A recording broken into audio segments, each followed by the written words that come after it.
Good day, happy holidays. Welcome to Castle Super Beast. We are here. It is the week after Christmas. And yeah. How are you doing?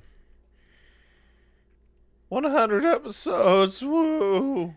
It is indeed the 100th episode. We did it. And, Oh, wow. I've got an obnoxious Christmas tree going on behind me here. The decision to get that's one nice. was made when couldn't visit parents and such for the holidays. So then it was like, okay, let's go get a tree. And the tree that we got was one that featured some very simple settings, like all regular warm light mode, slightly multicolored mode, and then full on blasting rock Americana Christmas carols as red, white, and blue glitter and come bombing down the tree mode. So That's good. Three options for Let me three ask you a types question. of Christmas. That's like one of them pre-built trees. Yeah, pretty much, Not one of God's trees. No, not quite. It's a tree of man. And that's shameful. But How yeah. could you, somebody who would know the betterest of all about baby Jesus climbing the first Christmas tree to put his star on it, Yeah, that's how it went. do that? So anyway, that was quite a surprise. I didn't quite realize we were going to end up with a big patriotic Christmas, but here we are, No, it's not patriotic. It's a patriotic American gamer tree. But the problem is that the word patriotic has come to just mean like American or Americana, even though it is relative to the land you're standing on, right? Patriotic to us should be super pro beaver, hockey, mountie, red and white. But just due to osmosis and programming, that's not what we think of when we hear the words patriotic. When Canadians hear the words patriotic, we still think of American things. Americans are a lot more patriotic than we are. It's a part of the culture. It's true. Most of us can't even sing the national anthem. I can sing the national anthem because I'm a badass. I remember when we had that, like, I was walking through the Walmart in the States and saw the aisle of, like, big Stars and Stripes hats, flags, suits, ties, and bowlers, and all kinds of, themed stuff. And it wasn't anywhere near the 4th of July, but it was an aisle. And I remember just being like, oh, there's an aisle for patriotism.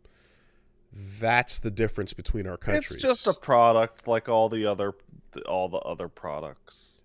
It is. But hey man, we don't know how to sell this shitty looking flag. Oh, just say it's the real flag. Got it. And then they tricked people into selling that flag for 300 plus years. Well, it's an aisle. What I'm saying. That's how that happened. Like, in aisles are the things that people come in. It's all a scam. Aisles are the things that people most need. It's all their needs when they come into a shop and they kind of go like, I need to get me some hygiene products. I need to get me some hardware or gardening products. And some people come in and I need to get me some Patriot products and I need them stat. I don't know. I disagree. I think most people coming into a store has nothing to do with what they need. It's all about what they want. And what that person wants is more America than America can be. That's, give me some more America. I guess want to wear America. what the person needs is probably like the milk and the bread, which is all the way at the back, and then what they want is everything Yeah, else in between. yeah. The impulses. It's weird because milk and bread is totally like the way you would describe like a staple. I hate the phrase milk and bread because it implies you're dipping slices of bread into a glass of milk. Even No. though it may not actually be No. implying that, it does in my mind. I mean, so perhaps the real patriotic aisle is the bullet counter in the back. Maybe that's the real needs back there for your celebrations and your feelings. But how am I gonna celebrate? That's right, baby Jesus climbing up the first Christmas tree to put his star on it without my customary firing of the rifle at baby Jesus. because he dodged all the of the wise man's bullets like the Yes. Matrix. Right, okay. So And it was a miracle. So the myrrh and thyme and all the spices and incense that were brought were actually forms of ammunition. That's right. And They're like, get off our tree, baby Jesus. Kablow. And Jesus was like, whoa. And he managed to dodge and scale the tree like a colossus. Only to this get this little stigmata baby hands. I like it. No, it's good. The celebration The of the first holes Christmas gave him the extra grip on the fir tree. Mm-hmm. So it wasn't about the North Star per se. It was about planting the star at the top of the first tree.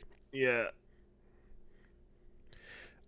We bought a star, and weirdly, it came, with its like light up plug-in thing. Its outlet, but the star itself had no like.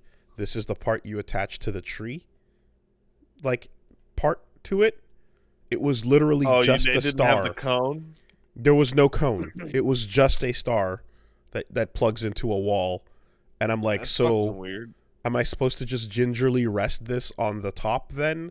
I think you got a non-star topper. I think you just bought a star. Yeah, that's kind of what happened. Punch Bomb, I got it actually, and we just opened it up and we're like, okay, so we just kind of like stuck it between the branches and or between the little nooks, and it's like it's in place, but very, very strange that they just kind of assumed that there's a piece here that of course you have your Christmas tree star holder. Why wouldn't you? No one's going to be selling you one of those. What the fuck? You should already have that part. It was a little bit odd. We got the skirt. Of course, you got to get your Christmas tree skirt.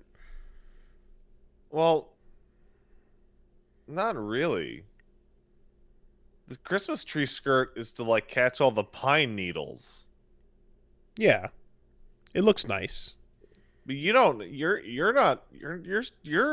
tree is bullshit. It's not it's not pissing and shitting tree goo on the floor. Well, I can tell you that the tree that my dad got when we were younger was so big that it couldn't fucking stand up properly, so the ceiling was bending it over type of bullshit.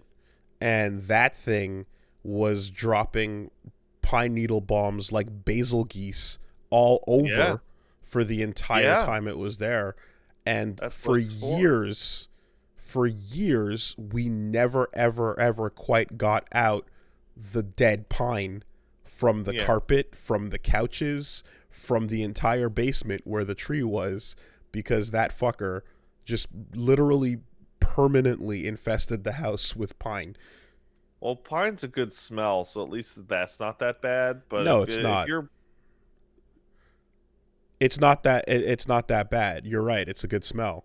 However, it is overpowering when it's a huge tree in a room. Like, there are instances, especially like with the size of the tree that my dad got, where it's like, this smells good, like from a distance, and like at a certain point it was like, oh my god, it's super duper strong. What, would you just like pass out in a forest? Like, what are you talking? Like, No, it's just it's a there's tree, man. the scent of pine is nice, but there is like a concentration that we had at the time from that tree that was like particularly intense. It was also like placed in an awkward corner because getting it in the house was an ordeal, and then once it was in the house, it kind of just basically had to lean up against the wall, and that meant decorating it was bullshit because we couldn't get behind it because only two sides were 2 out of 4 corners were exposed. So it was just a humongous problem. I remember this fucking giant annoying tree. And then yeah, for years you're stepping on carpet or like sitting on the couch and you're picking out pine needles from everything. Oh man, it's like you can think about the Lord all year round. Yeah, if you ever, I don't know, if have you ever had a real big ass pine in an enclosed space? I was just about to say that my family had the same shitty, like, fake tree the entire time I lived with my folks. It was Well, the then one you've never shitty experienced dead the real tree. thing. The I real thing, have been in a forest, Woolie. which I is know what a pine tree looks an like. open area with no walls with wind blowing through it, is You very don't know different from an enclosed room. Yeah, you get that extra good pine smell. Yeah. So, anyway, there's no fucking free wind blowing through to keep that shit down. It gets very concentrated. It gets very strong, and it's like I mean, again, it's not an unpleasant smell, but I hope you like it cranked up to maximum intensity. You know. I probably wouldn't be able to smell it at all, to be honest. Long time and careful viewers and listeners would remember that I have a remarkably terrible sense of smell. Okay. Well, just to say So that. when everyone's complaining about smells, I'm like, I don't even know what you're talking about. Well, this Smells is like styrofoam in here. These are some of the challenges that a real ass tree bring to the equation. And of course, then there's just, again, like I mentioned it, but it bears mentioning twice, the like actual transportation of said tree.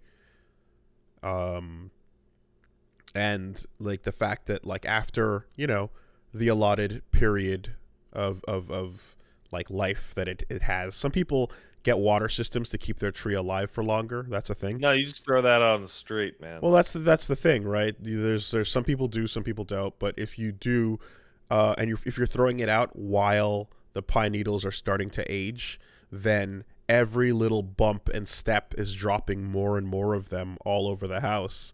So That's correct. You've got to be extra prepared for like the pathway of the exit to be infested as well. You should just burn the tree for heat. Yep. I just saw that in the comments and was like, that's a great idea. Why didn't you just do that? Yep. Yeah, just do that. Just burn it. Okay, well, is your desire to burn that tree what started your latent pyromania? Woolie says... Did you look at that and be like, burn? Woolie has given his factual statement. Pat has then rebutted with his non-factual statement, and then eventually found his absurd out, and that marks the end of the first conversation. I don't know if what if you burned it is a non-factual statement. Okay, what if I burned it inside the house and then lit the house on fire? Sounds good. Yeah. Let's take it seriously then. Well, the Lord instead of gracefully exiting the absurd statement, let's stay here. Let's talk about burning the house down. It's absurd, but I wouldn't call it non-factual. You've completed the house the bit. Would have burned down. Jesus would have saved you. You said the crazy thing that's all wild, and then you completed that house the bit. was filled with Jesus. Yes, then he would have right. protected you from the tree that you had You would smite it. Um, I'm fucking shocked you guys had a Christmas tree. yeah. I guess is the background thought of this whole conversation. Well, this was my dad's house, All right. and that's not quite the same as my mom's house. I see. There's a difference there. I see. Also, the even on the mom side of things, the whole like Christmas might be a Satan. The whole Christmas might be a Satan thing only came about. It only came about like way later after someone brought movies to the church to explain why Christmas might be a Satan. Oh, that's it? Well, because the thing you have to understand is that, like, you know, you have to wait until someone comes along with a convincing sermon to tell you why you shouldn't do a certain thing, and then you kind of choose whether or not you are on board with that. Because, you know, you go along your merry way, and then someone comes and says, hey, watch this video. It's going to talk about how this Jolly Saint Nick is actually the same as Old Nick, and the whole thing is about pagan rituals where kids were sacrificed. And you're like, okay. And then you watch that. And sounds made up. And the thing is like, nah, dude, Christmas is a Satan. And you're like, damn. Actually, though? And it's like, well, probably not. But if you do the history of it, December 25th was the original birthplace of what the Romans used to worship prior to Constantine switching over. So yeah, it was Yule, and before that, it was it was just a couple days off from solstice. Yeah. So, you know, all of that stays intact so that the December 25th can be honored. However, it's something that, you know, going from different church to church, different people, some people are like, it's no big deal. We just trade presents. And some people are like, no, absolutely not. No celebrations of that. Keep the devil away and stuff. So it varied.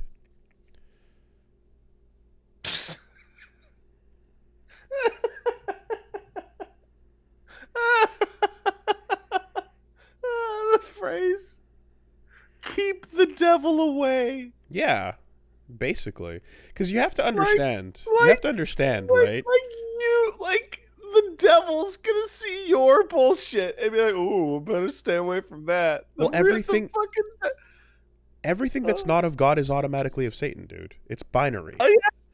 But, like, you can, like, the idea that you have, like, a sense of control over the number 2 being in your religious canon is so hilarious. The more that, you know, you invite God into your heart and you keep him around you, the more the devil hates it and doesn't want to be there, man. So then, you know, the whole thing goes down in a way where effectively, right, and this is the way you got to look at it, is like, while my dad is okay, you don't have to look at it at all, right? But the point is that there's a variety. So when you're like, I'm surprised you even had a tree, it's like, yeah, it's not that surprising, because everyone kind of goes up to the degree that they feel is appropriate, and there's no such thing as being too far in there, right? If you go so far in there, which there were people who were like, you know what? I'm never turning a TV on. I don't want to see any of that. That's all probably full of bad. And I mean, they're right. Yeah, but like, there's people who are like, no birthdays, no Christmas, no major holidays. Those are all pagan in origin. No syncopated music, no drums in the music you listen to. Pretty much nothing besides. Back up. You used a word I'm not familiar with. Syncopated? Syncopated music that aligns with the beat of your heart. How would you even? People enjoy a rhythm that's based on your heartbeat, that makes it more that draws you in more, because it's like the rhythm of your body, and that rhythm is also what was used in rituals when doing all kinds of devil worship. And so we don't go with that. We go with the non-rhythmic, pure, holy, Judeo-Christian specifically Caucasian sounding choirs and that kind of What? holy music, you know, the kind So, without the rhythm in it. uh-huh. Yeah. So that was introduced at some point where a book was presented and it was like, hey, man, you know, this is the music you should be careful about because literally the entire drum set is a tool that could be used for this evil. And I'm like, motherfucker, I own a drum set. I practice and I play with it. What are you talking about? And it was just, well, That you know, means you're a tool of the Satan. it means read this and see if it tickles your fancy. And if it does, then you can become this kind of person who's I don't know, like, man. It sounds like the people at your former congregation were in need of a bridge that I could possibly sell them. it's not my former congregation. It's many a congregation. It's many a belief. It's not specific in this way. There's a lot out there that goes this way. You'd be surprised if you're surrounded by it. The more you see it, the more you know it's out there. I would like to say that I would be surprised and also not surprised because the if I alter your statement somewhat to there's a lot of stupid people out there, I am not surprised by that. That is for damn sure because But the I'm stupid but the and point there's definitely people much stupider than me. there's an overall point I guess I'm trying to get to though, which is that like if you can frame that bridge sale in a way that implies that you will either dodge Satan or glorify the good book Oh or God yeah. in some way, then that can be adopted, put into the hanger, and built onto your custom belief. You know, Mark II, If Mark you III, put some jets on it, tank buy this bridge legs. for me every single year, you can stand on the bridge and Satan can't touch you. Yeah, so Because I drank a lot of wine that I stole from the Catholics and pissed into the mortar. So that means that the bridge is holy. You got to buy sure, it every year. sure. Nailed Um, it. but Wooly, aren't you just running away from Satan? Aren't you just It's see, running it's not a. away? It's about no. It's not about. It's not about running away from Satan. From Satan. It's about protecting, your future in the afterlife in heaven. You want to protect your future heaven. That's what it is. It's not about. It's not about running away. um. Anyway, I'll. It's so weird because you had such a non secular upbringing. Let's say it. And like I didn't even really know any really religious people when I was growing up until I like went to college, really. Mm-hmm. There was the Well. one girl who had that Bible study Mm-hmm. and people kept rotating into the Bible study because she was really cute in high school Mm-hmm. and then rotating right out because she was actually for real and Mm-hmm. started a Bible study. Yes. And then that was it. That's that sounds about right. That's how that goes. You know, you do end up, like I said, with a variety of people that have different degrees of how much of this sticks or doesn't stick. And again, you're talking to like it was a kid generation of like, you know, whatever they were fed the entire time. So for me personally, I was in there and I had friends who were less in there. I had friends who brought their Game Boys to church, and like I said, like that was a huge no if you were following the rules to that degree. And for What those who does God hate Link's Awakening? God does not allow you to play video games on his holy day because It's a day of rest. it's a day of rest, but it's meant to be contemplating him and what he did on the seventh day. Uh, it He says rested. do no work, but doing any activity that is like not of his inspiration or at the very least in his you know, I guess countenance is wrong. But doesn't that just lead to the hyper tradition? I think there's a See, that was the common Jewish thing. That was thing there's a lot where of it goes common to- things that would come up, and like one of the most obvious ones that would come up when based on translation and stuff like that would be like, okay, but the seventh day is the day of rest, though. What's wrong with chilling out and having fun on the day of rest? And it was like, well, because it's not just a day of rest; it's a day of rest, and it has to be about God, and it has to be in celebration of God. So, like, you know, you're Does that taking mean I that. can't make a sandwich? You can make a sandwich. There's nothing wrong with that. But that's according to this specific interpretation. No, it wasn't. You're eating food. You're fine. But the idea of going off and like doing your own pleasures is not welcome. But that's right? That's not work. That's rest. So it's not the level of it's not the Shabbat with the elevator button stuff and Oh, that shit's crazy. I the love extreme. that shit. Yeah, it wasn't that, but it was still in that vein where it's like there is a do's and don'ts list, and the do's and don'ts lists basically includes do anything that has to do with God, don't do anything that doesn't have to do with God. What if now follow me here. What if you were an intrepid young lad and on Saturday or Sunday, depending on your particular denomination, Seventh day, You Saturday, Shabbat. yeah, sure, I'm that, but I mean that's not everyone agrees on that. That's why I made the distinction. Oh, well, then you can go listen to Constantine. You can do what he wanted. The DC character, the comic. No, the Emperor of Rome. He's been dead for like 1,500 years. I know, but yet for some reason we still listen to his list of changes. Okay, all right. His patch list remains. I mean, all right. Anyway, I'm gonna go back in time because I literally have no idea what you're talking about.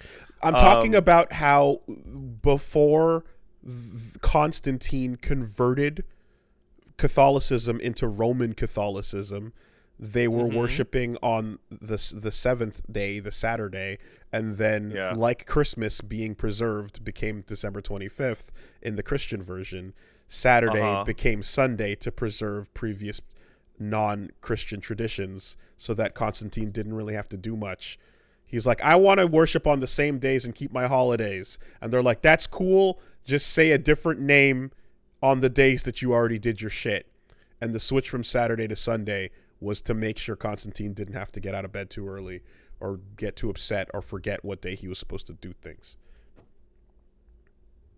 So they moved the whole system around because they're like, can you stop feeding us to the lions? And he's like, fine, sell me on your thing. And they're like, okay, you do exactly what you do right now, but instead of saying the names of those gods and things you pray to, you say this list of names now. And he's like, sounds like a good deal for Constantine. But for everyone else who are like, but wait, it was supposed to be, God said Saturday. They're like, shut the fuck up. You switch it to Sunday. We got the top guy to be on our team, and we're not going to get fed to the lions anymore. So you fucking, you take Sunday from now on. And it's like, but God never said Sunday. And it's like, you shut the fuck up.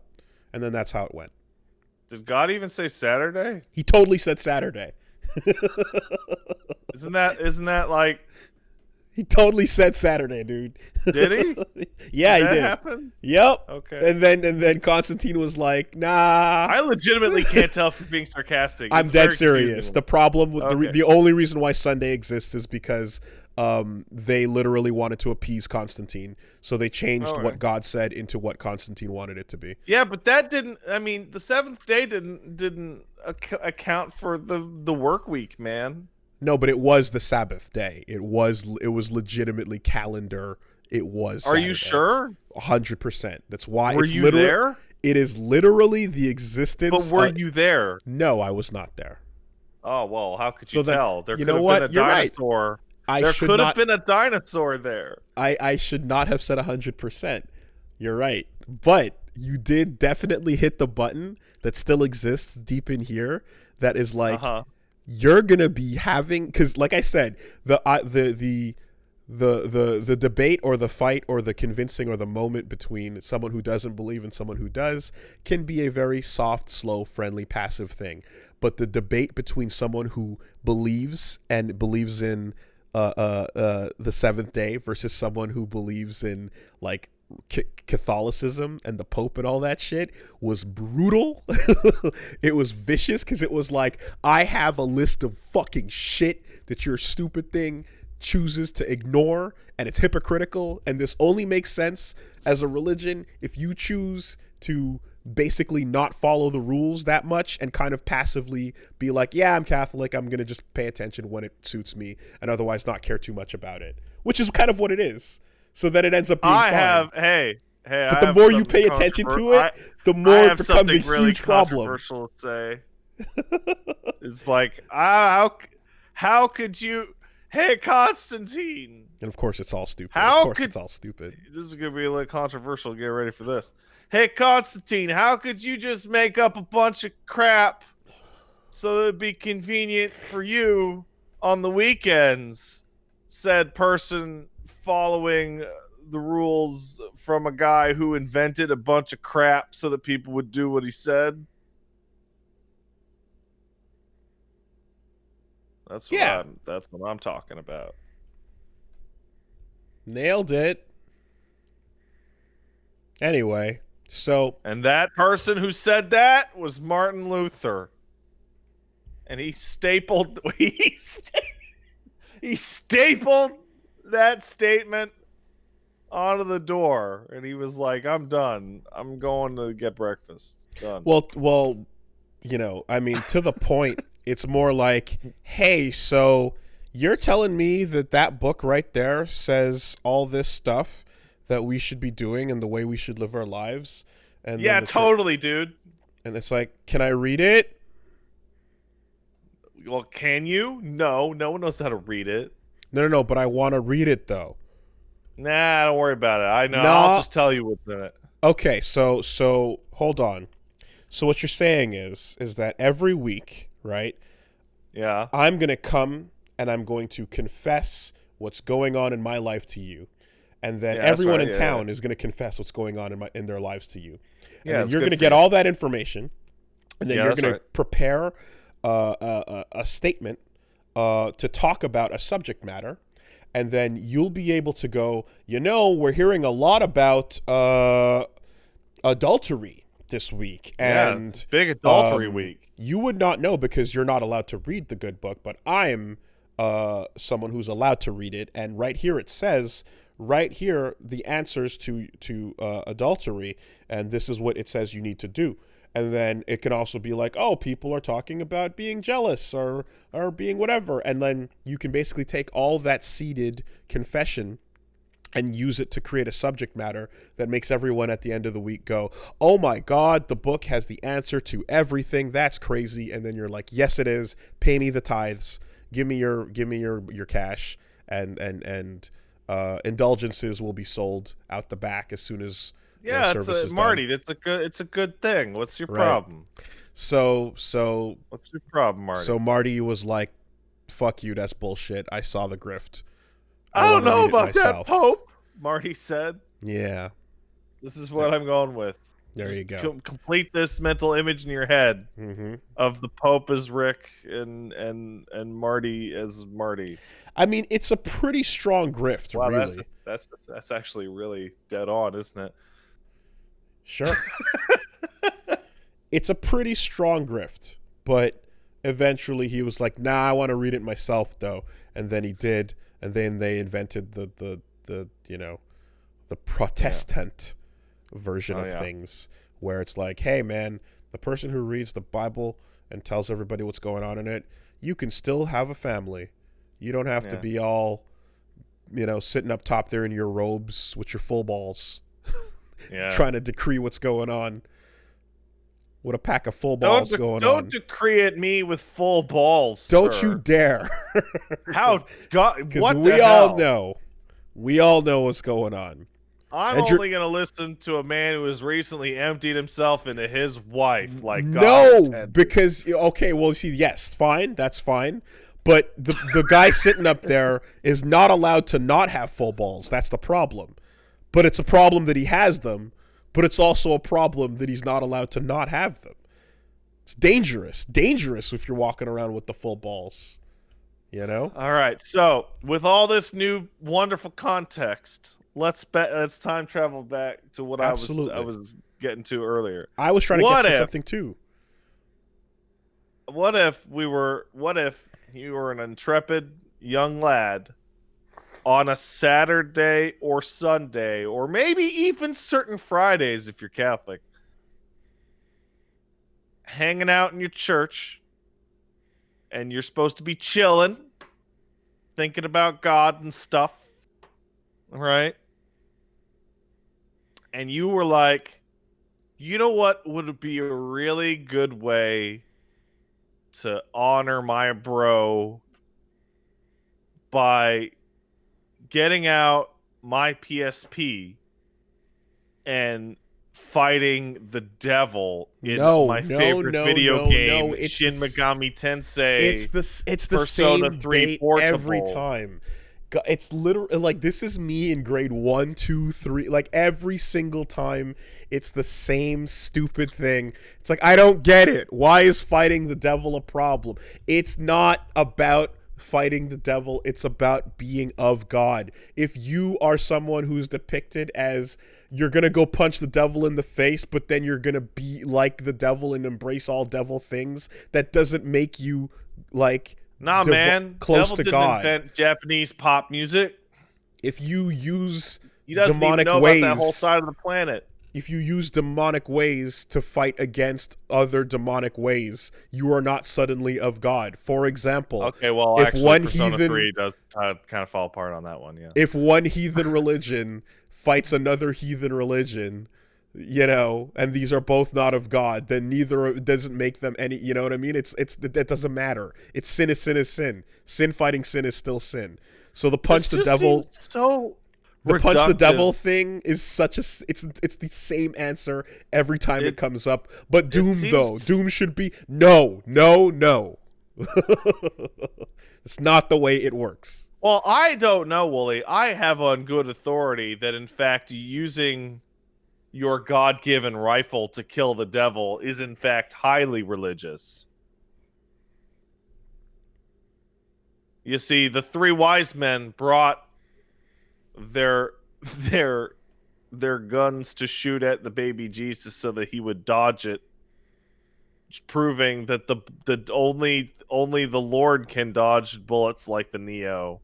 Mm-hmm. And that when you fire your gun at the devil and the devil fails to dodge your bullets, mm-hmm. that's God's work, making sure that he don't. Well, you know, it all depends on what you're fighting against, I suppose, right? Can you shoot something and avoid violating "Thou shalt not kill"? Or do you go with the "Thou shalt not murder," dude? Or do you go with the take on it that's "Thou shalt not murder"? That was going to be the next thing I said. Wait, right? but even then you the original 10 Commandments in context don't even mean "Thou shalt not kill." They genocided like a bunch of people right after that part. But that was okay because that was the Old Testament God saying that it was okay at the time, you know? So as long as you get the clearance beforehand, it's all good, right? Don't they kill livestock? Like it's so oh broad. Yeah. Well, you basically sacrifice some kind of animal to put so that takes on the sins because something has to die for the sins, you know? Old Testament God, jealous God, visiting the iniquities of the fathers unto the third and fourth generations of the children for infractions that basically were committed by people that were distant from them. You know, I actually had a very brief, extraordinarily brief religious phase when I was in high school where I was like, oh man, what if though? I basically got tricked by Pascal's wager. Okay. And I was like, what if though? and I started to read the Bible, and my mom was like, just start at the New Testament. The Old Testament's not that important, because she's like Anglican or some shit. I don't know, whatever. Anglican. Yeah, that's the fun one. That's the you can't Yeah. get divorced. Fuck you. I'm gonna get divorced and make my own thing with blackjack and hookers. That's correct. So I start reading the Bible, and I start reading the Old Testament, and first things first, man, that's a shitty read. Oh yeah. Just Did you get to the begats? I got to the begats. Because the begats are not a fun read. I got to the begats. Okay. And it was like, wow, that kicked me. So then I was like, I'll go back to the Old Testament later. I'll skip ahead to the good stuff, like Mom says. Okay, I'm gonna skip forward. And then I got to the part where Jesus is like, hey man. And he starts saying all this crazy shit that did not jive with my popular pop culture conception of Jesus. And there was like what was it? It was the line about every single thing you do in your life has to have God in your heart. Like, you sweep the floor, you take out the trash, whatever. And I went up to my mom and I'm like, wait, really? Are you really just thinking about Jesus all day? She's like, no, of course not. And I'm like, but it says right here. And she's like, oh, you can't take that so seriously. And I'm like, but this is stupid. So you skipped parts, did you? I did. Disgusting. Anyway. So did you get introduced to Pascal's Wager on your own, or did like someone like in the church or something like that bring it to you? I was chilling on the internet reading stupid crap. Because I hear that, like, you know, if you're raised non-religious, that makes you more susceptible in a way, because you're like, well, I've never experienced this. What's this curiosity about? It's a pretty decent logical trick to people that don't understand what opportunity cost is, because that's a much more complicated concept. Sure. Also, there's no the wager doesn't account for infinite cowardice alongside infinite reward, you know. That's true. But so then I took my burgeoning young man need for the Lord and turned that into UFOs are totally real, dude. Well, the government circa this year, we're about to find out some shit. Government totally hiding a bunch of aliens. But they confirmed that they are this year. They had, there's fucking footage of it. They're literally setting us up. They're easing us into some shit that's going down for real. Actually, for reals. It's going down. But we'll see where this goes. It's quite weird. Where I was gonna just go is that actually confirmed? That seems like a thing that you read some of it and thought something was confirmed that was not actually. Okay, so most recently, some guy that was like worked for 30 years as the Israeli space whatever person came out and said some wild shit. And that shit was wild, and it was like, okay, you can hold up with that wildness right there, please, thank you. And yes, the Space Force did announce that the Guardians are going to be the name of their units. However, no, pretty much just like the couple of people that were like, I worked for the Air Force, or I am a pilot, and one of the, it's like no history of weirdness or reason to lie, and here's some footage, it's been declassified, and I saw some weird shit and I can't explain it, this is what it is. And I have there's to like, say, Woolie, this sounds dramatically less definitive than when you originally said, "Oh yeah, it's been confirmed." well, that's because we're jumping onto a topic, and I'm like, oh, there's some weird shit going on. Unidentified things are unidentified. Woolie, as somebody who spent like years of his life obsessed with UFO shit, Yeah. there is always weird shit going on. Yeah, but this is declassified footage with a dude sitting there going, "No, look, actually though," and then the actual Yeah. And you know what that and then always ends up being? You know what? Actually, I don't know what that is. Okay. That's Every true. time. I don't remember. I have, as someone who perhaps has not followed it in depth, I don't remember the branches of the military confirming it directly officially themselves though. That's what I guess made this different.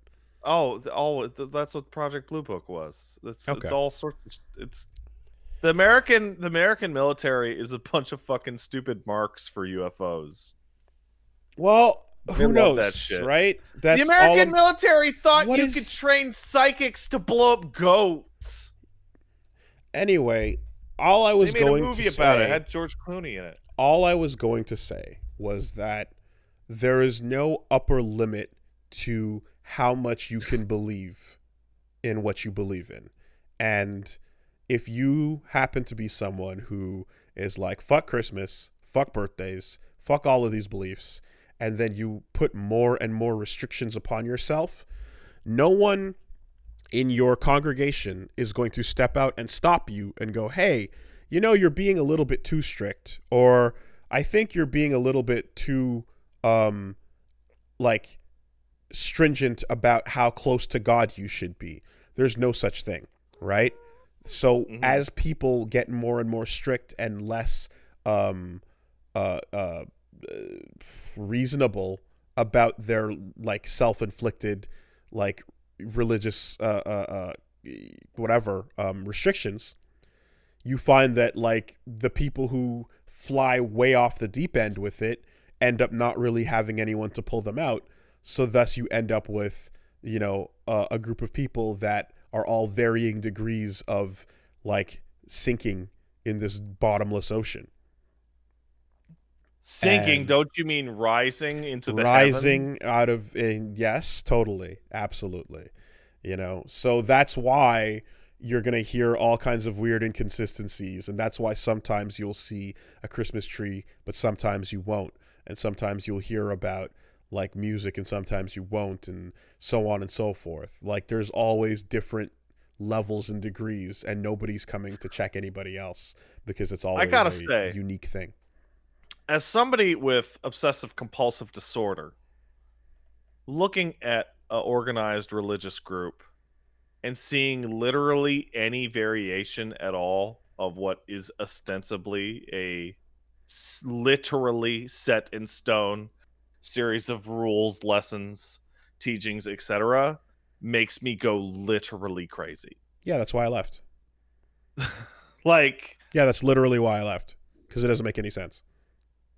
Of course. Like, if you're actually pulling, if you're zooming out of the bit now, like, yeah, it's fucking stupid. Yeah, it makes me like everyone customizes their own shit. shit. I can't handle it. And just goes with what they want to go with. It's absolutely absurd. Yeah, Mom wanted me to go to Sunday school, but that's not the right.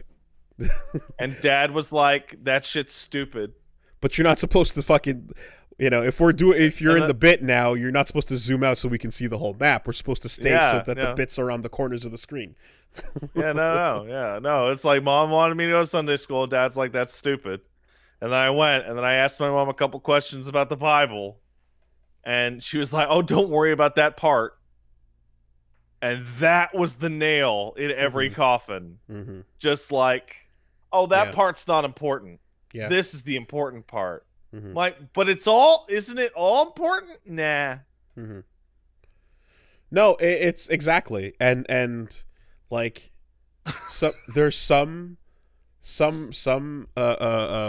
you know, religions where it's like the range of how serious this is very, very short, because very few people are going to actually agree to live their lives this way. But it's hard locked, big, deep red in its zone.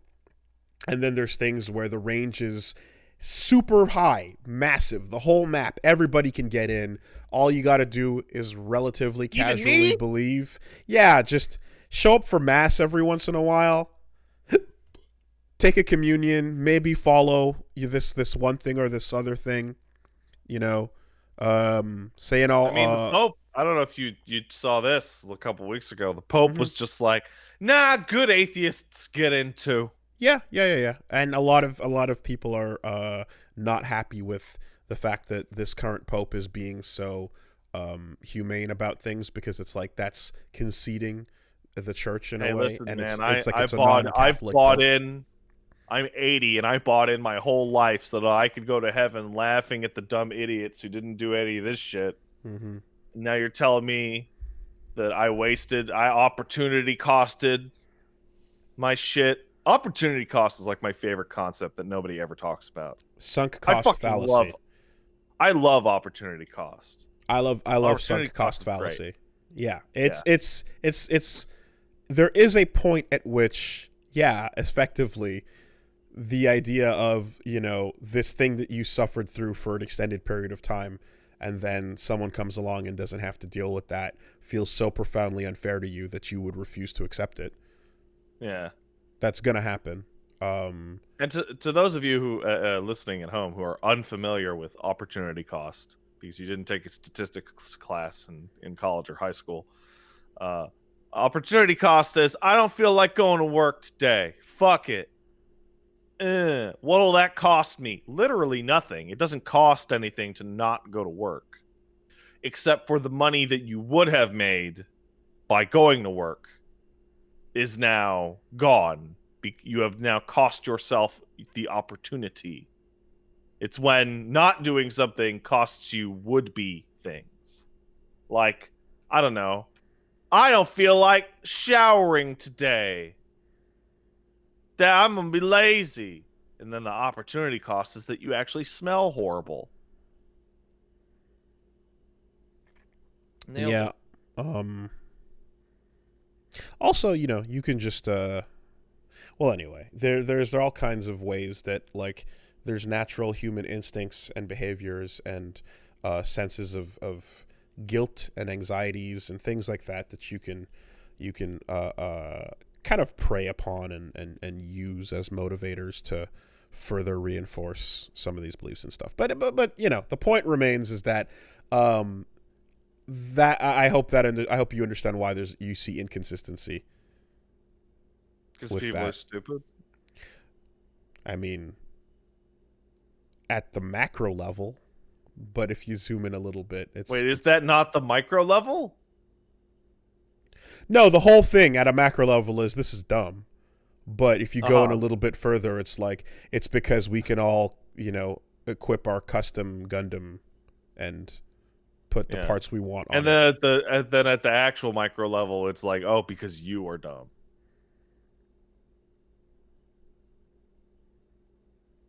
I mean, like person that I'm pointing to. Yeah, but it's really hard.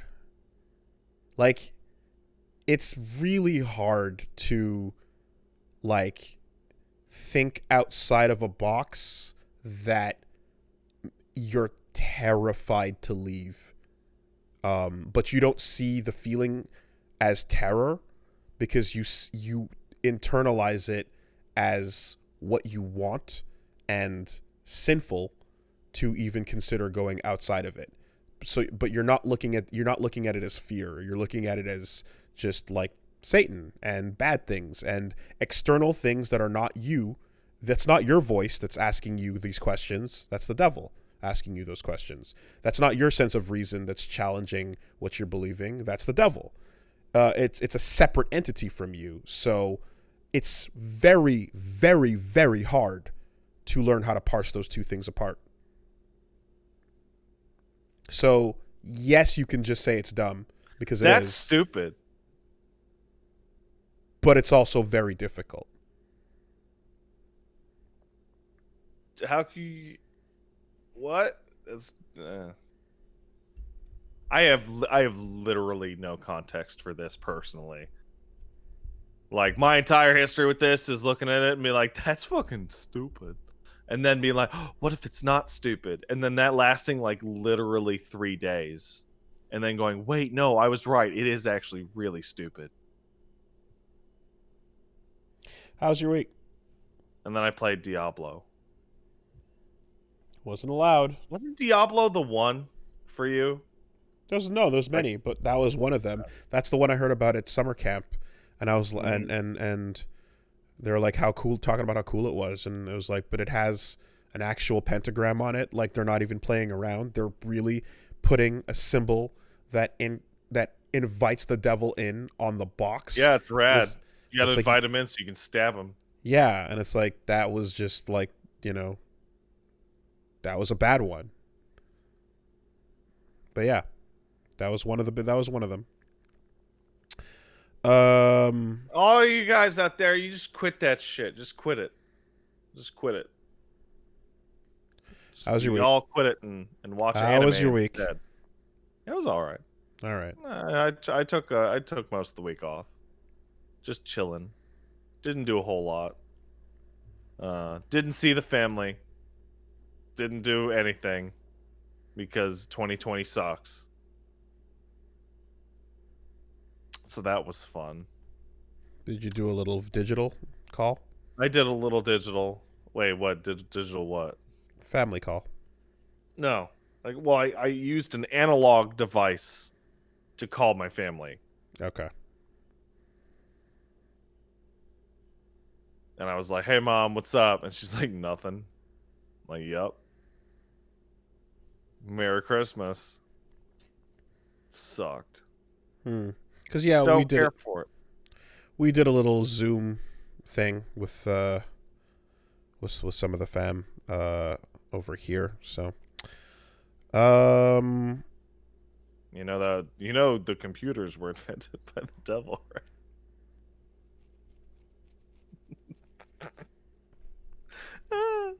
Sorry. Okay. Let's see. In terms of shit that I actually played or watched this past week, nothing new at all. Okay. The only thing of note is that I started playing Bayonetta on the stream and had two big feelings. One, man, after playing a lot of DMC5, that series went in a dramatically different direction, like action-wise. You can, like, the similarities are felt when you don't have them back to back, but when you actually put them down, they're very different. The number one thing that I discovered, or rediscovered rather, was in Devil May Cry, you are, dodging the enemies and then bouncing them around like pinballs, and you are comboing themselves into dog shit. And then with Bayo, it was kind of embarrassing on my stream because I kept getting hurt over and over again because I was so unused to how enemies in Bayonetta just don't hit stun at all. Like, when they're winding up for an attack, dodge. Yeah. Don't break them out of it. Don't hit them out of it. Like, it's not gonna happen. In Devil May Cry, going on offense is defense. In Bayonetta, going on defense is offense. Yeah, there you go. You perfectly nailed it. You did it. And then I had a wonderful experience where during a bar scene, the actual for real version of Fly Me to the Moon starts playing in the background. And I'm like, fuck. And I can't mute it fast enough, and then I get to worry for multiple days whether or not I'm going to get a DMCA strike. And that did not happen. But sick. Great. Awesome. I'm trying to remember if it got flagged when the LP went up a while ago, and I don't think it did. I don't think that version of the song ended up being an issue, but You could always test. You know, you could always do test uploads, see what happens. Can't test it on Twitch? No, you can't. But you can see if it mutes. No, you can't. Well, I mean, but I'm saying automatically you'll find out in your stream archive right away. Yeah, along with your strike. I haven't gotten one, and I don't know if the mute goes hand in hand with it, or if it continues to do what it used to do, which is mute what it can, and if it doesn't mute something, then a strike might occur. The way that it seems to work is that which robot gets to you first. Yes, that's what it seems to be. And up until now, the muting robot has been able to mute a thing, and then it's like, okay, well, there go that. Then it's not. Yeah, but what I mean is fine. the test is totally worthless. But in terms of what I personally was using as a guideline, I was using every YouTube flagged thing that popped up on the channel. I had a list of everything that I'd ever uploaded that was flagged, and I told my Twitch manager, hey, I'm going to use this list as my guideline for what infractions I'm going to be worried about on Twitch. And he said, yeah, that seems to make sense. So I said, okay. To talk to your Twitch manager? I've been trying to talk to mine for months, and they won't get back to me. Well, that's what the person that I spoke to, like, I basically said, this is my game plan. Does this make sense to you? Does this seem okay? And they said, obviously, legally, I can't confirm 100% that this is, guaranteed, but I can tell you that seems like a functional idea. That sounds pretty good. I think you'll be okay. So I gotta be blunt. The phrasing of that seems to be cool. It seems to be the most useless, completely, absolutely worthless thing ever said to anyone by a manager. Okay, that's probably fine. The point is, I did what I can, and I have our discussion, in writing about what. Oh, sure, but I'm just saying, like the mute thing it doesn't do anything. Like, no, it's not about. I'm not talking about the mute thing anymore. I'm talking about just using what was flagged on YouTube as a guideline for what I should be worried about in my Twitch content. Well, I have bad news for you, because I used to fucking dude, look, man, the YouTube thing for the best friends thing for a long time. Talk to your people, figure your thing out your own way, do what you want to do. I listed what I wanted to do with this, and no, but Woolie, what I'm telling you is that if you are using YouTube content ID claims as a barometer, I have bad news for you. Every conceivable piece of content that we ever put up by anything ever was claimed in some way or another. There's a difference between the manual claims, the automatic claim. Like, there are different types of claims, though. No, actually, for Twitch, it's all automated. So no. I'm talking about YouTube. On YouTube, there's people. Yes, I know. But if you're describing YouTube content manual claims, like all automated claims are going to be automated on Twitch. Yes. All I'm trying to say is when it came time to delete a bunch of stuff that was considered risky content, I had a guideline, and that's what I looked at as basically anything that included music that might get flagged or tracks or things that might get flagged. It's not 100% foolproof, but it was my risk aversion assessment, and then that's what I put into practice, and that's what I checked with a Twitch representative on.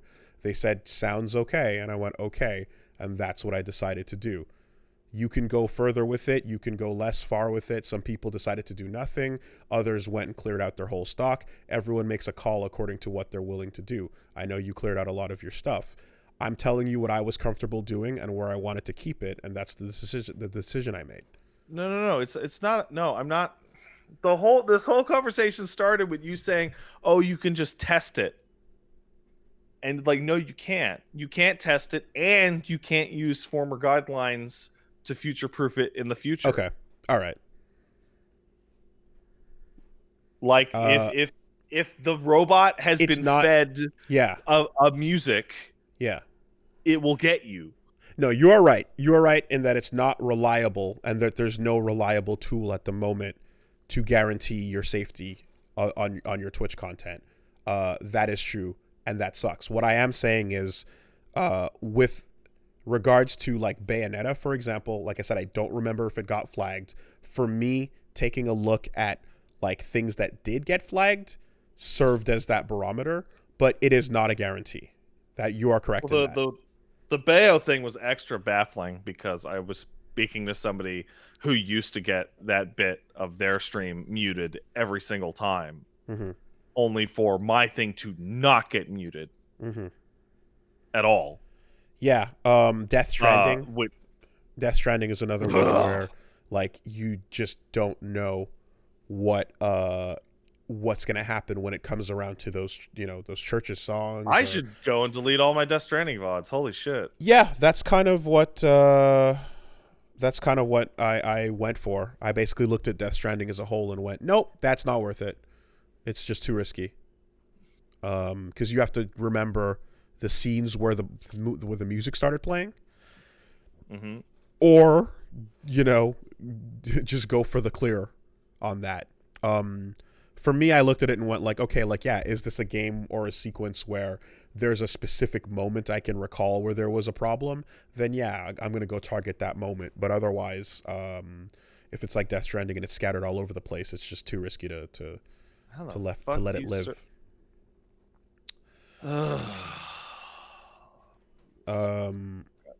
God. But either way, again, at least for my setup, the ability to YouTube archive it and such kind of keeps things mitigates it. Mitigated, exactly. So that's not too bad. What a bunch of stupid crap this shit is, huh? Yeah, it's pretty annoying.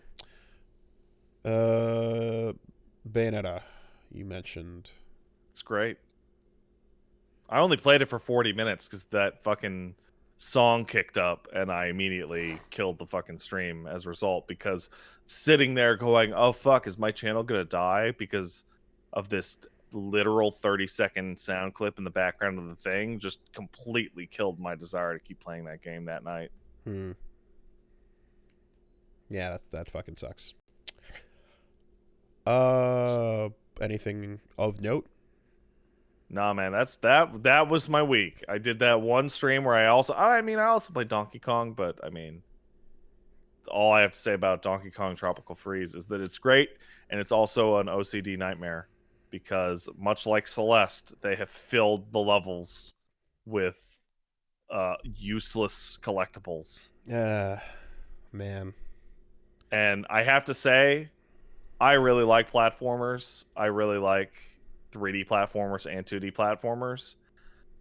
I absolutely hate useless collectibles. Yeah, I honestly feel bad for you, and I feel sad that like that bothers you, because optional collectibles to me are a wonderful example of do it if you want the challenge, ignore it if you don't. And that presenting a hurdle for you is unfortunate. Like I got maybe halfway through Tropical Freeze when it came out. When it came out. And just I was playing through levels like 5 times in a row to find like every stupid shitty puzzle piece. And knowing that they didn't do anything made it so much worse. Like, oh, they unlock a fucking concept art. It's like, I don't care about a concept art. I really don't. If you could only take that, if you could only take that I don't care step one layer back. If they took the icon of you've completed all the puzzle pieces on this stage off the level select screen, it would be fine. But instead, the level select has this big open gap where, hey, you could have collected all the puzzle pieces. I hear you on the specificity of what it is that makes you care, but it still is unfortunate that like you can't not care about it. I still think Celeste is the absolute worst one by far. With the strawberries. I thought it was fantastic. The strawberries. I love the strawberries. strawberries. You love how? Why? Well, like I said, they're a perfect self-imposed difficulty that you can choose to challenge yourself in the moment of the moment. So you can play through the game going through it easy, for example. And if you happen to see a strawberry where you're just like, you know what, I'm going to go for that one. You get to someone who doesn't want to play through the game with that extra challenge can in the moment be like, I'll try for that one specifically. And you can create a little moment of like extra challenge if you can opt in and out of. And if you choose to be like, I'll just continue past it, then you can do that, or you can get it and be like, oh yeah, cool, you know. My biggest problem with Celeste isn't even that, and isn't even that the strawberries essentially do nothing. Like they change a minor thing in the ending. My issue is that they provide you the first level with with all the strawberries that I don't know how many, maybe 20, right? And I got all of them. And then when you start the second level, they go, don't worry, they don't do anything. And I'm like, I actually would have really appreciated that before I kind of got sick of Celeste by doing the first level over and over and over and over again. Like, I understand the assumption is like people just play through a bunch of levels and then maybe they'll go back for the strawberries. But it's like, I don't know. Maybe I'm wild. I see this complaint constantly. Maybe it's just people who follow me on Twitter are more OCD than the average population. But like, you remember that fucking tweet that was going around that was like, this is a really important item. Use it only when you need to. And then somebody was like, oh, got it. Hoard it like a dragon forever. Good. Mm-hmm. Never use it. Mm-hmm. Like, that got shit zillions of traction. Mm-hmm. That is not just me. It's not. No one said it was. No, that's not what I mean. I'm just like, I feel like, at the very least, telling you that those things are worthless right away would be appreciated. So the hoarding is something that the reason why I relate to that, and I think the hoarding, for example, is not a one-to-one parallel, because there are legitimate reasons someone can think of besides just like the OCD of it in a way. I think that, like, for me, the hoarding thing that I do in RPGs comes from, I don't know if the challenge I'm facing next will require this, right? Mm-hmm. It is the unknown is creating the problem. I have a consumable, it's gonna go, but I don't know what comes next, therefore. Yeah, there's a decent, I think it's Rasputin did a good video on items in games are kind of terrible because the way games are not even balanced around the items that they give you. Yeah. Because you're always waiting for something that's too hard that you'll need the item, but the games are usually balanced along the idea that, like, well, what if you already used up all your items? And back in the day, it was kind of like a randomizing factor to the experience, so that every time you played this RPG or whatever, it wouldn't be the exact same. However, I do think that, like, looking at it now, Estus represents an incredible concept that didn't come around until way later in games. And I still don't see it often used, but the idea of the temporary consumable is beautiful. Yeah. But the challenge of the unknown around the corner is different from the optional goal and whether or not you feel like a failure if you achieve that optional goal. I think one of the most interesting things is that I was playing Like a Dragon, and Like a Dragon had no issue using items ever. And same thing with all the Yakuza games. I mean, you're playing through Zero right now, right? Yep. Use that stamina in XX. Why? Because you could just go buy it. Yeah. You could just go buy it. It's not a big deal. Mm-hmm. There might have been a moment somewhere that someone experienced where, like, you know, you encountered a really tough fight back to back with another one, and the first one where you used your stuff led to a situation where you wished you had it the next time. But yeah, anyway, but that aside, though, again, there's the optional goal where, you know, this is just, you know, opt in or opt out, whatever the case is. ends up being something that I like that level of control over the difficulty. But we've been down Like this road before. We've had it this would be conversation though. Like, it would be different to me if the tropical freeze puzzle pieces just did more than the concept art. Because like a lot of the frustration was that I was doing this for no value. Right? And like I don't know how you feel about it. Concept art is like a cool thing if you unlock it at the end of the game. But like having it be your collectible reward feels like a fucking cop out. Like congrats, you collected 10 items. Look, you can look at this concept art of the stage that you just beat that looks pretty much just like the stage that you just beat. The way I see it is, I can always think of a better reward than the one the game is giving me. So it's almost like, Yeah, okay. like all of that is inferior to a new unblockable character. You know what I mean? Like, no matter what. So that I think the only game that that has collectibles or extra levels or whatever that I have not had this problem was Super Meat Boy, because Super Meat Boy solved this problem by being so difficult that like some of those bonus stages early on were like literally the hardest shit I've ever had to do in a game, and I get to them like I don't know how to. I will have to come back. I have to come back. I can't do this. And then I never ended up beating Super Meat Boy, but it wasn't because like I got frustrated by the collectibles. It was because I hit a point in hell that I'm like, I literally can't beat this.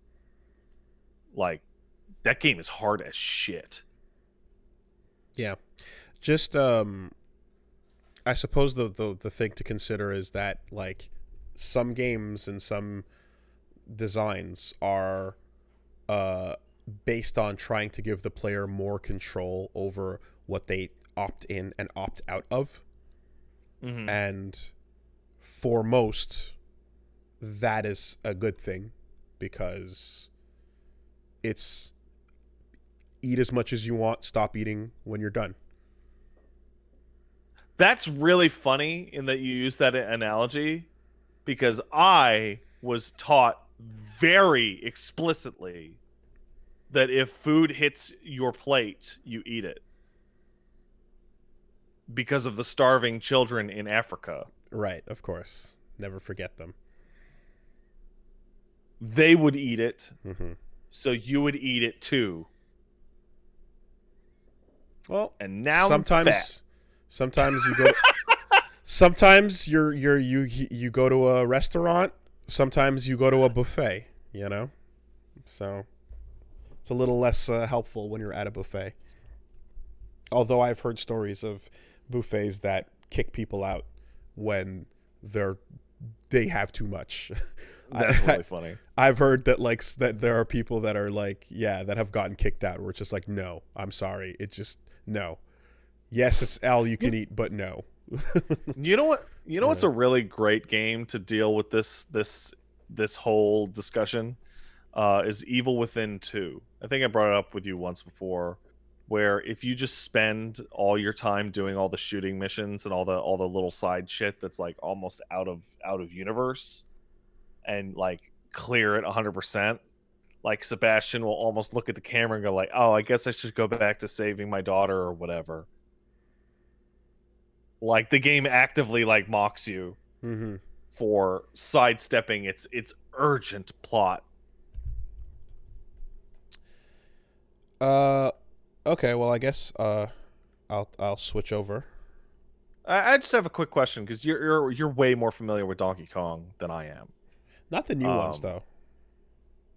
Oh, not the new ones? No, Okay. no, no. I know the older SNES games. Because that's what I'm unfamiliar with. Yeah, I didn't play the new ones. Not at all? I saw you guys play them, and oh wow, okay, that was it. Because like I always look back at those old ones as just being like horribly overrated. Like, I don't get it. I legitimately don't understand why people love the old Donkey Kong Country games. These new ones are fantastic, Um, but like the old well, ones just felt so fucking stiff. legitimately, I can tell you a lot about like why I love Donkey Kong Country. DKC 2 and 3, I remember playing and then dropping off as a kid, and then kind of coming back like later on. But at the time, uh, you're talking about just a really fun. Well, one, music incredible.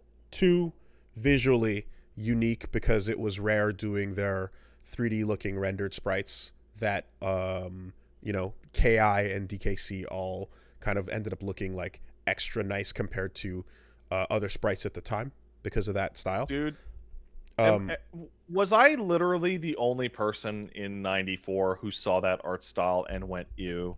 yeah, probably. We all loved Because it. like I hated it. I We loved it. hate Nah, it that was great. shitty. I much preferred pixel art. Nah, it And I ruled. look at it now, and man, that aged like shit, dude. So anyway, Time proved to be correct. the those so they were really cool. And then third, the there's the tight the controls felt tight. There's a tightness to them that's particularly unique. That is like the way you can roll off the edge and do those little edge jump, and like the momentum of running and then like getting that jump, the aerial control. It feels tight in a good way that a fucking shitty platformer like the fucking I don't know, remake of Sparkster of Rocket Knight didn't have, for example. Oh, you know what? I have something to say about that in a bit. Then Hold on. on another level, the barrel blasting was really fun, and it was a Nintendo feeling to what Sonic was already doing. Right? That makes Sonic sense. kind of moving, Sonic flying around the edges of the screen. Nintendo games didn't have that, but this was a nice approximation of that momentum. So in the end, it ended up being really satisfying. And then the fact that you get to another level where you're on a rail car, you get to another level where you're on a Rambi or you're on an animal. There was enough going on with the different types of gameplay that at the time it was like, holy fuck, this game offers so much and so many different ways to play, in addition to looking and sounding amazing. There's very little to not love about it. They were also pretty fast, yeah. The whole thing. I mean, maybe I'm being a nitpicky asshole. I hate the term. There's very little to not love about it because I don't love any of the things you just said. Well, what I'm describing is okay. So the list was essentially, by comparison to something that didn't have these things, incredible music, incredible visuals, I disagree on both high of those. variety of gameplay. I went down it, so that's kind of what it was. If there's specifics behind what bothered you about those things, then you can say them, and that's what it is. Yeah, why does everyone say the music is good? Because it's a fucking bop. It sounds like fucking dumbass Looney Tunes shit. Okay, well then there's no further to go with this. It's incredible. The music is incredible. Like, so much of it has been legendary for so long. I mean, I don't know how to describe to you that the music is good. There's literally no further. What's the name of the Rare composer? I don't know, but I mean, fucking, I can tell you that Jungle Japes is because I hung out with banger, him for a while, and he's cool. He's a nice old man, but like, Grant Kirkhope. Yeah, I hung out with Grant Kirkhope for a while a couple years ago, and he's really nice. He was cool to hang out with, but like, you know what? I'm gonna take a big step back. Because I've run into this with Donkey Kong Country. I've run into this with the original Killer Instinct. I've run into this with Banjo-Kazooie. Dude, I fucking can't stand Rare.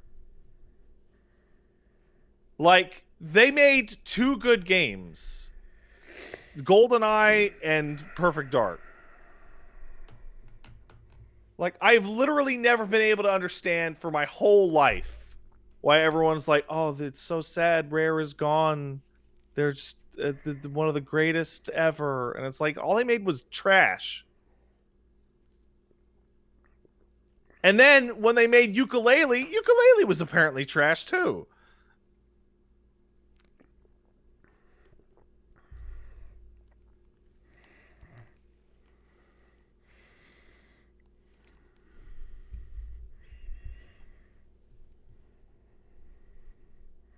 Hello? Hello? Did we drop? Did we? I don't know. You were just remarkably quiet, even for. I'm here. How do you feel about Gangplank Galleon?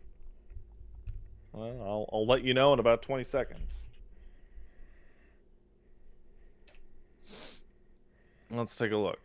The Smash Bros. Version? No, probably not the original, right? Take your pick.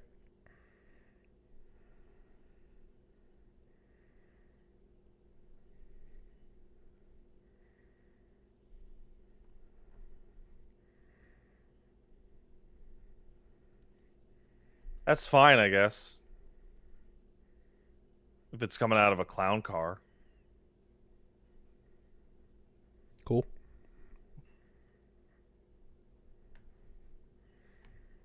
You done? I guess I'm done. All right. Where can people tune in for more sick takes? Is that like, are these really so universally beloved that I am like an insane person for not liking, like, say, Rare in general? Further than you've ever been in anything you've said this year. I don't think that's possibly true. You squeezed one in with a couple days to go. Probably your hottest take of the year. And I say this dead serious. Of all the stupid shit you've said this year, that's probably the most extreme one.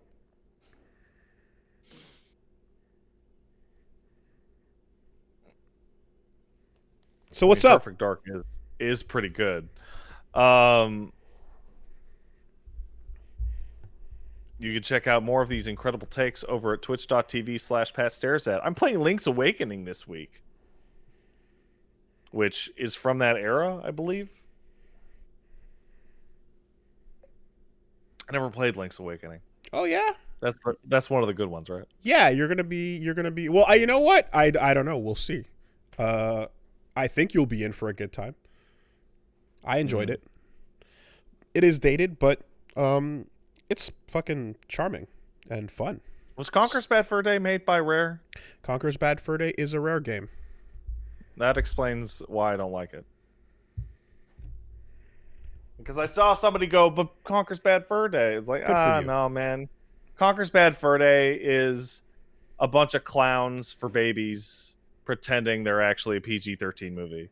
I'm glad you found something new to ignite your passion. This is no. This is not new. If you want to go back through a decade of videos, no. You will find me complaining about everyone sucking Rare's dick all the way back. But you've now realized the lightning rod that it is, and you will use this for power. No, it has nothing to do with power. It has to do with Paige keeps hassling me to play fucking Banjo-Kazooie, which might be my most hated Rare game. Everything about Banjo-Kazooie makes me want to fucking throw up. All right. Well, like, they're so fucking stupid looking. Then live in your garbage world of ignorance. Like, what do you mean ignorance? Like, I'm aware of the game. Okay. All right. Let's. God bless. All of that over at twitch.tv/PatStaresAt. Okay. I this week managed to get through all of Mandalorian Season 2 with Punch Mom, and we finished it off last night. And if anyone has been watching, I can say that there's been a lot of hype around this season. And after finishing it, I can say that, whoo, boy, that is quality. That's a good show. Getting ready for the new Fortnite season? Not really. I'm a dodge that. I assume that's why you binged through Mandalorian, is so you could get ready for that new Fortnite. No, I binged through Mandalorian so that I could like actually say that, hey, so that I don't have to say, hey, I'm partway through it. Please don't talk about anything or spoil anything. I see. Because I don't want to bring up things that I'm in the middle of publicly, lest they get ruined. So I can say that, of course, I'm not going to spoil anything, but Mandalorian Season 2 continues to be what's great about Mandalorian Season 1, in that it is a, like, self-contained story that is basically aware of its size, aware of its scope, and aware of the fact that simplicity works. It doesn't, a lot of the things I was afraid of with the return is that, like, being aware of how much people love it and being aware of the fact that it's a big hit would make the powers that be want to try and gussy it up too much and basically push it, you know what I mean? Like, put a little bit too much fucking makeup on it, try fitting in a lot too many other things. And there are, like, definitely things like that have been inserted into this season. There have been tie-ins and references to outside things that, like, become more and more prevalent. But I'm not, like, I did not hate the way those things were handled, and I was expecting I saw people talking about, like, oh man, they brought in this thing, nothing specific, just this overwhelming feeling of, I can't believe they brought that back, kind of thing. And so let me further when that sorry, go ahead. finale dropped, it seemed there was, like, a lot of people going yay, and some people going Okay, so everyone seems to be freaking out over me saying the word self-contained and whatever, so allow me to refine what I'm trying to say here. The first season felt like it was a, like, small-scale story within this larger, universe, and that it was about these characters doing their thing, and it wasn't necessarily about going forth to save the galaxy, right?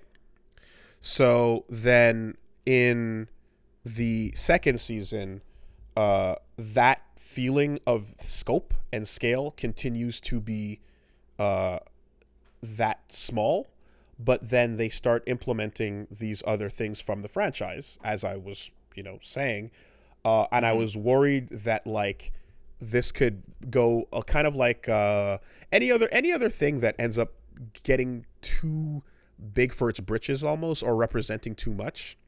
But I felt that it didn't happen this time, right? I felt like what was implemented was kind of done. It's not grandiose. Yes, exactly. It's not grandiose is a good way to put it. What I am worried about is that, like, I feel the way I did after watching Daredevil Season 1 on Netflix, where you're like, oh, that's cool. This is a small scale problem being handled in this way, and it's getting more attention, and with that attention comes the desire to expand it into a lot of things and make it almost become its own answer to the movies in a way. Maybe it can be the new Star Wars. So, because fuck, did they wow with that other shit. Daredevil Season 2 drops, and then Luke Cage, and then Jessica Jones, and then Iron Fist, and then Defenders, and before you know it, you've got a big old Netflix universe of seasons nobody watched. Don't forget about Punisher. Some of them were okay, others were not. And there was such a specific point where everyone just stopped watching them. It was really funny. And then and so then all of these like spin-offs kind of come and drop, and it ends up being like, oh, you've oversaturated this one thing that was pretty solid, and now some of them are solid, some of them are not, and it's just a mishmash of quality. Maybe this season of that show is good, but yeah. So you get it. This that first season of Punisher's pretty good. So that's the worry about like what could happen, right, in Mando. But at the moment, I can say that like I liked the second season a lot, and yeah, I feel like there's the potential to still go down that too thin route exists, but so far I like what they did with that second season a lot. I really like the characters. I really like the fact that they took the time to, obviously there's references to lots of things from the past in there. There's lots of little moments. I have a silly question to ask, but it's just kind of, it's just background. When does this show take place? Between 6 and 7. Okay, thank you. Yep. So you end up getting a pretty tight time frame as well for this season, because there's moments in the first season where they kind of solve the problem or do whatever they do and then fly off, and then you can go, some time passes and then this occurs. But here it feels like almost like each episode kind of starts on the heels of exactly where the last one left off. So I'm always a big fan of like the 10 minutes later. Yeah. Like if you were to watch it all in one row, it'd be like, this is a continuous event. Exactly. This has a very clear case of 10 minutes later the next episode started, it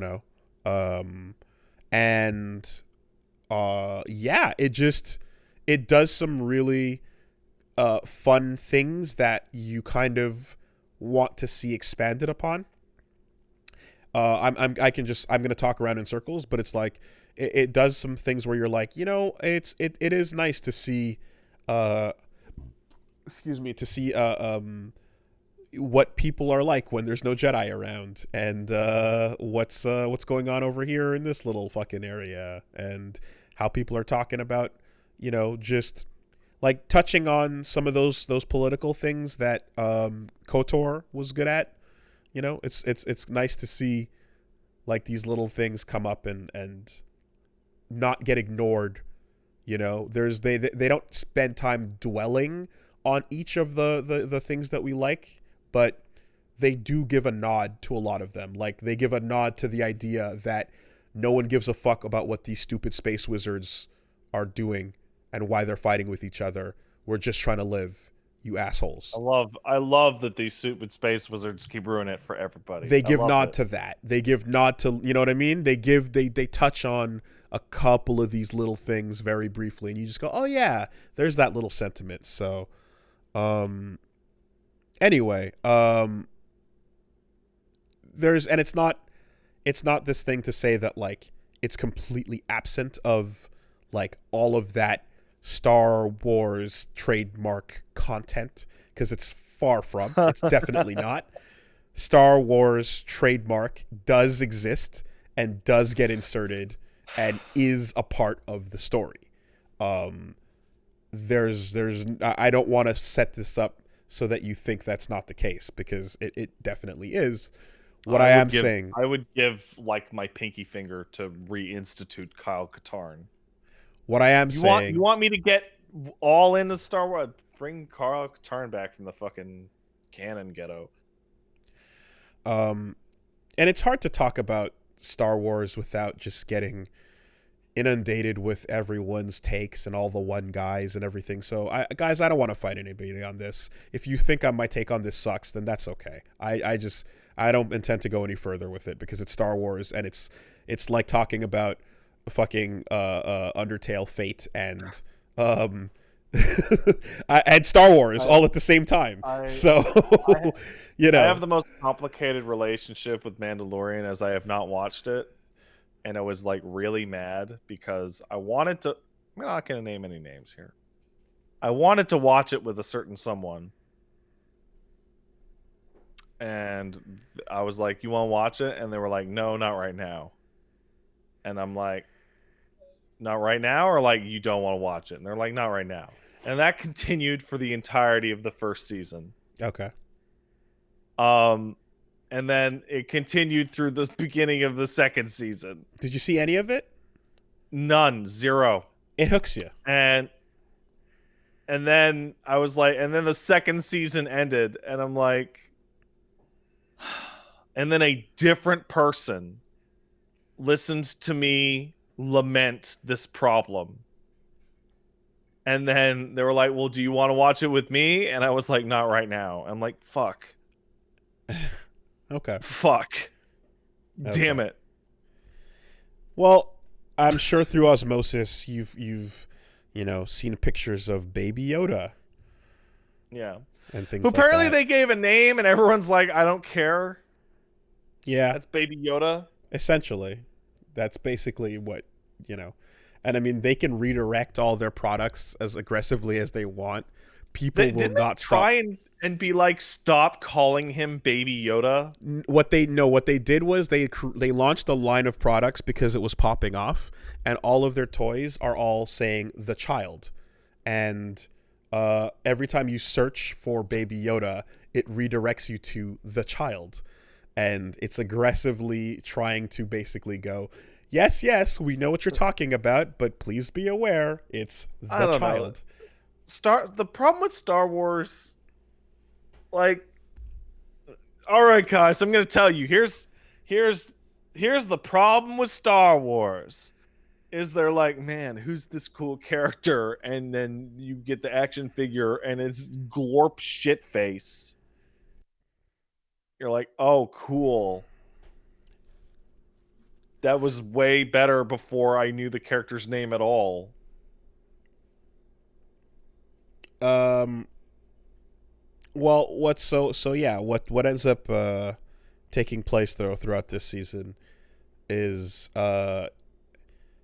as they did insert the Star Wars TM. I know. I hate that I know like the exact flavor that you're describing. Oh yeah. It's there.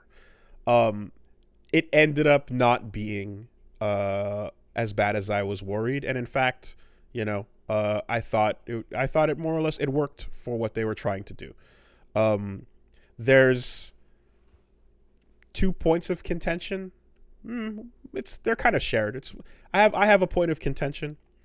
There's a bit of a moment where to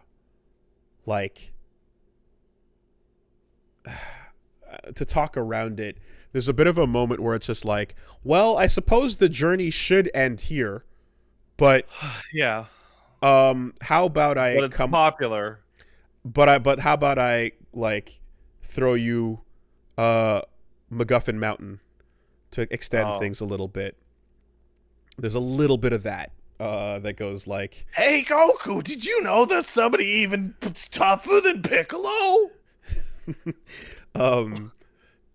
There's a little bit of a like, a just like it probably, anyway. But beyond that though, like I said, like everyone does a great job, and they ended off, and I was like, okay, cool, got it.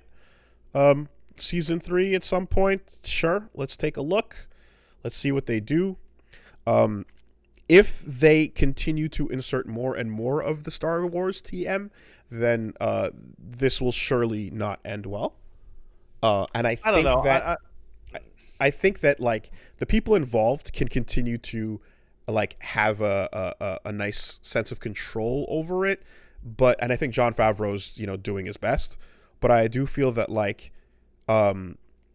this is, if Disney sees that people love this more than anything else they've tried to do that was more expensive, and higher budget and higher profile, then they're going to start looking at this as if this is the big thing now and try to treat it that way and make it into fully Star Wars trademark, which would then be going the Daredevil route and kind of making it, unfortunately, suck at that point. I think Star Wars should be taught in classes about how the studio will ruin literally everything cool that you've ever made. Star Wars as a franchise is almost completely definitive in that, was it made by the big company? Then it sucks. Is it made by a bunch of smaller satellite companies? Every time. Then it's probably really good. Every time. It's astonishing. Single time. The bloat is too large to fucking control. There's no delicate touch when you have big old fat bloated grubby hands, and every time you turn you have to knock over everything around you to see what's on your left or on your right.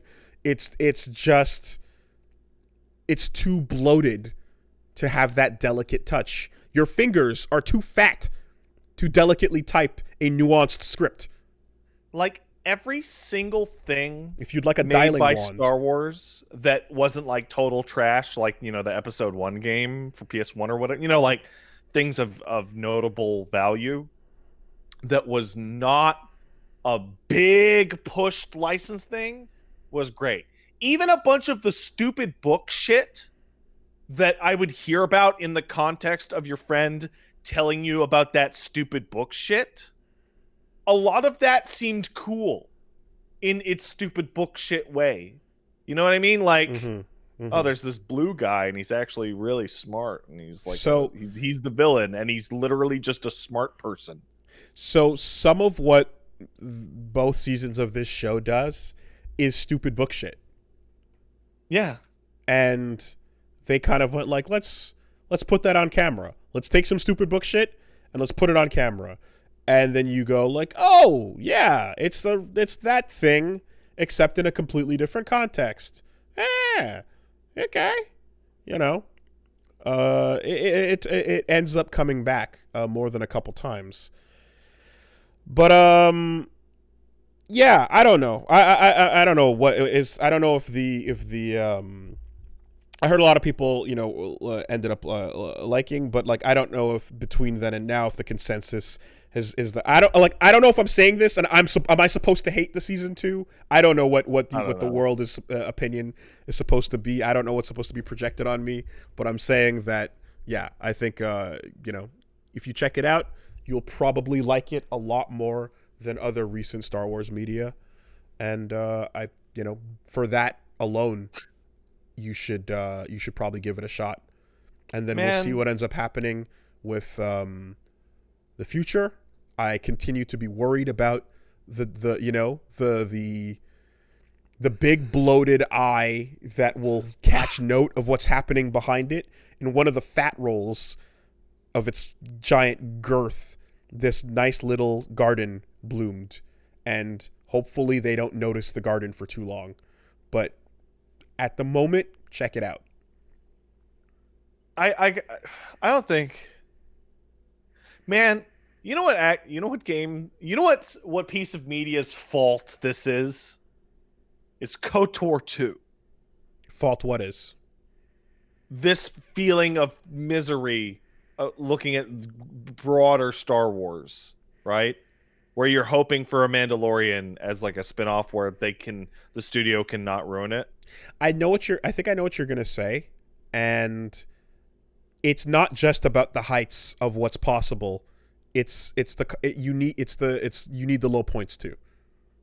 I agree, but there's like, this isn't even a specific moment, but like I remember playing through KOTOR 2 and getting to the point where Kreia stops you and goes, "What are you, fucking stupid? Mm-hmm. What are you, fucking dumbass? Mm-hmm. Using your wizard shit like that? Like, what do you think you're doing, idiot?" And I'm like, this is legitimately the most interesting thing that's ever happened in Star Wars. Yeah. Is a character just being like, what are you fucking stupid? Free. And that game came out in 2005. 2005, I think. I want to say maybe 4. And just from then until maybe Mandalorian, I haven't seen it, but people are saying it's really good. Or maybe some offshoots in that Clone Wars stuff that people are saying is good. Just like from the big Star Wars shit, just like garbage. You are not Just allowed. You are not allowed to deconstruct the franchise while it's paying attention to you. You have to hide. You have to circle strafe it and find a way into its blind spot, and then deconstruct while it's not looking. And then it's eventually going to auto-tracking overhead you. But in the meantime, you keep out of its line of sight to do that. And as long as you can do that and people can run in and check out what you did, it's going to be fucking cool. It's just, it blows my fucking mind. Like, I think about when I was sitting there in the theater for Last Jedi, and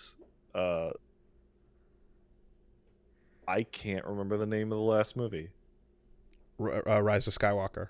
Rise of Skywalker. Like, all this fucking awful, vapid Force dialogue about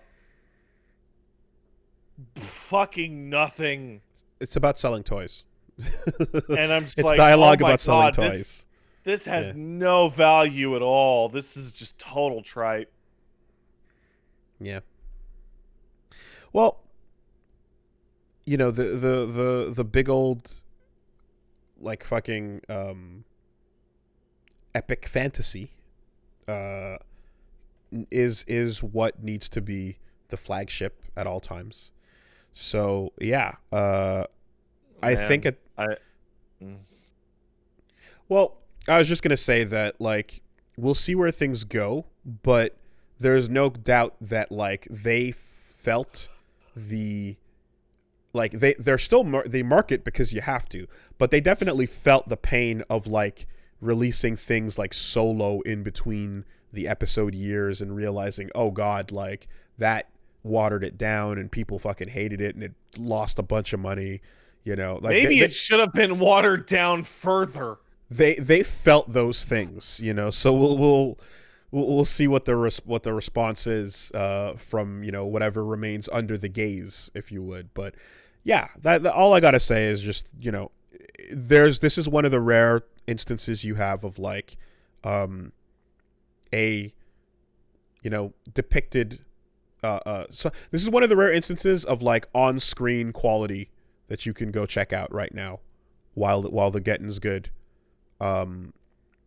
That's not necessarily animated, or that's live action anyway, you know. So in this rare instance, yeah, go see what's up while you can. I feel like live action has a kind of curse associated with it, because live action is always more popular than animation in any format, and thus invites the bloated fingers faster. It's seen as more important. Like Clone Wars and all that stuff, they pretty much got to do their runs, right? Yeah. Like, without the bloated finger. And then Rebels even arriving had a like they made a basically they made a second show after that, right? So and then Mando got through one season, and then, like, I don't like the way you're describing it is the bloated finger has not touched them yet, but it hovers. Clone Wars has and I'm still working on it, but Clone Wars has a lot of, like, oof, all right, no one needed to see that. There's a lot. There's Clone Wars is a mixed batch, and then I believe it steers towards consistency as you go later into it. It took them a long ass time because it's many years of the series going, many seasons to figure it all out. But yeah, whatever is live action is seen as peak importance for sure. All right, well, that's Mando 2. Then something else was... Can I ask you a somewhat related question about Mando 2? Mm-hmm. It has nothing to do with Mando 2 in and of itself. But it's like, do you, after Game of Thrones, do you just look at shows like this with just like a feeling of dread in your stomach? That's what I was describing. Yeah. Absolutely. Like, oh, yeah. Just the longer... the shoe is always being held up, so to speak. Yeah. No, if the longer the carrot is held on the stick, the higher a chance it's all going to end in tears. Like, it's, we're good for now, is what I keep saying. We're good for now. We'll see where it goes. But there's too many factors there's a whole lot of cooks trying to get into the currently single cook kitchen. There's a whole lot of cooks banging on the door, and we have to see how long the door holds. They're trying to get in real hard. And the more people like what's coming out of the kitchen, the more cooks and chefs start punching and kicking and flailing to get inside. Right now, it's still going ding, and a plate of something good comes out. But you're like, yeah. But the door can't hold forever. That's true. So that was Mando 2. Then another thing was Reggie versus Demon Souls started, and I got to enjoy seeing Cherry Boy's first steps into that world. It's a fucking unique experience, isn't it? Very much so. And I get it now. I get why it's so fun to watch someone fumble for the first time into whatever awaits them. I don't think I got it until I was in this seat. And it's a lot of fun to see the problems solved in different degrees with different in various ways with different degrees of success. It is really fun to watch. There's this really, like, even more than most genres, there's this real voyeuristic asshole aspect to it. Like, so I hopped into your stream when you were doing it, the very first one, and you were in 1-1, and Reggie was just about to climb that staircase, and I'm like, he's gonna get hit by that fucking boulder. Mm-hmm. He's gonna get hit by that fucking boulder. Mm-hmm. Oh, he saw it. Maybe he said no. He did get hit by it. No, he did. Yes. And then I like clapped, mm-hmm. and I'm like, yeah, like he's like the tool set that he's got is such that I think he will continue to correctly assess the problem, but still fall for it. Because there's not knowing the problem exists and just eating it. Then there's assessing exactly what it's trying to do and then succeeding. And then there's assessing and failing. And I think we're going to see a bunch of the latter. I also was sent a clip that made me like feel a joy in my heart that I've not felt for many years, which was you telling Reggie how to parry and going like, no dude, L2, sorry, R1 and R2, and watching him uselessly parry his shield and just being like, ha ha ha, now you will know.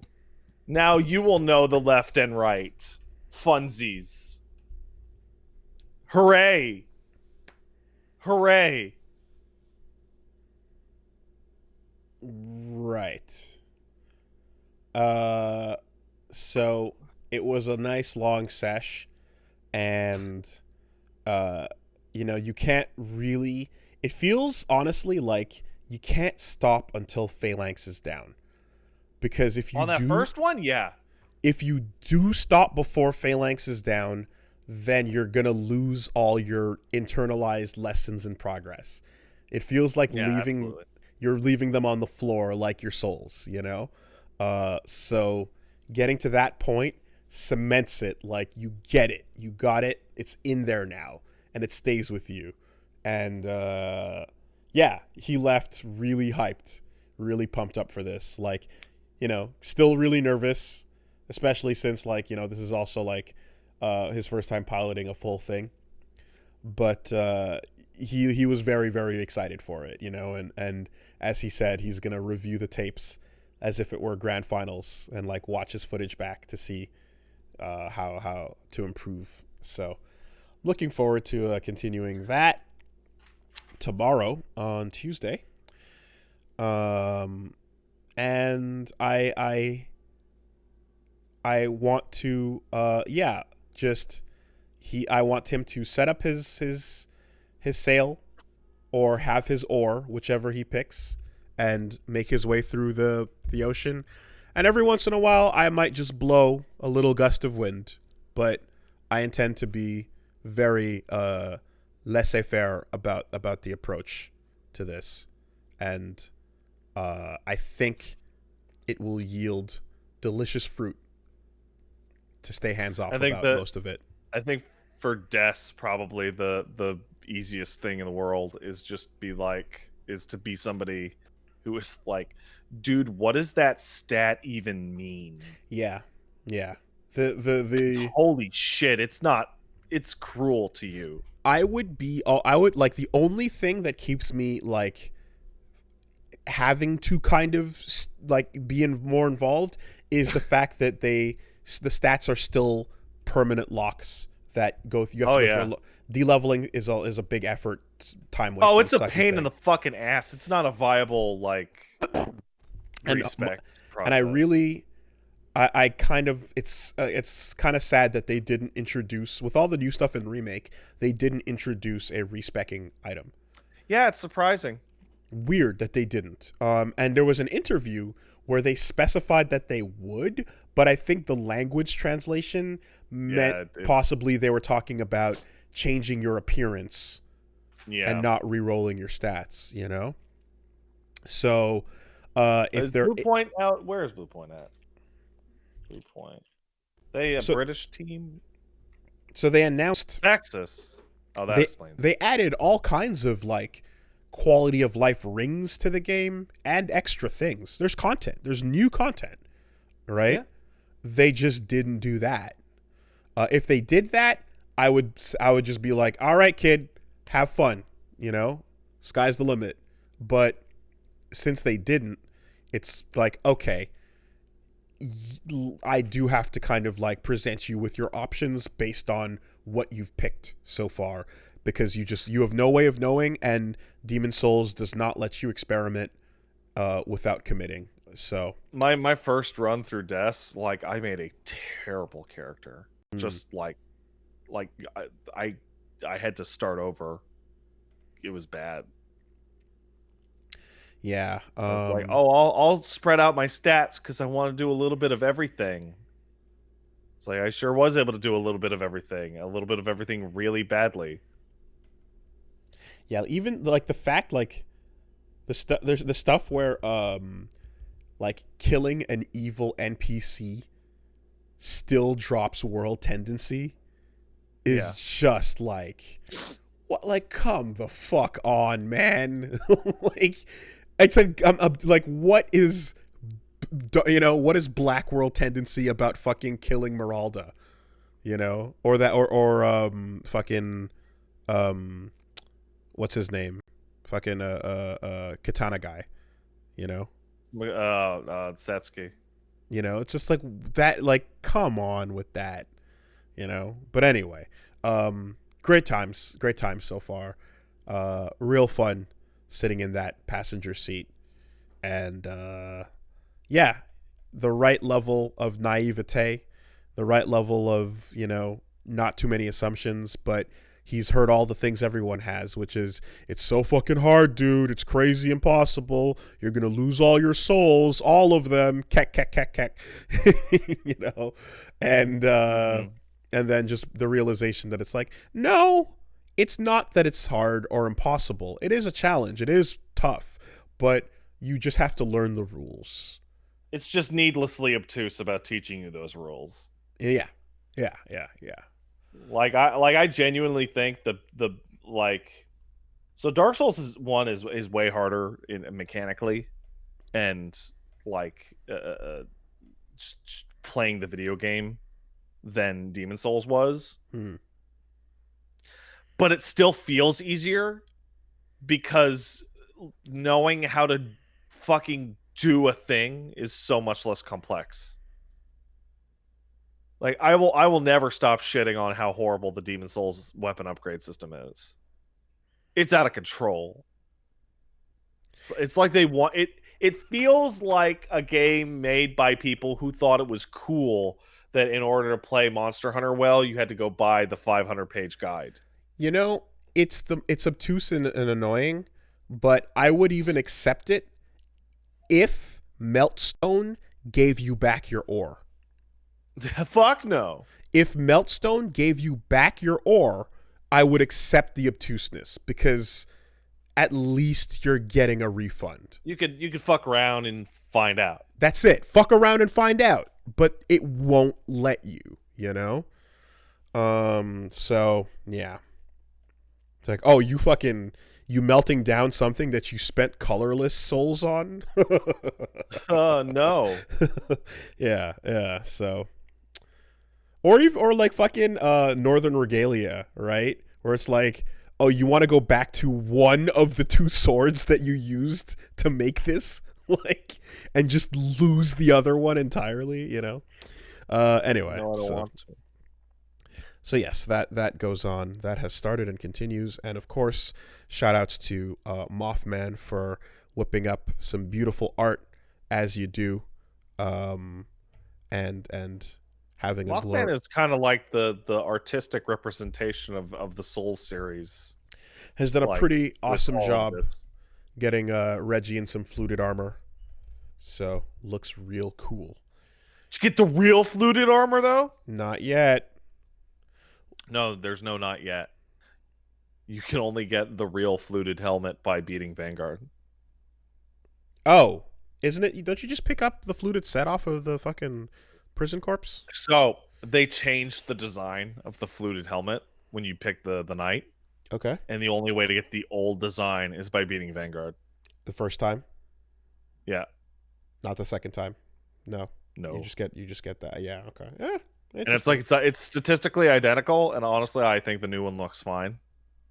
But well, I mean, they fucking there's also like red eye and blue eye sets, and it's like the helmet obviously changes, but the suit doesn't. What's the point of making two of this? You know? Oh, there's a glow effect that changes depending on which one. Yeah, the blue one doesn't, and the red one does. Oh, okay, fair enough. They also have different stats. Yeah, there was another great moment where big old red boy is standing, you know, guarding guarding Doran and You mean Reggie, Dolan? Yep. And Reggie's like, yeah, you know what? Fuck it. I think I'm gonna take this. I'm gonna go. You know, like, and I'm like, You're like, yeah, sure you are. You got that moxie. I like it. Right? I'm just like, make a game plan. Decide where you want to fight him. Let's do it. And walking over there, the spearman and crossbow combo fucks his world up so hard. And I'm like, maybe you want to reconsider fighting Red Boy. You know? No plan survives contact with the enemy, I think is an old Patton quote. Oh, just the journey to the challenge became the challenge. It was great. So, yes. I want to see the part where Reggie fights the Red Boy. Yeah, I mean, there was a walk over and a look, and I'm like, oh, there he is. Okay, well, let's go the other way. And as the camera is turning for him to 180 out of that pathway, the Red Boy starts walking, and he's like, yep. So anyway, and I'm like, by the way, I love that Red Boy. He's coming. Oh Lord, he coming. And he's like, what? They're like, make a plan. He's coming. Oh, so much fun. So much fun. Yes, Reggie versus Demon Souls continues. And then, you know what? You know what, dude? I love Shogi. Oh no. I like Shogi a lot. It's fun. Oh no. I'm enjoying it. I'm not very good at it, and I'm learning the ropes because I'm still coming off of chess as my introduction. But when I boot up Yakuza 0 in between sessions on stream, I kind of just want to play Shogi. So I'm trying to play through that and get better at it. Well, at least it's not Mahjong. It's not. I haven't tried Mahjong yet, but I know what Mahjong is. I've played it in real life, you know. Oh, really? I played a bit of Mahjong in Judgment, like literally yesterday. Because I was looking through, I'm like, how come I don't have all the friends in Judgment? And it's like, oh, one of them requires you to play Mahjong games. I'm like, okay. And then I hit the rules button on Mahjong, and it's like, here's the 30 pages of rules on Mahjong. Mm-hmm. And I mean, like, I'm not gonna do this. I like chess more than poker, so it stands to reason I'd like Shogi more than Mahjong. Shogi's fun, man. Yes. Is Mahjong poker? Closer to. Mm-hmm. I can't make heads nor tails of Mahjong at all.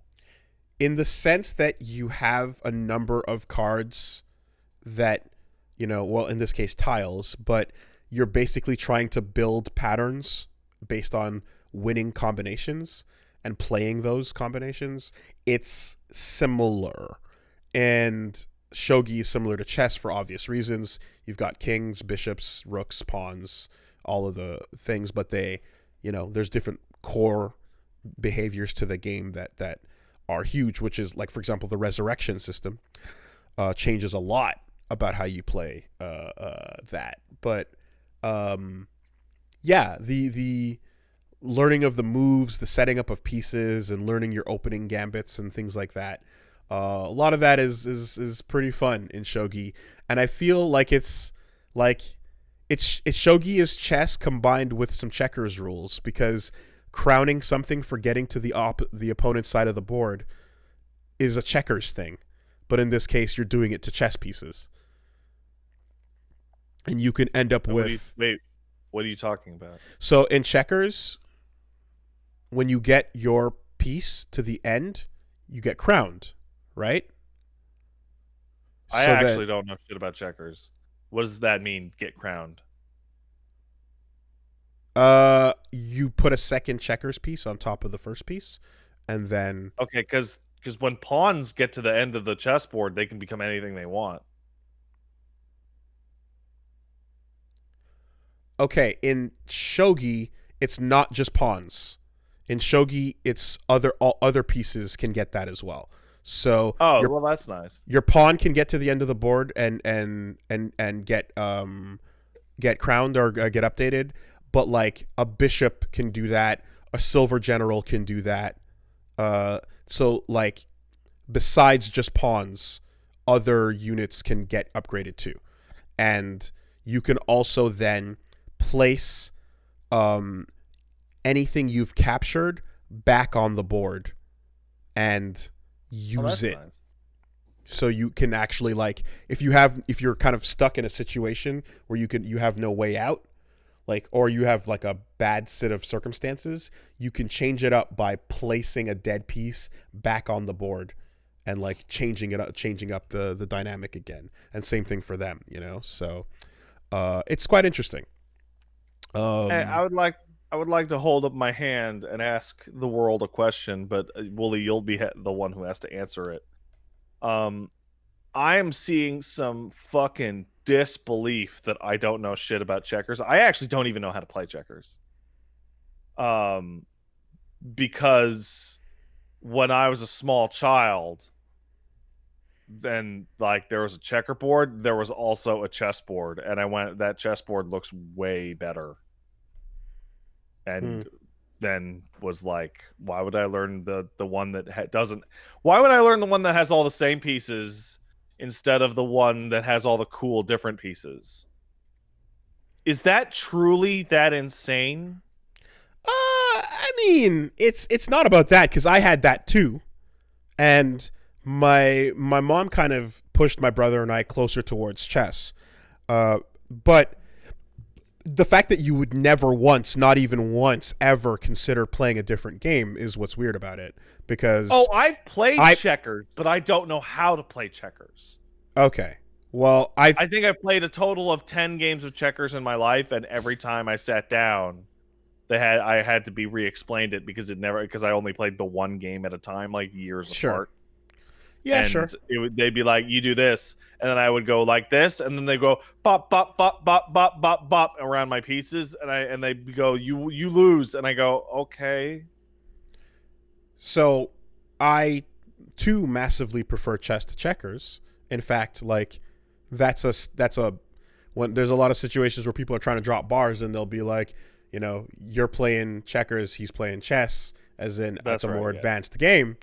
But like I also played Snakes and Ladders as a kid. I played fucking whatever dinky little board games. Snakes and Ladders. It's fun. Like looking back on it, that game's bullshit. Yeah, there's a bunch of stupid games. But the point is, I played a variety of games and I learned how to play them and had fun playing them. But in the end, I preferred chess. And when you're going to like when sometimes it'd be like sleepovers or like Christmas Day like board games and shit like that. And, like, not everyone's playing chess with you. Not everyone's looking to get into the cerebral fucking battle. Some family members are just trying to fucking bounce black and red pieces around the checkerboard, So, for them, you play some checkers, or you play some Monopoly or whatever the fuck is going on. So, anyway. Shogi fun. Shogi good. I would like How would you... Do you like it better than chess? No, but it's also not fair because I'm just getting introduced to this, and I've been playing chess since I was a fucking, tot. A little baby. So it wouldn't be fair to compare the two. But right now, it's a refreshing take on it because it's like, oh shit, it's the thing I know, with a lot of other factors that you have to consider, the biggest one being that whole fucking, that resurrection game. It's like that on its own is enough of a game changer. And of course the fact too that like the most basic AI in Yakuza 0 still crushes you. It does it slower, but it still crushes you. So you don't have a grasp. And I also like that. That was my experience with the Mahjong and Judgment. Went to the baby table, and I'm like, I'm gonna play this tile. And then somebody goes, "Chi!" And I go, what? Yeah. What is that? What does that mean? But you've got a super take back, though. You can use your super take back. I know I can't. You got 3 regular takebacks and a super takeback. Wait, is this a real rule? But in Yakuza 0, you can press the button to take back a move 3 times, and then the super take back. I'll not have that. Hey, stop that! Stop that! Hey, no. Yeah, I guess it would. I mean, in Mahjong, it would make less sense because you're drawing fairly random tiles, right? You're drawing random tiles in that game, and you're using them like poker. So if you were to do a take back in poker, it would re-randomize, so that wouldn't work as well. Whereas chess, it's set pieces, set movements, so you can undo those more simply. And then a super take back lets you move back multiple moves, so helps for learning. But yeah, it's fun. I bet. I'm gonna be trying to get myself I It's a beat shogi. Yakuza 7 without playing Shogi once. Well, there you go. Shogi. I want like when I play the beginner level of a game and it destroys me, I'm intrigued. You get my interest very easily like that. So I'm here to try and beat that first 10th Dan and see if I can make, or 10th Q rather, and see if I can make my way up. Yeah. You know what this reminds me of? There's a fucking bit in Hunter x Hunter that's really bizarre that has to do with Shogi. Fuck. I said it wrong once, and now I'm pronouncing it that way on in which they want to build up how smart a character is. So the character like beats the world shogi champ in like a second, and then they beat the world mahjong champ, and then they beat the world I think it's like backgammon or like Go, I think it is. Oh, okay, yeah. Like, yeah. and then I'm reading it and I'm like, they introduce a completely new in-universe game for the character to play. And all I can think of is this person writing it doesn't actually know how to play any of these games, but they want to write like a Go manga. So they're just gonna make their own with their own bullshit rules. Their own bullshit that they don't have to actually attribute to real life at all. Invent a board game and you can do whatever you want. I mean, fucking Yu-Gi-Oh! Like, did sell a product, but weren't there moments in Yu-Gi-Oh! Where, like, the thing in the show made no sense with the actual product that they would sell? So I never watched Yu-Gi-Oh! Nor played it, but I am familiar with tons of people complaining forever. It doesn't work like that. Man. Yeah.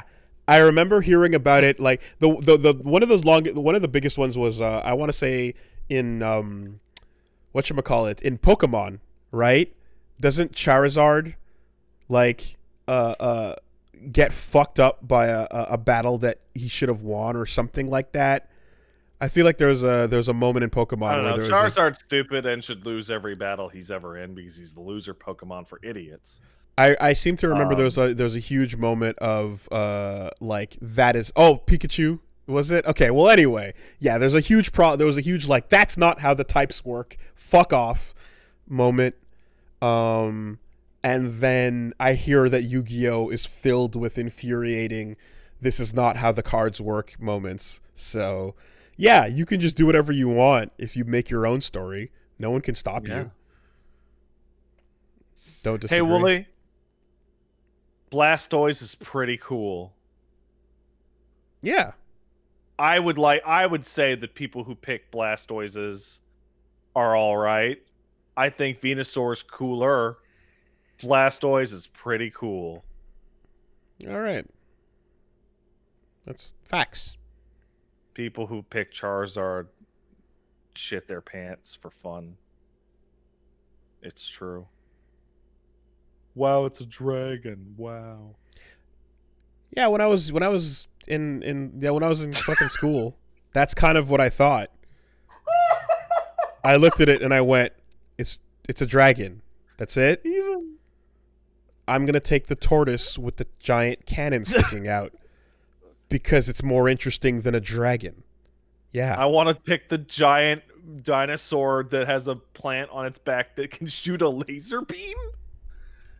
That's not how that works, but okay. It's a dragon. It breathes fire. Yeah. Wow. No, Woolie, as a Blastoise person, has anything ever topped that part of Pokemon, the origin, where Charizard punches Blastoise and Blastoise just looks at him like bitch? Rules the whole way through. Never been topped. the sickest shit that's ever happened. Fucking just the absolute best. But, you know, it was just a matter of like, okay, that's fine. The flagship design is the lesser creative one, and that's all right. Not every kid needs to be, not some kids just like the fucking generic thing they've been served. That's fine. It's no problem. You can have that. I like the one that's a little bit more interesting because I've never seen that before. That one, I've seen that before. Not the same thing, but close enough. So fuck that one. Do something else. Say, it's depressing. Like that one. As I live with, and I'm quite close to, and in fact share many affectations for, a Charizard lover. And it's tough. It's tough. You know what, though? It could have been a Dragonite on the box. Dragonite fucking sucks, dude. It could have been a Dragonite versus a fucking Blastoise on the box. Oh man. Yeah. What would have been a legitimately like good alt pick for the red cover? Okay, well, it'd have to be fire. Not Magmar. Fuck not Magmar. That it came and went. Those bubbles on the forehead, they're too weird. What do we got? It would have to be Arcanine. I think it would have to be Arcanine. Yeah. Moltres is fine, but then the birds come along with the next ones, right? So Ninetales is pretty dank. Ninetales is pretty good. Yeah. That's true too. But Arcanine is like that's like a boy. That's your buddy, you know? Like you want to show off like shit. 1, 2, 3. You want to show off Gen 1. This is going to be a pocket monster that you can, be friends with. You go really Arcanine. 12 fire types in the original? Holy shit. What about Rapidash? Still a little too typical. Rapidash is cool though, but still a little too typical. I think a flaming horse would be a lot cooler than a shitty looking dragon for idiots. Yeah, it would be an upgrade. But it wouldn't be better than an Arcanine. An Arcanine would be a great pick. I'm scrolling down this list. The fire type life is the life between cool ones and total losers.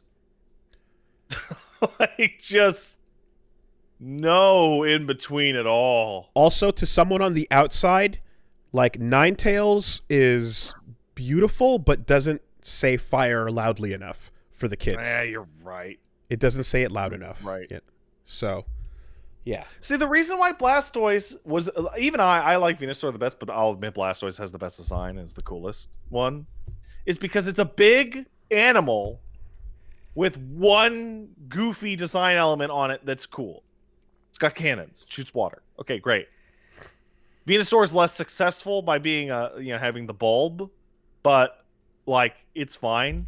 Charizard's just the base design. It doesn't have a thing on it. Mm-hmm. It needs a thing. Mm-hmm. It needs like a knife or like a sunglasses or fuck off, Firetail. Get the hell out of my face with that. That's basic shit. Needs more. Needs more. Yeah. Like you know what it needed? It needed sunglasses made out of fire. There. You see, I fixed it. No. Here's the thing, right? Think Firetail, little small detail. Cyndaquil, whole back is on fire. Yeah, see, Cyndaquil's better. So that's a more extreme take on it. Amp it up a little bit. Amp it up. That fire should be a lot more present.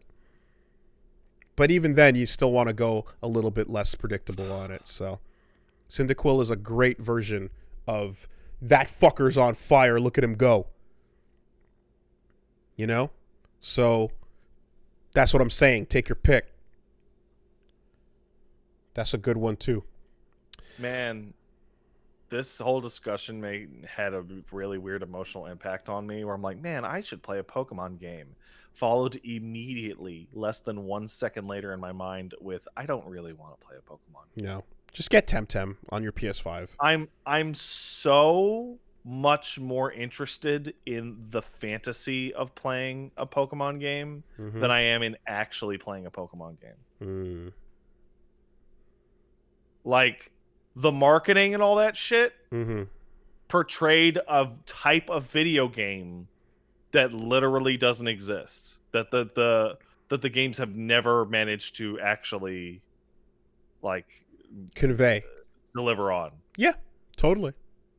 It's my number one complaint, and it's the weirdest thing that after all this time, they just haven't leaned into, you know, really just delivering that experience. They've got I mean, it's an RPG series that continues on, and like, for those that are in on squarely the RPG mechanics, like, that continues to be, you know, successful. That's fine.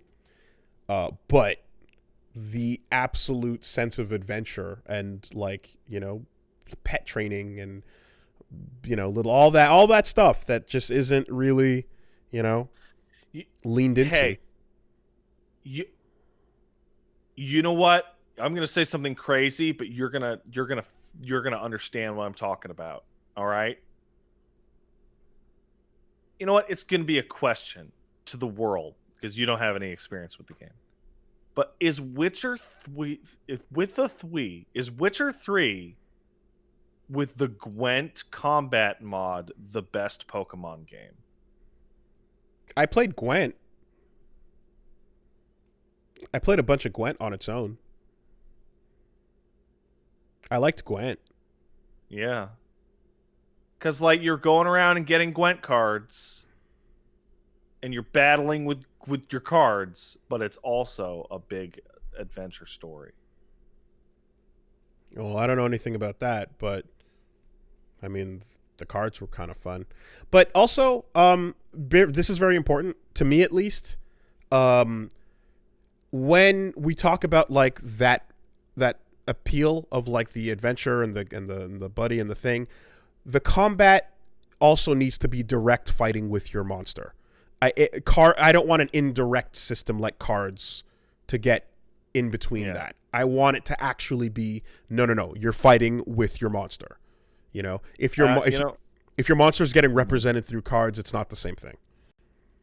Actually, no, I'll change it. Raido Kuzunoha 2, Raido Kuzunoha versus King Abaddon is the best Pokemon game. That's the best one.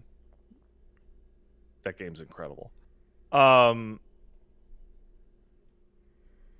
I can't stop thinking about something you said after we saw the Pokemon movie. Sorry, the Pikachu movie. Which was you talking about walking into, like, the villain's lair and having, like, the fucking giant statues of, like, the god Pokemon. And being like, why have we literally still not seen something that cool? Yeah. That shit was rad. Like, ever. Yeah. It was so cool. Thanks to 13 Sentinels. Why has Ditto being a human fucking with people not been a plot point in a Pokemon game? That'd be awesome.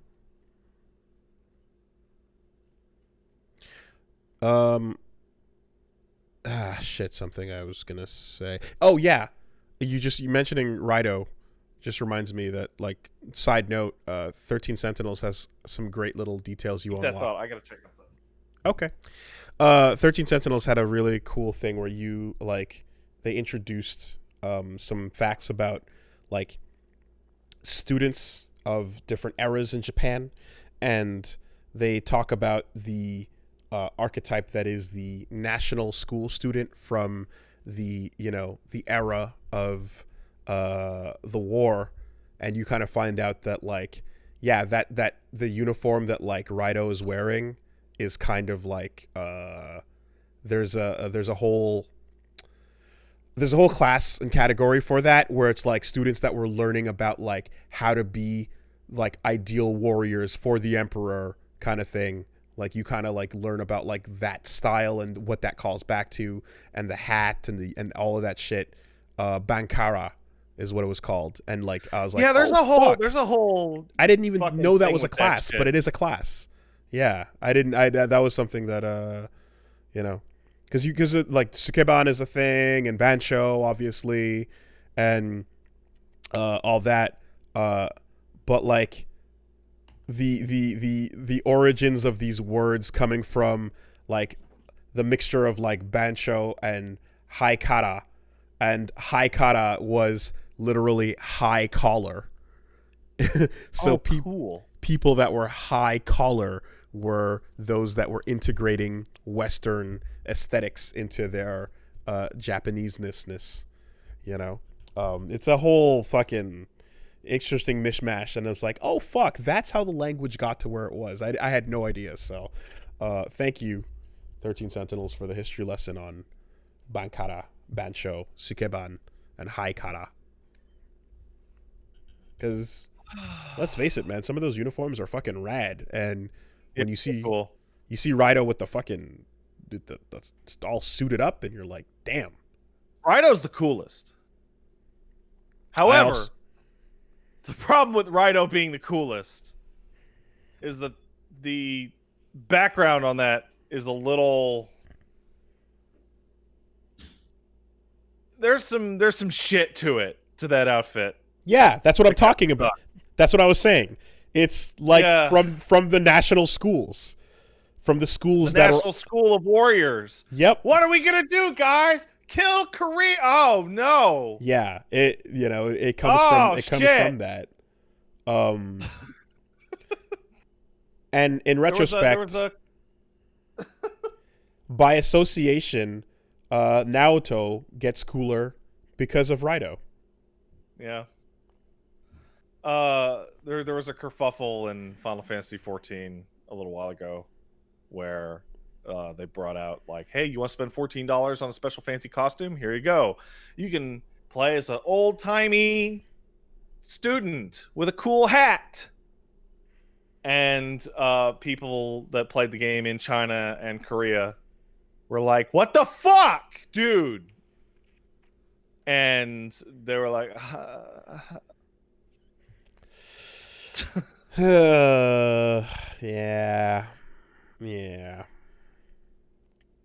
It's a little, yeah. Like, what if Raido's got such a cool hat? What if pointy hoods was part of the curriculum? What if pointy hoods were really cool? That's the problem. No, that's the real. Well, the real problem. I want to take that back. That I said that so bad. The real problem, as you just said, is not what they do and what they believe. It's that their uniforms sucked, right? Yeah, that's the problem right there. Never mind the small issues. Yeah. The problem is that the uniform was lame. If the pointy hat and mask looked cooler, then it wouldn't be that bad. But they looked shitty doing it. Right? You know, that's what you're saying? That's what you're saying. As fun as this thought exercise is, I have to say, it's probably a really good thing that the outfit looks bad, because I bet there would totally be the unironic people of like, oh man, I want to get hold of that uniform. That uniform's really cool. I mean, they should have got Hugo Boss on the job. As far as I could tell, he had free time. Wait, did he? Isn't he been dead for like decades? His company was available. Oh, yeah. Because, yeah, sometimes there's people that just say, hey, man, fuck all that belief shit. Snazzy dressers, am I right? You're not catching me in this crap again. No, but you know who I am catching? Lemmy. Lemmy rules. Lemmy, God Lemmy. The only Lemmy that fucking matters. All right, the dead bassist? Yes. He was awesome. And he loved the snazzy uniforms. He was a bit of a collector. If you couldn't tell by the aesthetics and the hat and the styles. I don't know much about Motorhead myself. All I know about Lemmy is that he doesn't know the lyrics to Triple H's theme song. That's my number one fact about Lemmy. More like the lyrics are what he decides they are after a bottle of JD. And then if he changes them, then the lyrics officially change. All right. For a bit. For a time. Whatever comes out of Lemmy's mouth is the lyrics. This is reality. Oh, man. It's great. Reality can fucking catch up. Anyway, more Woolie versus Yakuza 0, more Reggie versus Demon Souls coming up this week on Woolie versus. You can check us out over on twitch.tv/WoolieVersus and on YouTube at youtube.com/WoolieVersus. We're also going to be off for the New Year's, but we're at least going to get those 2 sessions in this week. And other things that have been dropping recently include Best of Death Stranding, which shout outs to Civ. That's a fat boy. That is a humongous best of, possibly too long, but it is all the moments of this enormous LP pared down to a collection. The first video was 4 hours, and that was part 1 of 3. So in the end, it's going to be 3 long videos to get all of Death Stranding in, and I trust the judgment of Civ on that like what's in there needed to be there. I have a silly question here. It feels. How long was your total LP of Death Stranding? I don't remember. Because is 12 hours half of it? No, it's not. I do feel that also it blends together with the time I spent off camera trucking. Now, so we're gonna try this out. We're gonna put some fat boys out there and see what people think. Personally, I feel that if people want to check out a best of, they're looking for brevity. So I feel this might defeat that purpose. But we'll see. A lot of people just want a big long video to watch. Yeah, some people just want to click on a long thing and let it go. So in that case, this will we'll see. This is a very experimental release for a very experimental ass game. I think it's longer than my desires, but we'll try it once and see how it goes. And then keep an eye on the response from here going forward. 75 parts? Okay. In all honesty, if it was too long and you're like, I told you so, you can be like, cut the best of down to its best of. Yeah, exactly. Because again, to me, there's different audience. Some people want that long video. Some people want to not spend that time and they're looking for the highlights. And some people are looking to keep the narrative and have it make sense. So if somebody's looking for the narrative to make sense, they're going to want to have the parts that need to be there, versus if someone just wants, they already know the game and they just want those highlights. Different audience want different things. It's hard. So anyway, this is all to just let you know that these are coming out. Part 2 should be coming soon, and then the third one, it's a chunky, but let me know how you feel about it. And then there's that. On the brevity side of things, we're also caught up on our best of Twitch videos right now. So those are also dropping regularly. And from now on, we're going to be doing one for each month. But everything from January up until now has been released in the little best of Woolie versus Twitch clips. And those are all about 5 to 10 minutes tops. Quick little glimpses into some fun little on camera shenanigans. So take a peep, see if you enjoy. That's all good. And yeah, obligatory mention of Guilty Gear Lore Episode 2, also available now.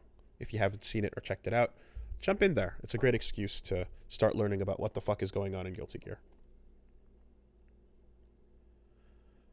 Hey, Wolves, do you mind if we swing it back over here? I remembered a bunch of shit during my week that I want to make some quick notes on. Yeah. So I had a Christmas mystery game thing going on, and I decided on Donkey Kong Tropical Freeze because of the 10-year anniversary of my time in the business, but then Bayonetta because Bayonetta 2 is a Christmas game.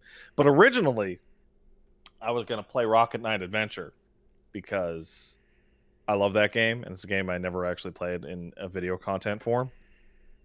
And I discovered a feeling that it's the first time this has happened to me in a while, but it hit me the hardest it's ever hit me in my life, which was I loaded it up and it ran great, and RetroArch is easy to use. I'm playing Rocket Knight Adventure. It's like, oh, it's great. And oh my God, how did I beat this as a child? Like, dear Lord, how did I? Easy. It's brutal. Not that easy at all. It's brutal right away. The answer is through sheer repetition, because the old and hard was your replay value. Your longevity was based on that difficulty. Because I just played it like for like 40 days in a row. Mm-hmm. Nothing but. Same thing. Mega Man 2. You know, I remember like I'm fucking a kid getting through that game, and is like, how do you do this? And it's like by sheer memorization of everything coming up. And then I'm like I accidentally did the dash into like a guy at a weird diagonal, and then if you do it at the right angle, you start spinning and you do a million hits instead of bouncing off. And I'm like, oh, I remember how to do that against every enemy. Because I was bored, and now I'm old. This is how video games fucking sold you, man. But I was like of the opinion of like, oh, I used to beat that game all the time. I'll just load it up on stream. We'll do a quick run through. It'll be great. And like in the testing process, I struggled to get even halfway through the first level. I was like, oh man, that's brutal. The other thing that I would like to discuss is that I actually went back to League of Legends. Ah. Why? Well, so I actually very much enjoyed my time of with League of Legends a few last year, and I got into a very bizarre mood in which, do you remember last week where in the email part, maybe it was 2 weeks ago, we both remarked on like, man, RTS games are cool. Shit at them. Mm-hmm. And then I'm like, maybe there's some RTS games I can be shit at. No, not really. And then I'm like, oh, League is a RTS, but you only control one character, so I could be less shit at it. But then I'm like, well, what stopped me from playing League back in the day? What stopped me from playing League back in the day is that I play on a weird TV setup, right? That meant that when I'm trying to learn these items, which is a long and convoluted process, I actually can't read the item descriptions because the text is too small in the shop. Like, they are minuscule, tiny text. Even on a monitor, they're small, but they're readable because you're on a monitor, right? And I took to Twitter and I'm like, darn it. I would really like to play League right now, but I'm on a TV and my text is too small. I can't read it. And then some guy was like, you know, they just changed the shop interface like last week, right? And I was like, no. So I re-downloaded it and opened it up, and sure enough, the text has been enlarged by like 400%. and they completely redid all the interface around all the problems that I personally had a problem with. Nice. And the game is now totally playable in my setup. And I'm like, well, okay then. So I've been playing it. And overall, it's been like as much as people say League is the most toxic thing ever, when the toxicity makes you laugh, you can have a really positive experience. There are some frustrations, and I'm not playing ranked games, so I'm sure that's a part of it. But yeah, I really like it. It's fun. It's a fun thing to do. I blew like a whole night last week, the other day, just doing game after game. The only problem I'm having for real is that I got okay at it last year, and I'm pretty sure my hidden skill rating did not decay over that time, because I am way worse at it now. So, And the game is not taking that into account. So League over Dota? Oh, well, I mean, I actually went and checked out Dota before I knew they changed the League shop thing. And Dota has a bunch of... I like its overall interface design better, except it also has the same problem. All the text is way too small. Well, these games are made for monitors in front of your nose, right? They're not made for TVs on your couch. Yeah. Yeah, I know. Yeah, we know lots of games they run into this issue. Yeah. Almost every game, honestly, has some kind of issue with this. Dota seems... How do I put this? That everything about MOBAs is like, it's the most incestuous genre ever. Because, like, okay, where did it start? It started with Dota, right? Well, that would mean that Dota 2 is the originator, right? It was like, no. Dota 2 is made by Valve, and League is made from people who left Blizzard, apparently. Some of who... And also, League looks more like Blizzard than modern Blizzard does now. It's weird. League designs do look like they came from the same fork that Blizzard designs branched off of. I'm wrong. I can see those similarities, but they just go into a whole other degree of like shine and glitz. It was made by people who left the original Dota team. Okay, that's confusing. Okay. Right, because Blizzard didn't make Dota, a bunch of modders did. I can see the connection between Blizzard character designs and then League of Legends character designs. There's a through line in that style of fantasy. Probably the weirdest thing about all these MOBAs is that they're all still based off of Dota, like the first one. And so you load them up, and if you want, you can go and just find the character that is this character.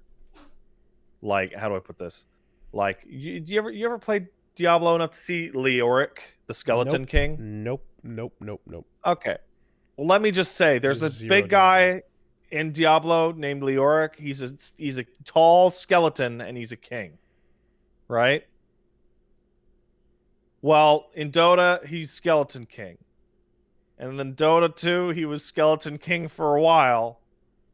But then they made him into Wraith King to be legally distinct.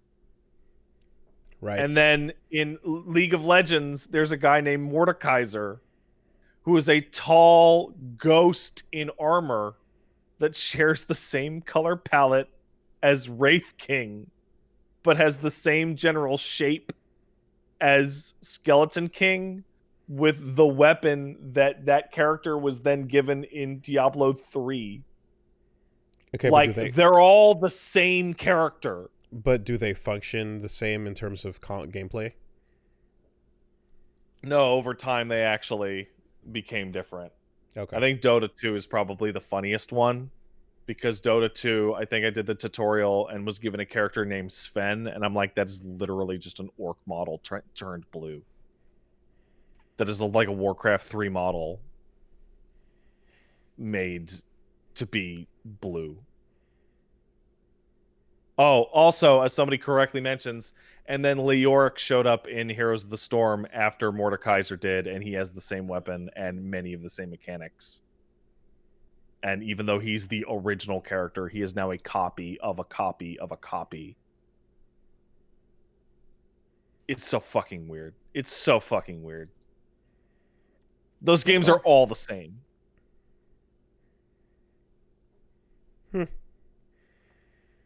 Well, And that's a rabbit hole that will keep giving as long as you keep digging. So, as much time as you want to. Do you want to hear about the final thing I have to talk about, which was the rabbit hole that keeps digging? Mm-hmm. That's right. I decided for funsies to load up Fortnite. Actually. Yes. So when you were asking me if I was preparing for Fortnite, you were talking about yourself. No, actually, I downloaded it and loaded it up just to see it for like literally one match, which I didn't even finish. And what was the impetus? So one of the things that I came away from playing League again was like, it's really nice playing a game that just has like tons of support. Just like constant new shit all the time. Of which I Fortnite feel like you go through a phase every once in a while where you just go, "Hey, mainstream, what's up? Why am I not playing?" Yes, absolutely. You? Yeah. I want to understand. I think that's why what it is. I am not into the big popular. Yeah, it happened. This has happened many times before, so this is the latest incarnation of it. Gotcha. Okay. I feel like I check in once a year. Mm-hmm. So I load up the Fortnite and dude, that part where you turn the game on for the first time is disgusting. Like you get like the story chapter cutscene, and then you get hit with a barrage of ads that you have to click through. Like you don't even hit the main menu until you click through multiple ads. Is there a paid ad version of the game? Ad-free version of the game? The game is free, so I guess it is technically a free ad-supported version of the game. But all the ads are for itself. And like it's like, do you like there's no like pass you can buy that'll get rid of all that? Well, no, the pass you can buy is what they're advertising, and that's what gets you more stuffs. Like, you loaded it up, and like literally the first choice the game wanted me to make was like, hey dude, do you want to buy a monthly subscription? You could get Mandalorian. It's just like, Well, that is how you become the #1 fucking game on the planet, though, is it not? Yeah. It's just... That's how you become stupid money rich. That's very extreme. This is how it happens. Also, so like, yeah, the first thing is a story cutscene, but the story cutscene is also an ad, because at the end of the story cutscene, they're like, we got all the coolest heroes, like Boba Fett. I don't know who that character is. The Mandalorian guy and this anime character and just shit like that, right? And then they hit you with the actual subscription ad, which is like a full page. And then I played the game and landed on a fishing hole and could fish, and I got a fish, and I don't know what that meant. And I was astonished that the game ran like shit. Like, I turned everything up to maximum because the game looks like a World of Warcraft shooter, and I could not believe my frame drops.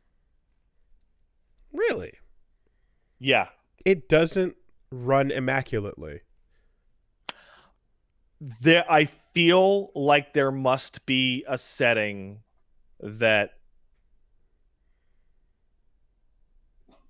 Okay, I'm not crazy. I was like, I think there must be a setting that I'm doing wrong with my rig or whatever. Like, actually, how?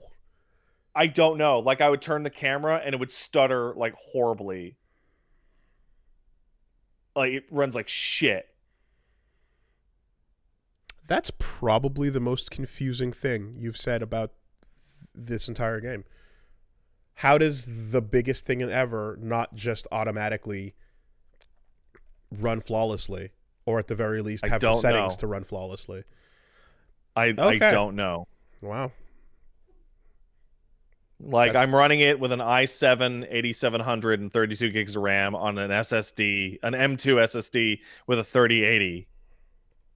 And I was like clearing shit tons of FPS, but then I'd turn the camera and run, and it would like just die to like 20 FPS for like multiple seconds. I mean, yeah, PUBG looked like trash, but like that was kind of like PUBG still looks like trash. Let's be very clear. I feel like PUBG almost marketed itself on how fucking trash it looked, you know? Whereas Fortnite comes along and it's like, no, but we're the expensive solution to all these alternatives, you know? So I thought their whole thing was, apparently, you know, look how smooth this is. I get the impression that the game is better optimized on its mobile form, as that is its primary audience now. Well, then I suppose you're not playing. Not playing on the lead platform. That's your fault. You mean the lead platform it's currently banned from? Yeah, unless you're on iOS, right? Or rather, only if you're on iOS. No. Well, you know what, man? We gotta let's call up our buddy Greg and get our free Fortnite hashtags out.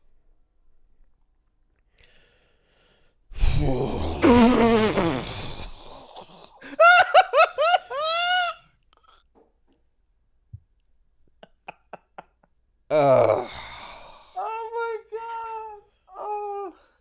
Oh, that was I viscerally reacted to seeing that, because it was the surreal nature.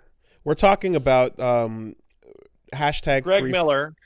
Yeah, and other people got free Fortnite branded clothing, and with a big old and phones. There are phones in those boxes. With a big old like clean fancy box and a whole like support the struggle thing.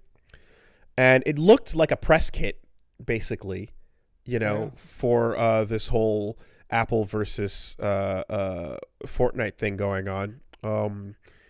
But Apple versus Epic.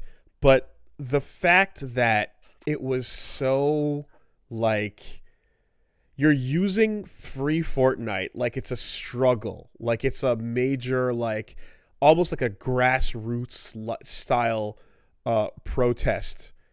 And you're all about doing, you know, about pushing it like a movement, but you're printing it with your neat little perfectly typed letterhead and folding it into a box and shipping this expensive phone and shirt out to people of the press so that they'll join your struggle, your perfectly printed, organized corporate struggle.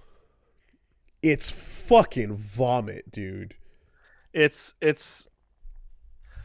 like the game business and the influencer business now has always been like super rotten, right?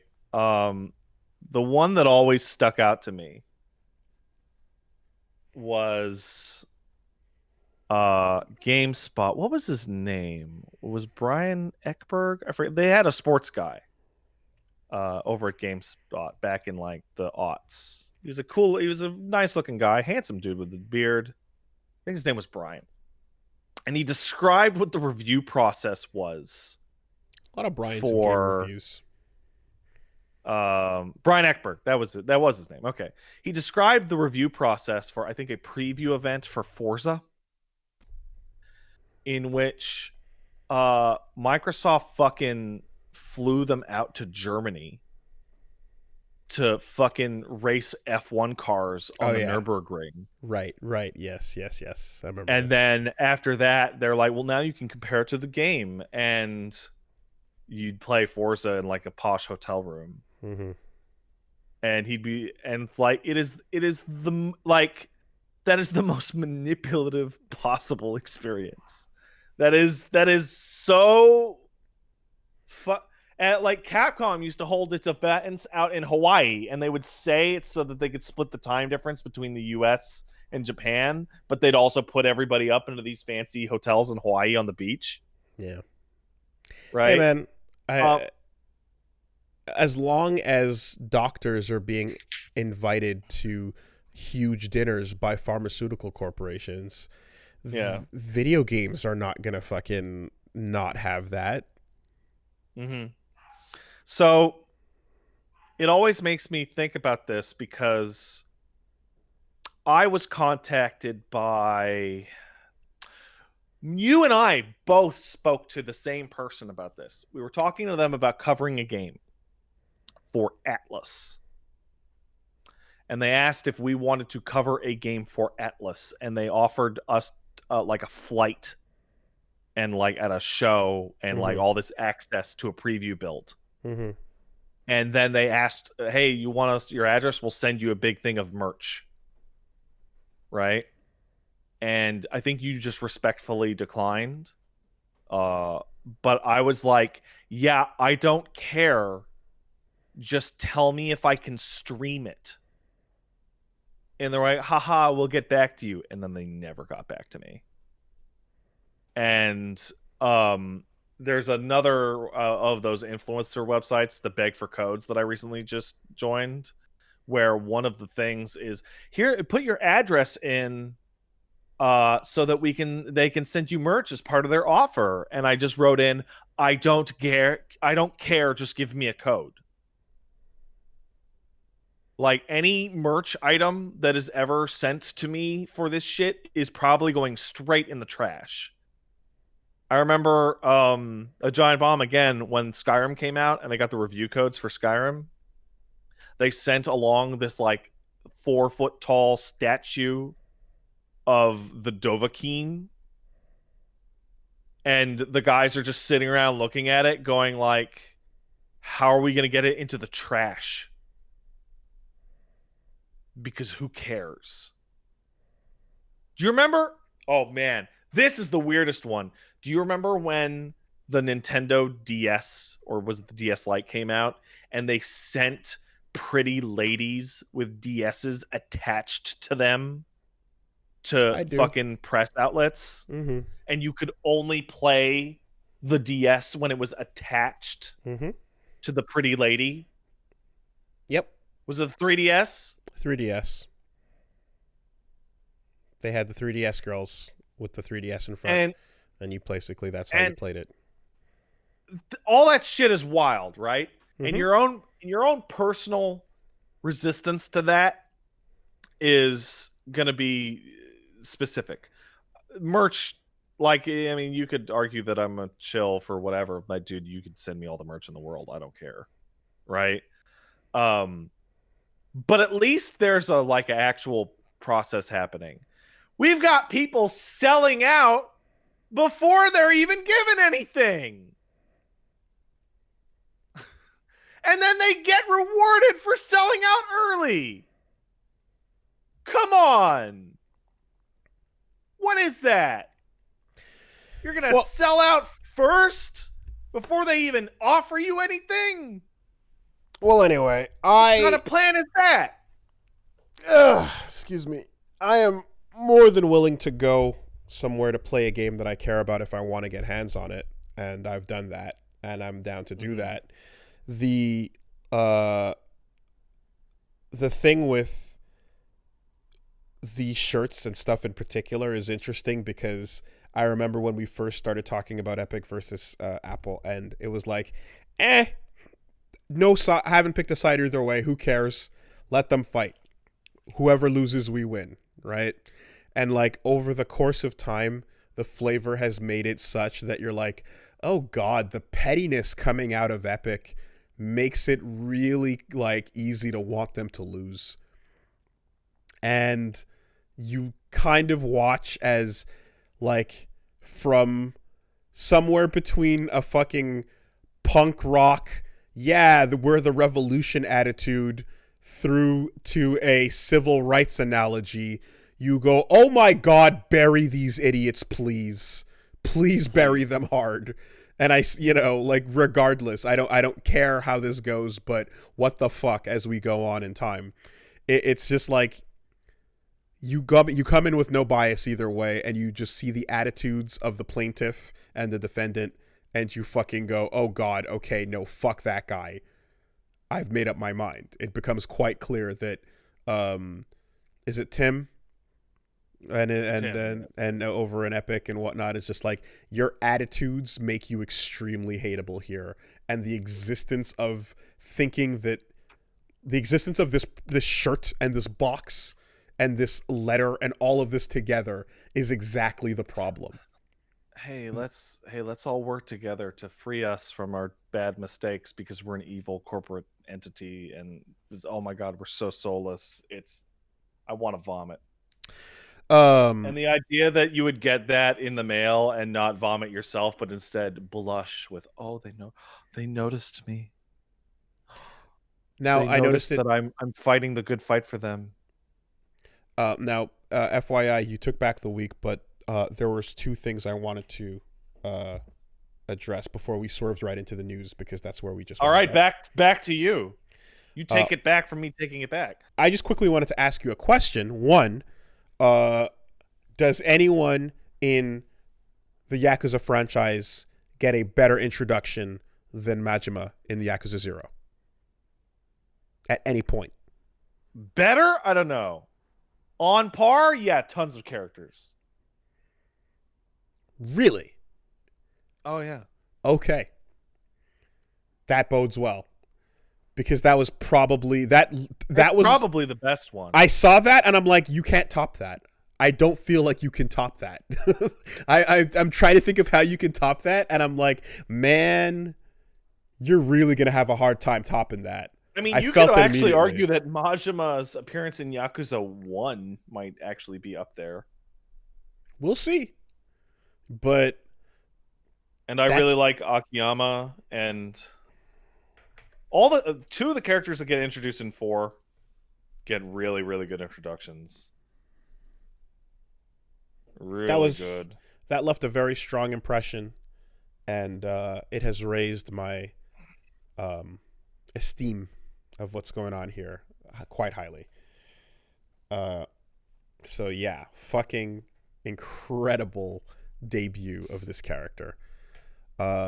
Which is weird, because it's not supposed to be the debut of the character. No, it's supposed to be something that people who've already seen him are going, what?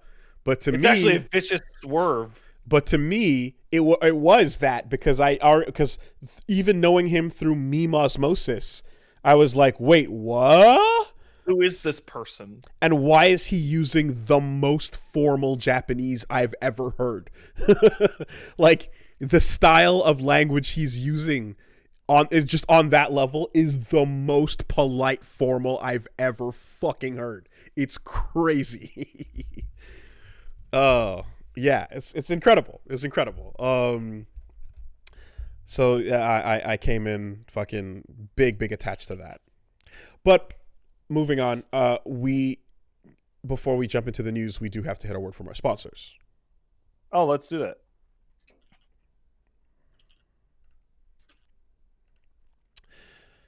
This week, Castle Super Beast is brought to you by, first of all, ExpressVPN.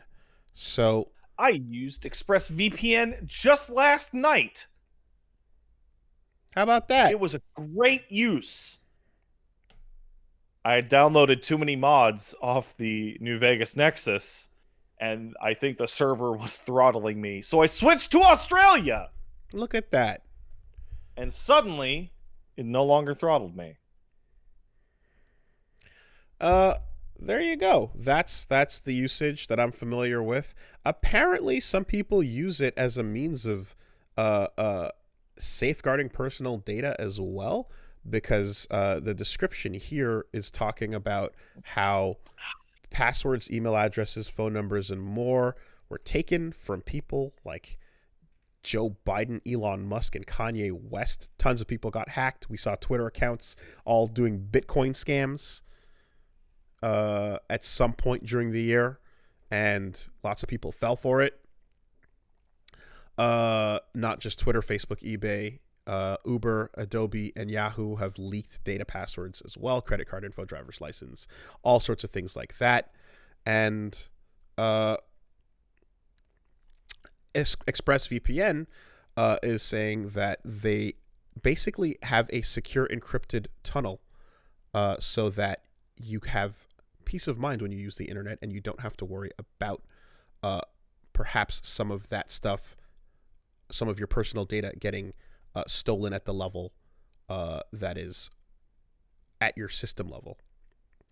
Listen, it's quite possible that your location is unsecured if you were, say, at a coffee shop with, had unsecured Wi-Fi or something like that. So if you want to keep all your shit on lock, use your VPN. It'll obfuscate your location and all that stuff, make you feel safe. There are people out there that want to know where you are and may in fact want to do you harm. There are even psychopaths out there that may in fact be attempting to track you down so that they can forcibly shave your balls. ExpressVPN will protect you from such individuals. This is true. Protect yourself with ExpressVPN. It's rated #1 by CNET, Wired, and countless others. You don't want to have that type of NieR Duel anywhere near you. So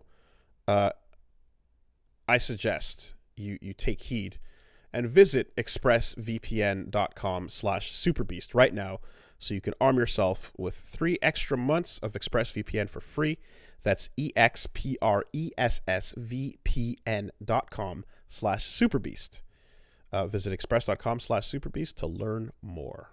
Thank you, ExpressVPN. Thanks, ExpressVPN.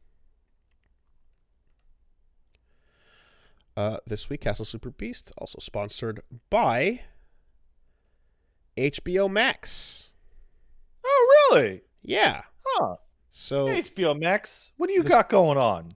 HBO Max, the streaming platform that has all kinds of stuff coming out for the holidays. Of course, we're all inside watching a lot of stuff. And it's true. What better time than to binge through any series that you're looking forward to, or any content or any movies that are upcoming.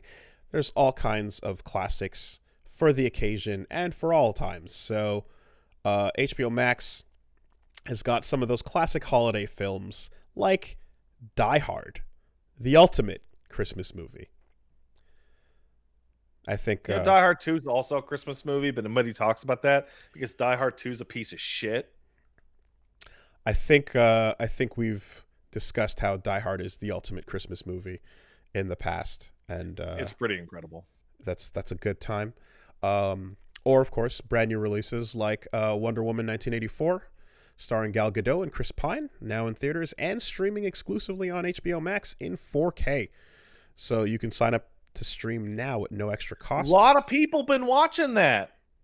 Yes, sir. A lot of people on my timeline talking about that Wonder Woman 1984. There's a lot to say, apparently. I haven't seen it myself. Highly anticipated sequel to Wonder Woman. So, yeah. That's the kind of stuff that is dropping, and that's the kind of stuff that I definitely am going to be watching. So, perfect time as the holidays continue to get cozy and watch what you want to watch by heading to hbomax.com now. Thanks, HBO Max. Thanks, HBO Max.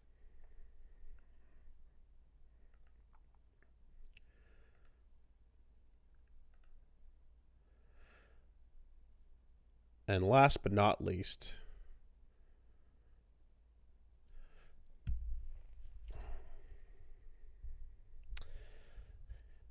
folks, some of us have, there are some problems with our day-to-day lives that we run into often. I can say that, you know, being in the house a lot has led to some issues that do have solutions, but you have to think outside the box a little bit, you know?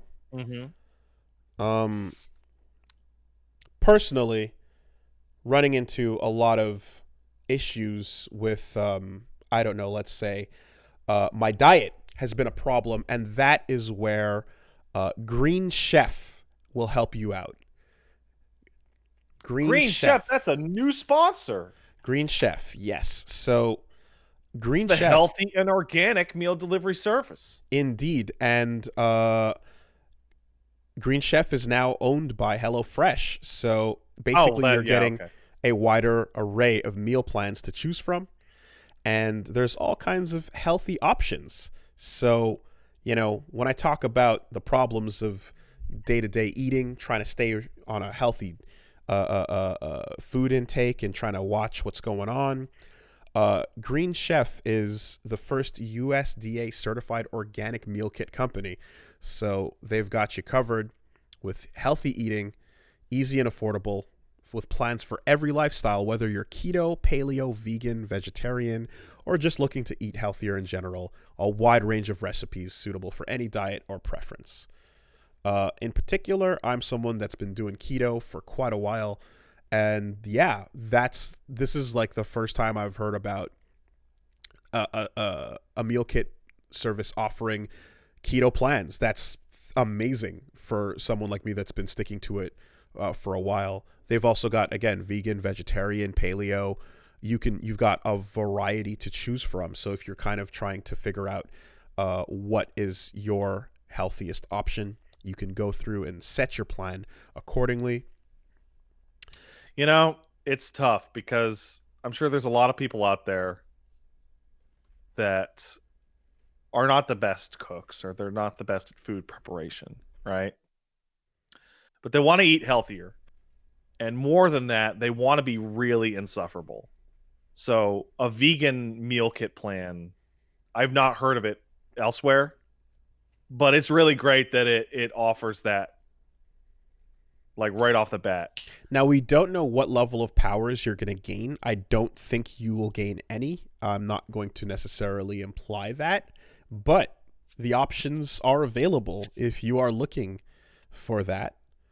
Or, you know, the vegetarian route, or any other of these. Yeah, if you want to be just, you know, normal person that's probably better than the rest of us, you can go vegetarian. Yeah, that's most of my family.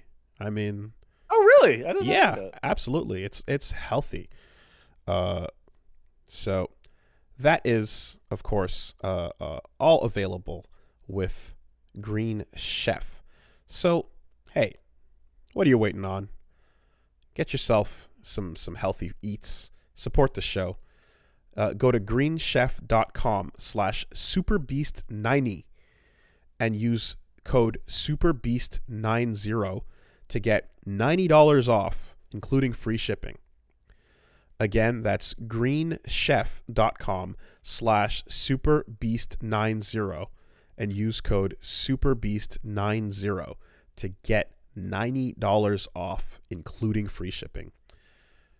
It's the #1 meal kit for eating well, so check them out. Thanks, Green Chef. Thanks, Green Chef.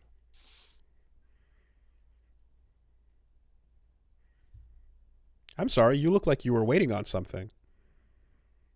I'm just laughing at vegans in my head right now. Okay. I gotta say, if you're a cool vegan, I love you and I appreciate you, but I understand that I feel bad for you because, oh my God, all of your your fellow vegans are just the most insufferable people in the world. Oh my god. Oh. Yep. It's just so infuriating. It's there's a lot of people that again, like former people from the church and stuff, that are vegetarian because it adheres to the health message. But there's a level of well, I believe smug in the air is what kind of comes out. Not to mention the fact that, like, in general, like, them vegan farts are rough. Yeah. They're pretty brutal overall. They don't warn you about that. They don't tell you about them green farts, though. You know? Gotta be careful. Yeah. Well, anyway. Something. All right, where are we you. going? Not that much. Just a couple stories this week. One off the top. New ArcSys Neople and Eighting fighting game, DNF Duel, Dungeon and Fighter Duel. That's weird. Can't believe that's happening. I did not see it coming.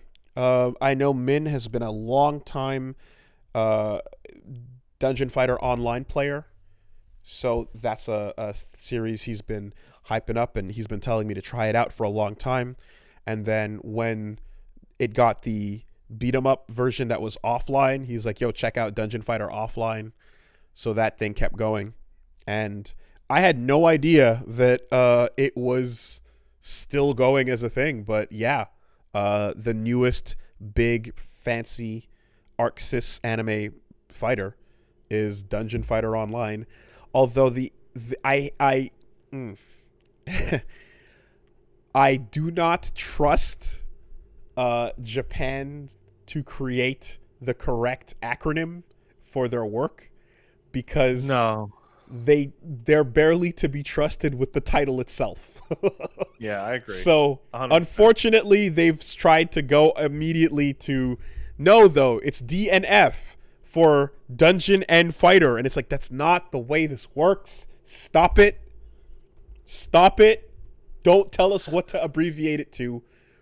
This would have very clearly been called DFD is what it would have been, but instead now, because of their forcing of it, it overlaps with Duke Nukem Forever.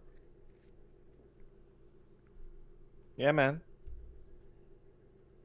Totally. It looks like, you know, it looks like a Grand Blue and Dragon Ball and all the recent stuff they've been crushing it with, in that like anime to 3D art style. But I don't know why. I do know why, but when this got announced, I was like, oh, that looks cool. And then my heart sank a little bit because Persona 5 Ultimax just got a little bit more dead. Oh, yeah. With every new announcement, P5U just gets a little more dead. So, you know what the nail in my heart was for Persona 5 Ultimax? It was Persona 5 Scramble. The sequel game to the main story, they gave it to Tecmo Koei instead of ArcSys. Yeah, true. That was the major effort. Also, though I've been looking up P5 Scramble stuff, there's something really funny about it. It has the exact same problem Arena and Ultimax did, which is they don't take into account anything that came in the expanded re-release. So, like, the events that are specific to Royal did not happen according to Scramble.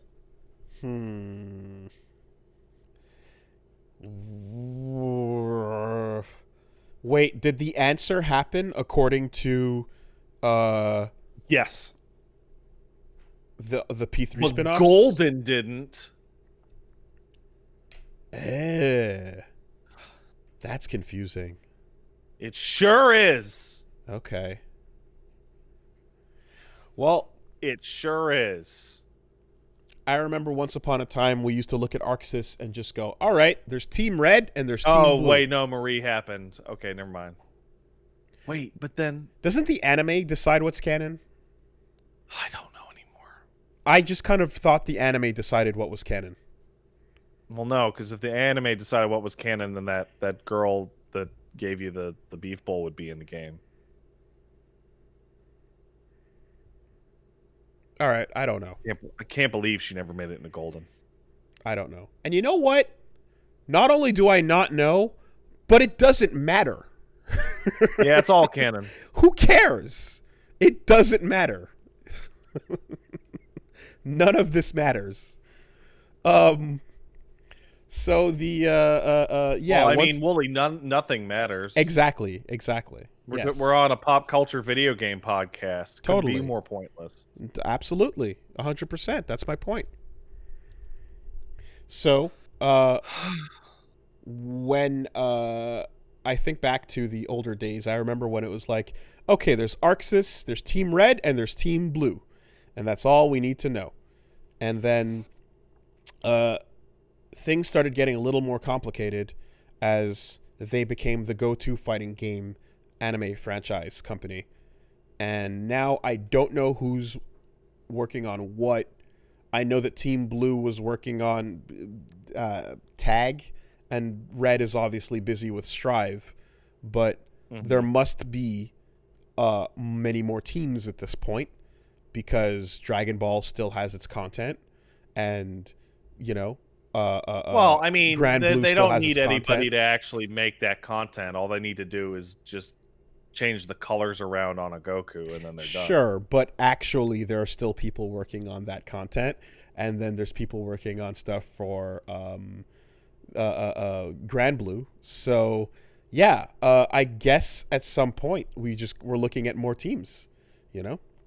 Eighting, of course, is been the solid backbone of a lot of fighting games over the years. So this is not just only ArcSys. This is like they put that name out there. I don't know who Neople is, but I assume that must be the DFO company, since it's the first time I'm seeing it. I also don't know how to pronounce it properly. Neeple, because people is people, so is Neeple, or is it Neople? I don't know. Anyway, it's looks pretty. Looks like a new fucking ArcSys fighter.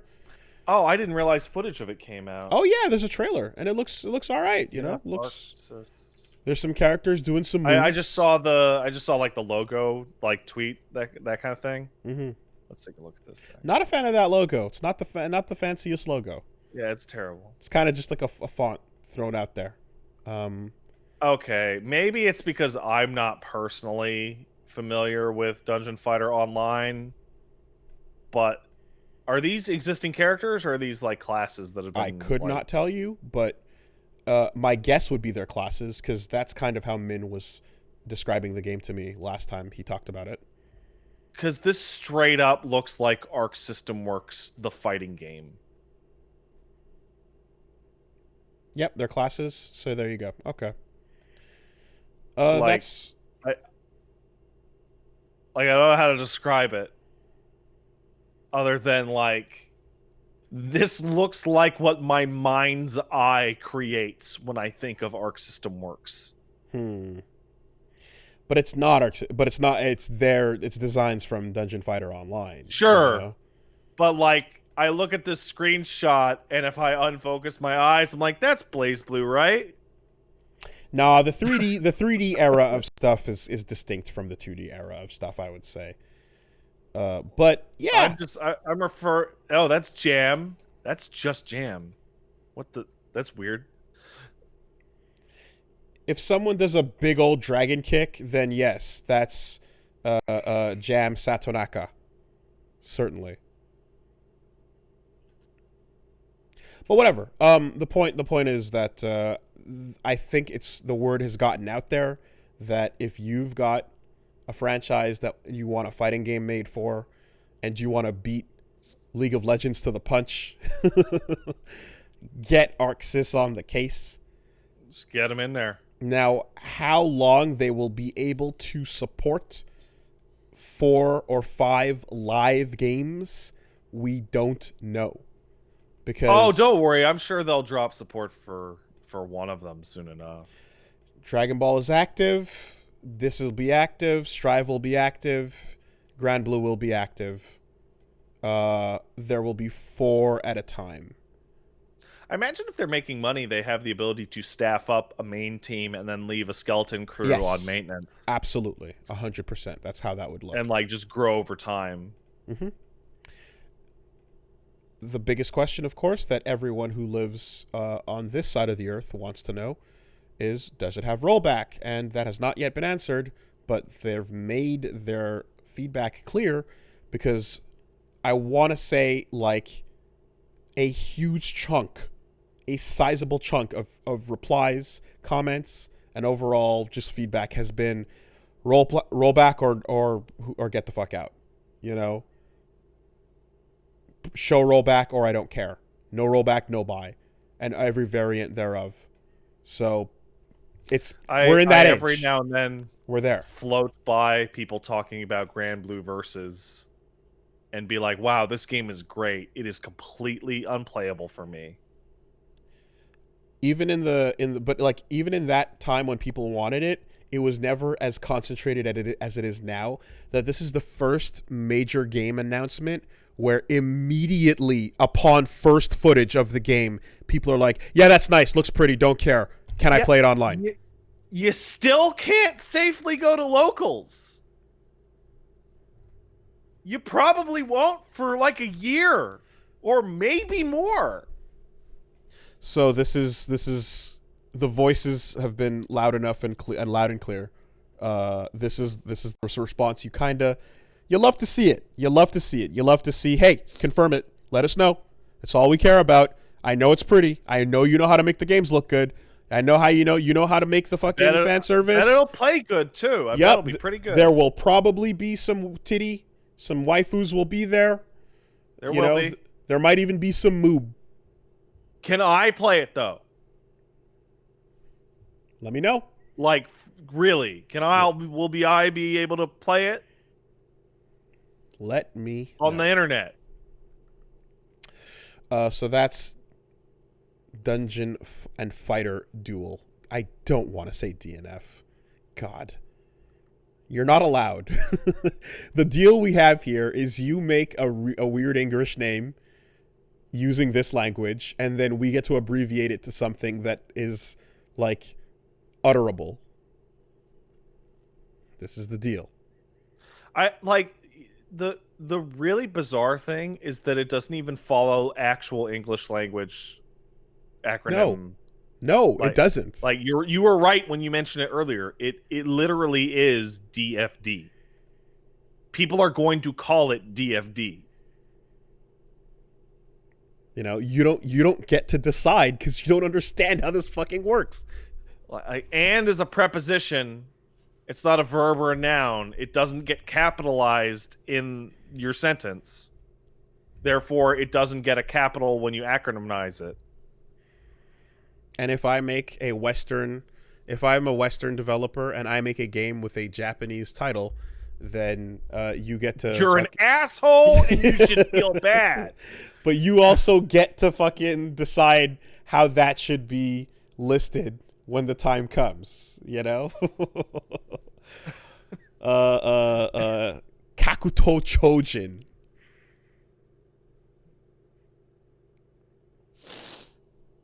That's cringe, man.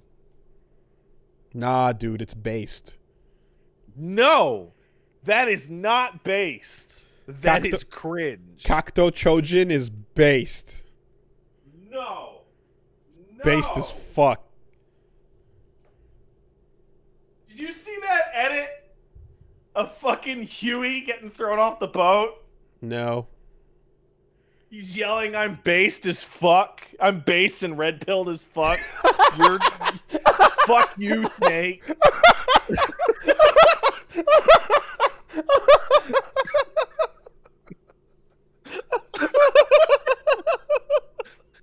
Can somebody send me that on Twitter so I can send it to Woolie? I can't remember where I saw it.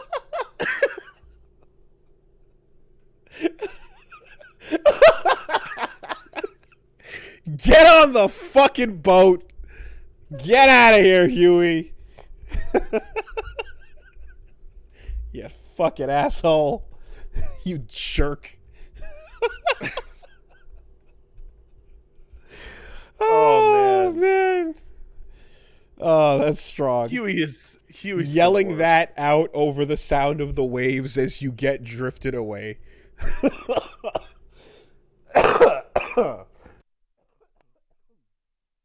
Oh, strong. Strong. All right, somebody just hit me with it. I can send it to you, Wolves. You can enjoy this. Make sure you don't play it on the stream because it has a bad word in it that Twitch doesn't like. Okay. Isn't that fun? Big ups to Dakota McDoodle, also a talented artist. Yes, indeed. Who made my Twitter profile picture. A fantastic artist.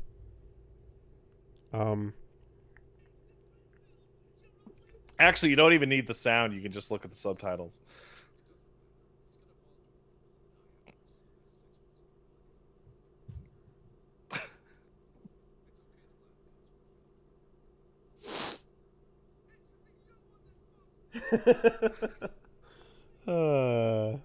Yeah. It's okay to laugh. Yep. It's okay to laugh. Yep. It should be you on this boat. Based in red pill. Like the like that. It might top my prior favorite, which was like, no Snake, it was you that posted cringe. It should be you that is on this boat losing subscribers. Like Huey is just such a Huey getting thrown into that fucking boat is a perfect thing that you can just slap any just terrible garbage ass opinion. Oh no, someone's gonna make it of me with the rare shit. Yeah. Oh. It should be you on this boat. Gangplank Galleon is terrible. If you can do a good Huey voice, then... And everyone's just staring at him. Yep. Oh, man. Enjoy. Hey! If you want to scrape together $5 billion... Okay. We can buy Studio MGM. Metro Goldwyn Mayer is up for sale. Wait. I don't mean to sound bougie or whatever, but that's it?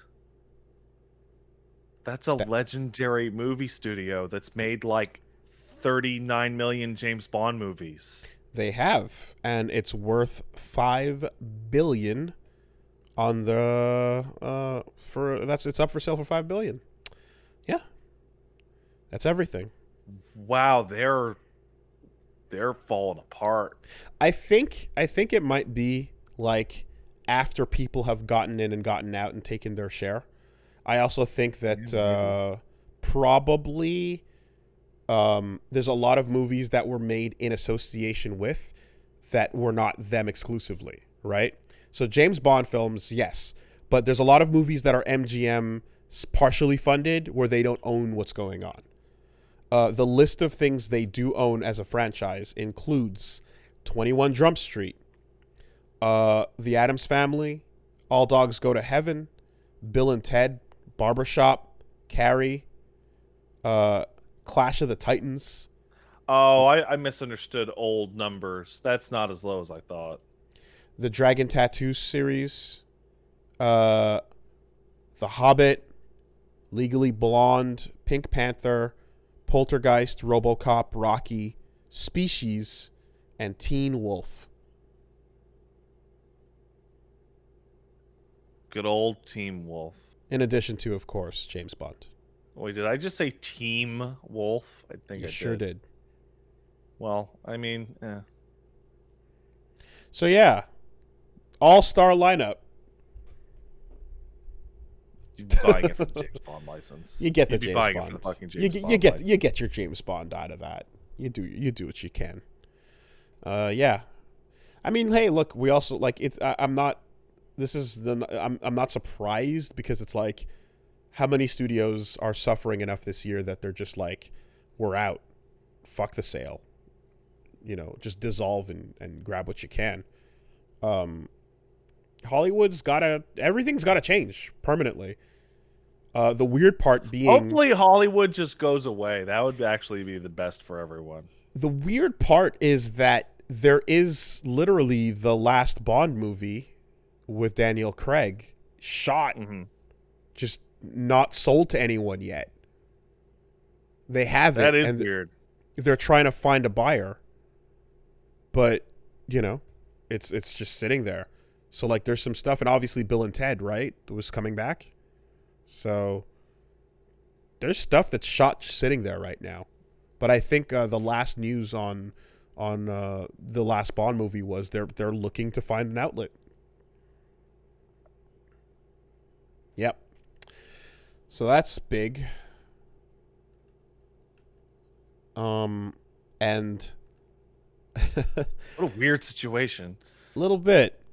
But if we can take a little slight detour from the MGM franchise detour. world into the McFarlane verse,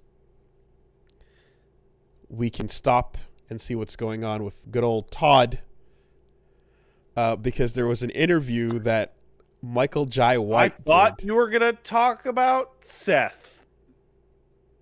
No. Todd McFarlane. I don't think Seth MacFarlane has a universe just yet. He does. Well, yeah, of course. What am I talking about? You're super. Okay, totally. You're right. I was thinking of the wrong set. Okay, I was thinking of the wrong person for a second there. You're thinking of Seth Green? Yeah. Yeah. Okay. Yeah. I did He the fucking. also has a universe with Robot Chicken. He does have his Robot Chicken. Yes, I did the fucking Seth All right, mix. back to Spawn. Back to Spawn Man. Yeah. So Todd McFarlane was the subject of recent interviews with Michael Jai White, who we all know and love, Black Dynamite himself, Spawnman. Mr. Never Back Down, Mr. Always Back Down, I like Mr. Char White. Mr. Spawn. He's yeah. And so Todd McFarlane, so he apparently has, quote unquote, been trying to get a new movie up and going for 23 years. Wow. And Michael Jai White says, yeah, he's been up and trying to get a new movie for 23 years, so I don't know. The last time I saw him, he was telling me about his idea of Spawn being ethereal fog that you don't see, like Jaws. He strikes you and you never see him. And I'm like, okay, good luck with that. Personally, I wish him well.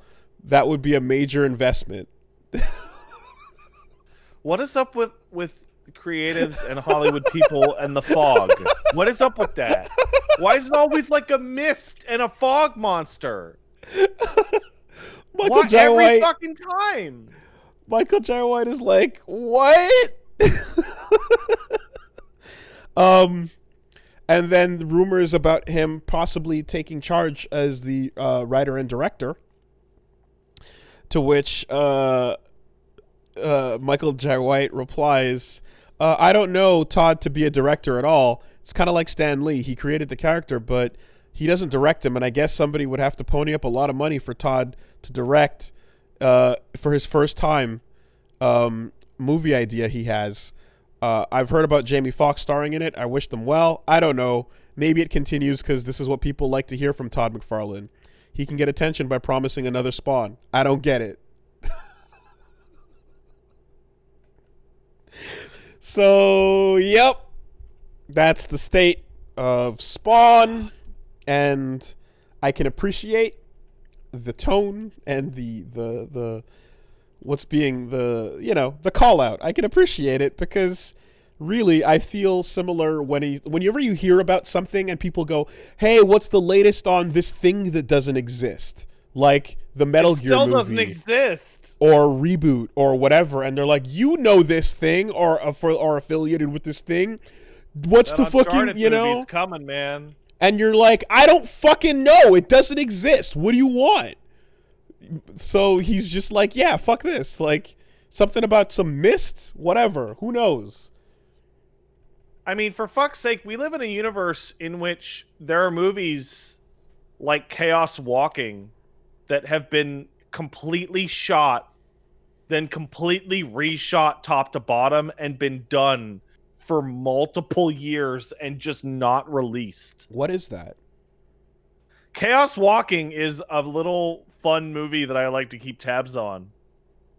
It was shot many years ago with Tom Holland and Daisy Ridley. Oh. And was apparently the first cut of the movie was completely unwatchable. Like, even the studio execs were like, this may be the worst movie we've ever made. And then they reshot the whole thing. And that was like in 2019. And it's still not out. Wow. Okay. Like, they just keep tweaking it and fucking with it behind the scenes and trying to find a time they can release it. Hey, man, they got paid. God bless. Yeah. But yeah, the there is definitely like currency in drumming up like fake hype for nothing by just talking about things. And like it really sucks when you can get people continuously excited over something over the course of years because they weren't paying attention the last time you talked about it. You could just get a new group of people to be like, "Oh, did you hear they're bringing back whatever?"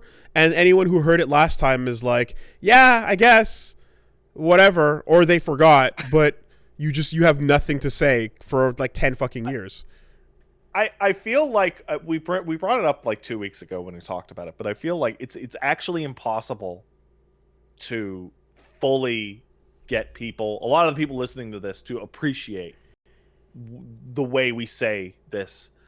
I have literally been told every year of my life for 20 years that the Metal Gear Solid movie is just around the corner, dude. They option the rights, they're looking at casting. They're gonna start filming it soon. And poor David Oh man, gets hit up every time there's a story as well.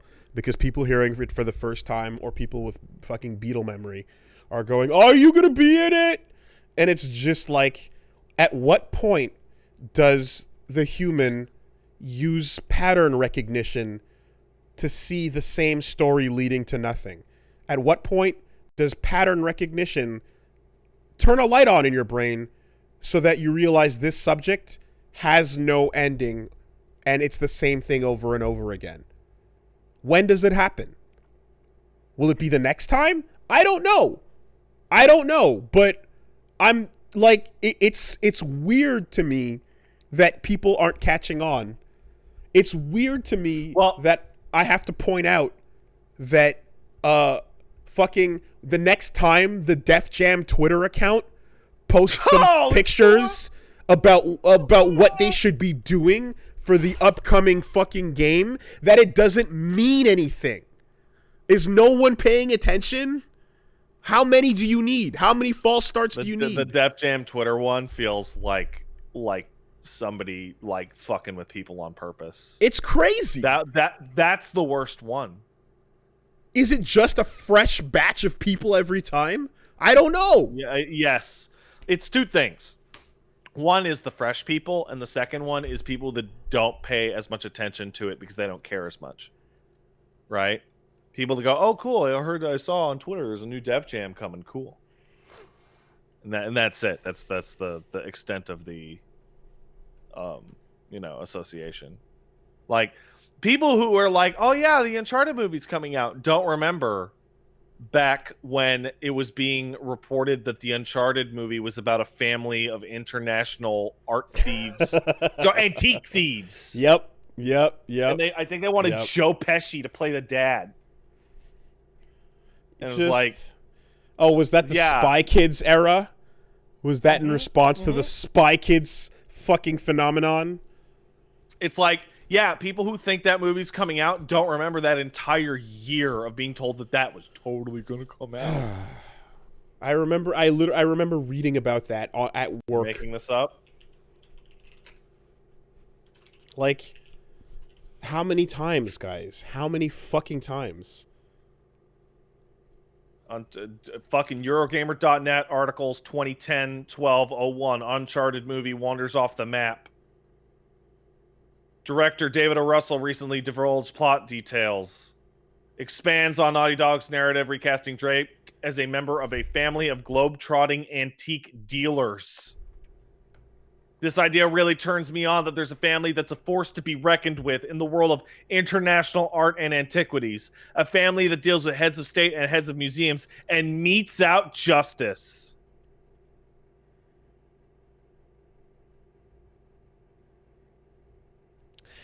Yeah. You know, at least... I was right! It was Mark Wahlberg was going to be Drake, De Niro, and Joe Pesci were going to play the dad and uncle. I can't believe I remembered the Joe Pesci thing correctly. Sick. It's great. That's something you read and you go, that is not going to happen.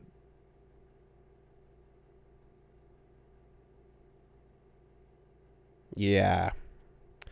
You know, at least the Neil Blomkamp Halo stuff actually went somewhere. The stuff they did record and put out looked cool.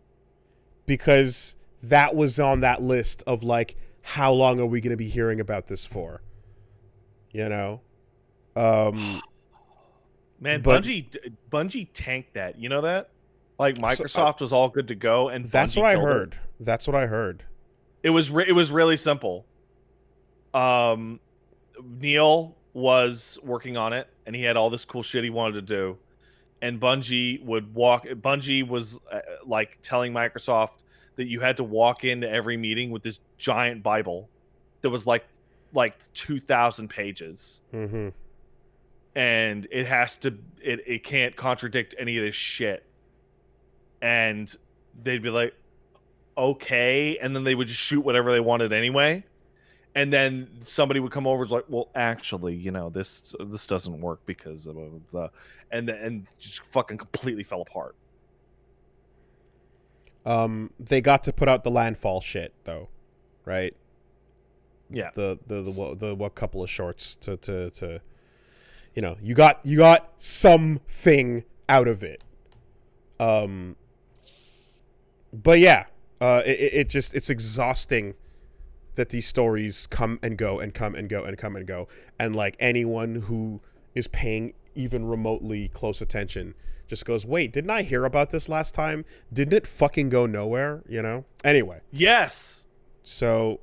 You did is it in your reboot video where you describe the process of being told that reboot is coming back from the day the series ended until the modern day until the day the video was released, the timeline of how many times the reboot was announced?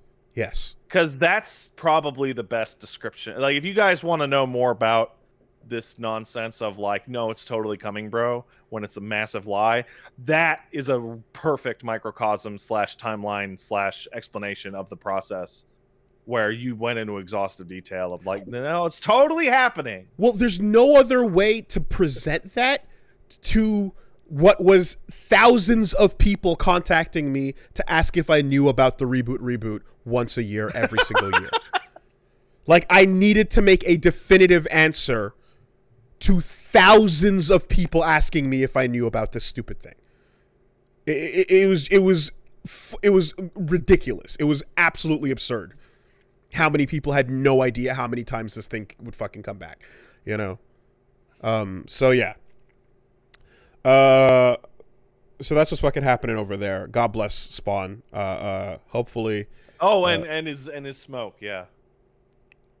The ethereal smoke that is Spawn. That's the whole movie. I love it. I love it. Yeah, that's what I think of when I think of Spawn. What might be the edgiest mainstream comic book hero? Spikes and chains and shit. Ah, but what if he was smoke? Find a way to make a McFarlane toy out of it. Fun. God, that'd be terrible. Speaking of old shit coming back, someone has put together a resurrection of the XBAND server. Get out! Do you remember XBAND? Of course I do. It was at the end of EGM. Hey man, you want to do your XBAND shit? Okay, well, I guarantee you most of the people listening to this probably do not know what it is. I've never seen an XBAND. It's a pretty interesting thing to behold. It's an interesting sight. It's a cartridge with a modem in it. XBAND was the original way to play NetPlay for a couple of games on the Genesis and the Sega and the Super Nintendo, and it was basically a cartridge that you'd plug in your dial-up to, and then plug your lock-on top section cartridge to like Street Fighter or Mario Kart or Weapon Lord, and then you would play online with other people. The problem, of course, is that it sucked, and it was trash. It wasn't very good, but it like yes, but this is crazy. You can play Genesis games online. That is wild. You could actually send emails through like Xmail or whatever it was called. There was a home server website that you'd connect to, and then you could find other users, and your data was stored locally on your XBAND, which has a battery that does die, and when it dies, you lose all that data. But like you absolutely could create like what was effectively an email account on this thing back in the day, you know? It was crazy. It was great. Yes, the channel on YouTube is Agrisan has taken it upon themselves to bring these servers back online and actually allow you to connect to them using voice over IP, landlines, or a Raspberry Pi. And you can actually use the Xmail cross-play between Genesis and SNES. You can use the player lists. You can actually connect and find people and friends and stuff like that. The actual gameplay is still super rough.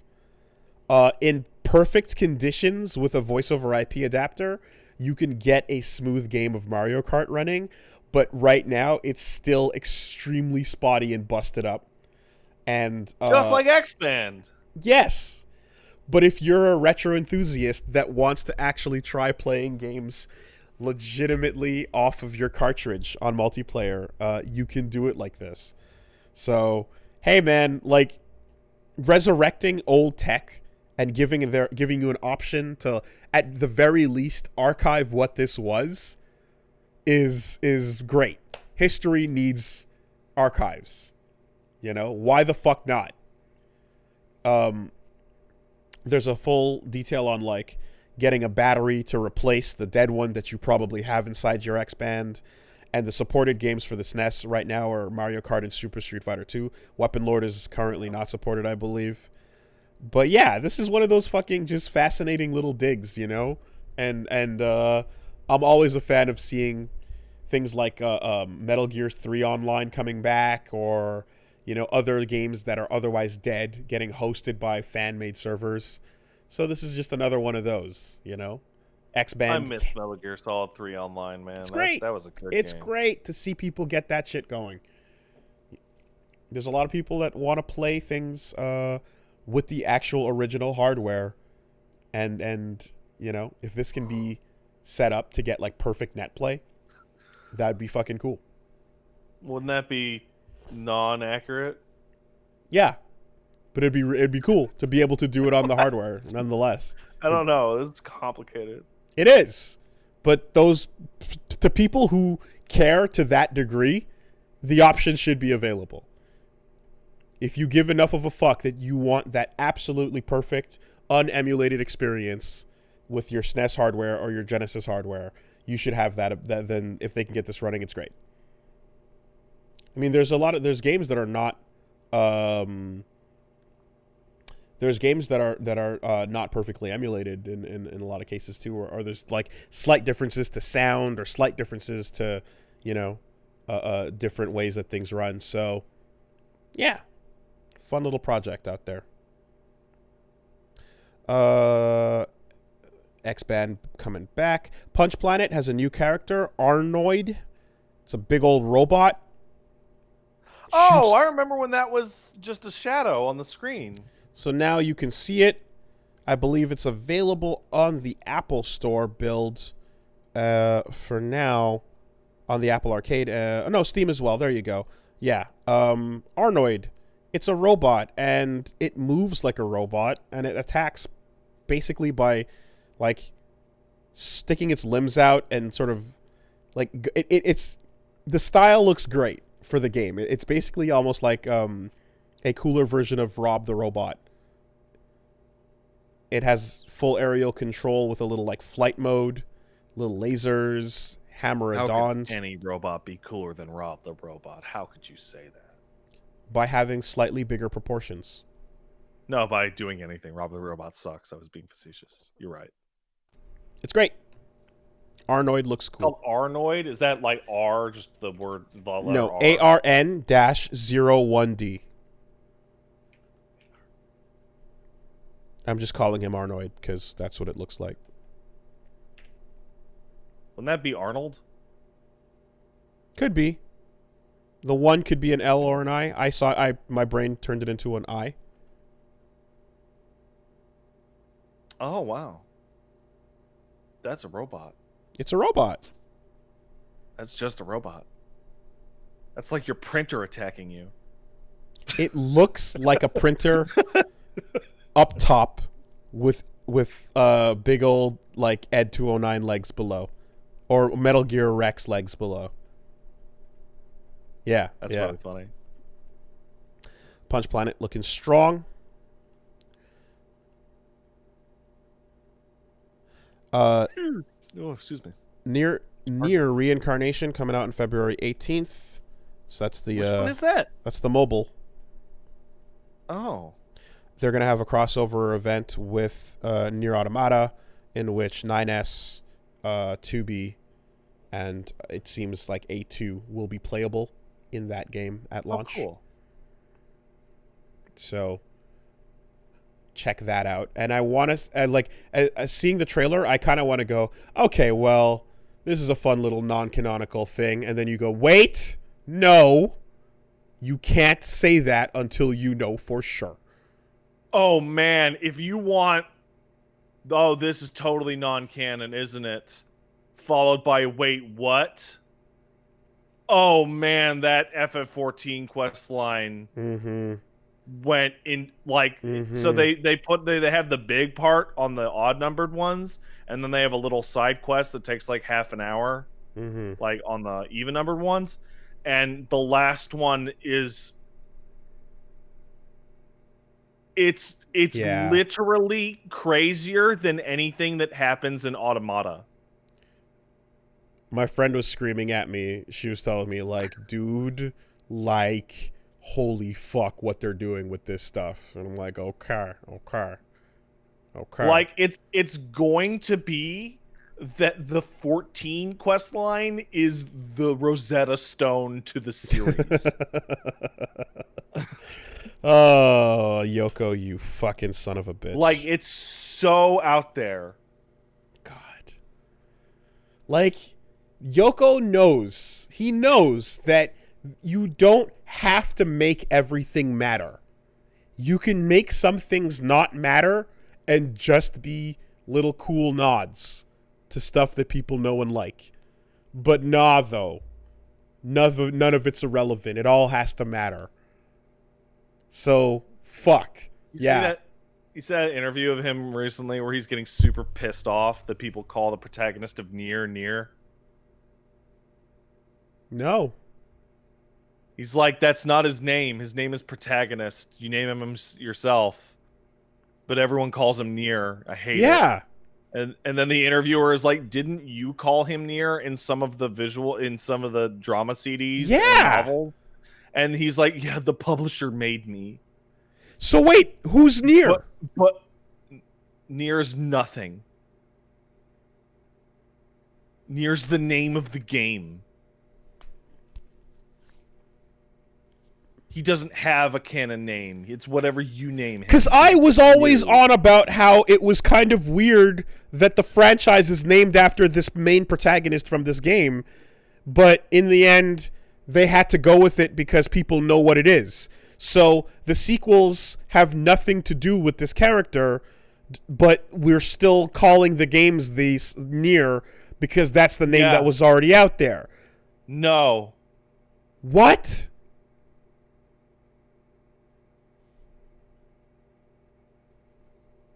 Because it came off because in the trailer, like it was like Kaine and then and Emil, right?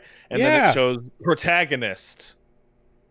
And then the interviewer goes, why do you call him protagonist and not NieR? It's like, because his name isn't NieR.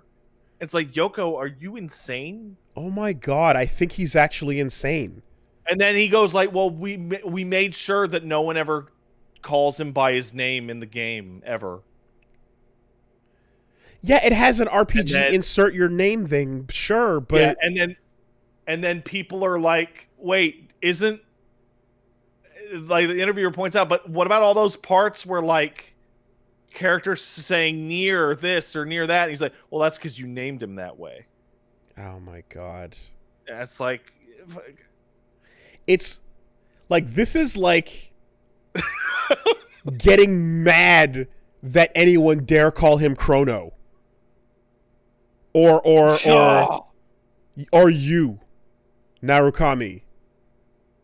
You know, like, it's one thing to put in the insert your main character name trope system in your game, whatever. But usually, for the sake of understanding a coherent story, we assume that there's a canon name.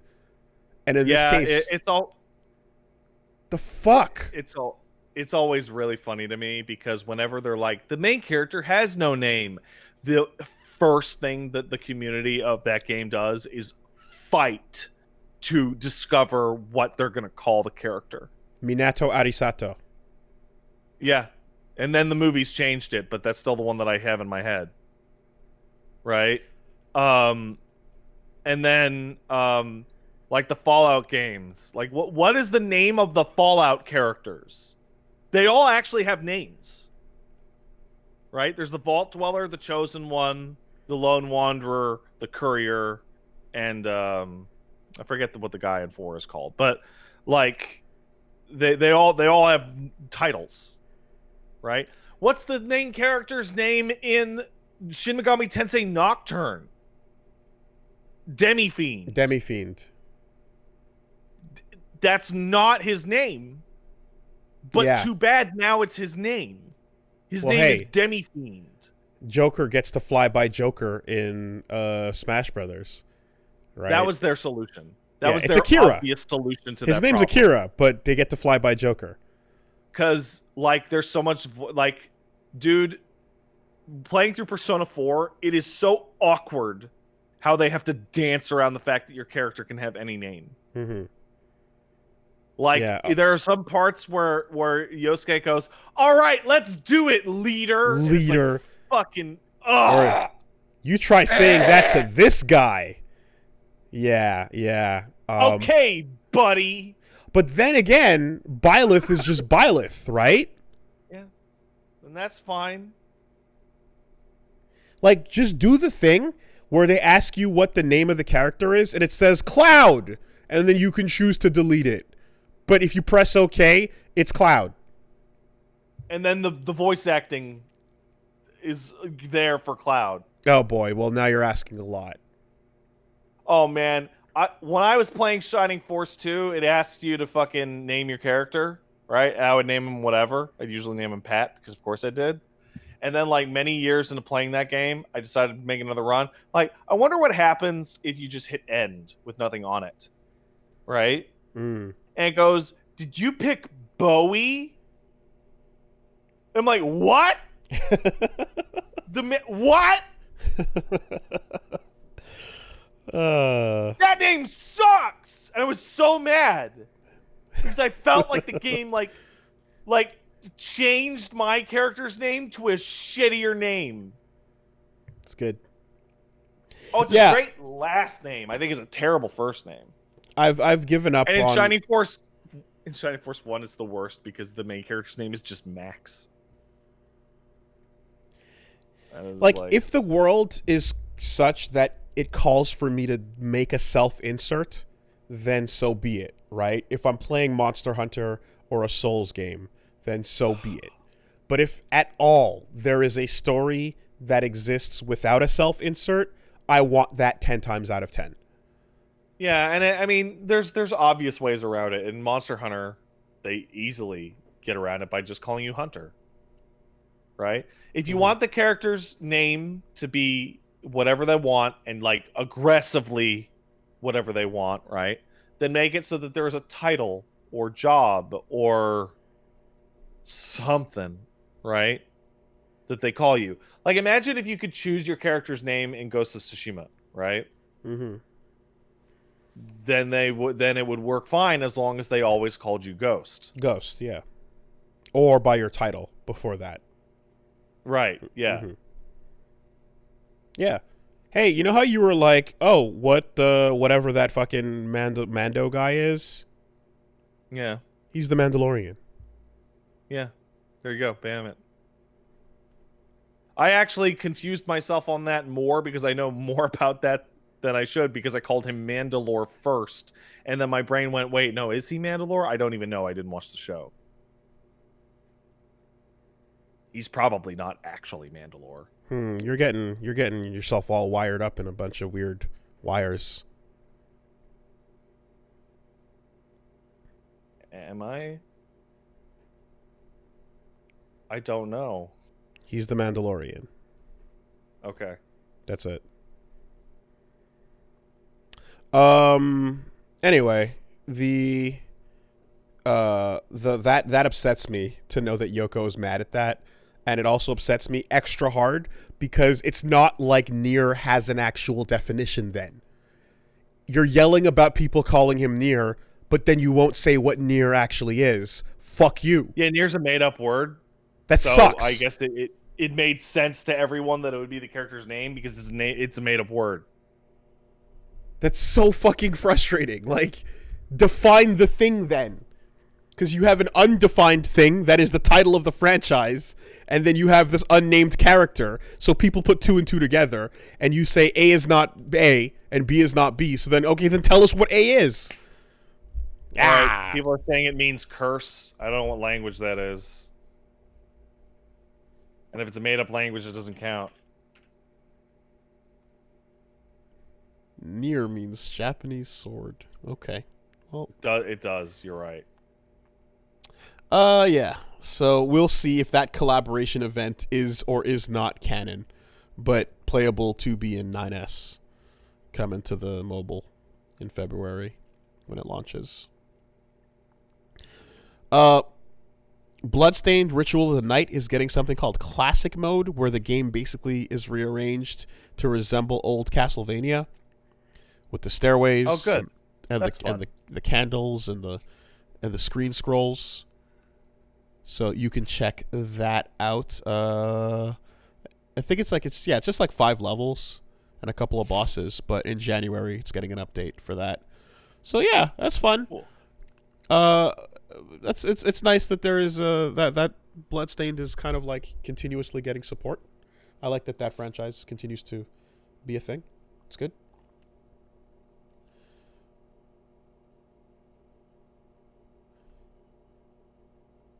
Man. You beat it? No. Did anyone? No. Seems pretty cool. Never finished it, but it just kind of everybody just kind of. I feel like that game just like came out. And everyone was like, yeah, you know, just yeah, a little bit. See, but it seemed good though. Like nothing about it, you know, seemed to be. I have a really stupid problem with Bloodstained, and it really shows off. I don't know, either a personality flaw with me, or the power of brand. And I'm playing it, and I'm like, man, I can't fucking wait to kill Dracula. And then the shitty villain that's like a nerd showed up, and I'm like, oh, you're not Dracula at all. No, not even. That's not. You're not even. Really, that's how you felt, huh? Yeah. Interesting. And it's weird because that's one of the only series that I'm like that. Like, yeah, no, like, dude. When I played Shovel Knight and I saw fucking Shield Knight and Black Knight, I was like, yeah, I want to fucking fight those guys. That's cool. I want to fight with Shield Knight. I want to fight against Shield Knight. I want to fight against Black Knight. I'm like, those guys are all really cool. Yeah, I was in with the world that was introduced. Yeah, but this one felt weird to me because this was a world this is the off-brand world. Like, I'm not Shanoa. So what you're saying is you never accepted Bloodstained as not Castlevania. Oh, we're talking about how it's introducing a classic mode despite the fact that it's a brand new game. Yeah. So how is it classic? It's classic in that it's a Castlevania game.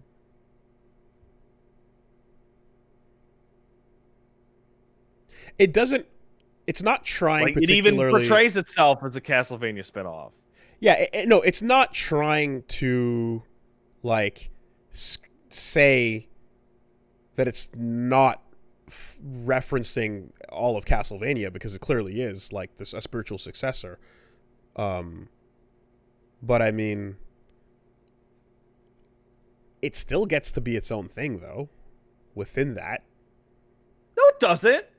It absolutely, everything about that game is Castlevania shit. It is absolutely supposed to be, I don't have the rights to Castlevania, here's a new Castlevania. It doesn't get to be its own thing when it's that similar to the old thing. So it has to have a Dracula fight? No, that's my own personal thing. But the idea of saying that Bloodstained is totally its own unique thing is absurd. No, That's completely ridiculous. I get what you're saying.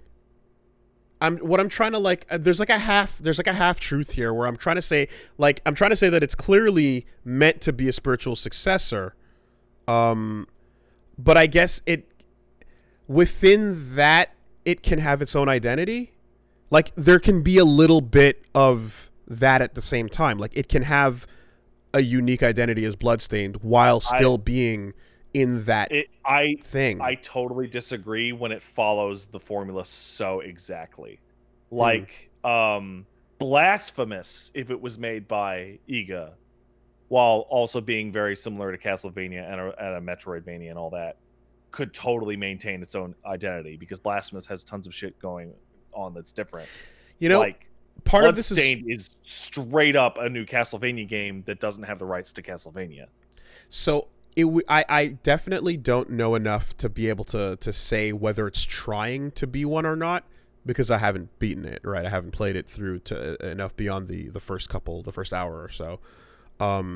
If I played it and, like, felt like it was trying to do that, then that would be more valid. But I don't know enough to know that I can say for sure. I mean, I'm a lot more familiar with Castlevania series, like all the systems and the way you move and all the attacks and the shape of all the rooms is 100% a Symphony of the Night / fucking Aria of Sorrow. I guess what it kind of comes down to is, like, if something is trying to evoke the spirit of something else, to whatever degree that it's trying, right? But it then doesn't incorporate some of that thing that you're looking for. No, Woolie, this is the part that I'm like, this is the sticking point. It does incorporate literally everything. It's just not the named character. Okay. Like you could actually visual like palette swap the game into a Castlevania game, and it would be a pretty good Castlevania game. It's just that OD is not Dracula.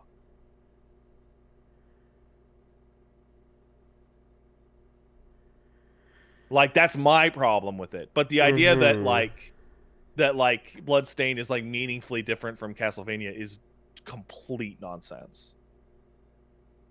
No, again, I'm like, I don't know enough about whether or not it's trying to do that or so, and it clearly is meant to be. Again, the Egavania thing is what they branded it on. It's what they pitched the Kickstarter on. So yeah, I'm not at all saying that it's not part of that like clear spiritual successor lineage.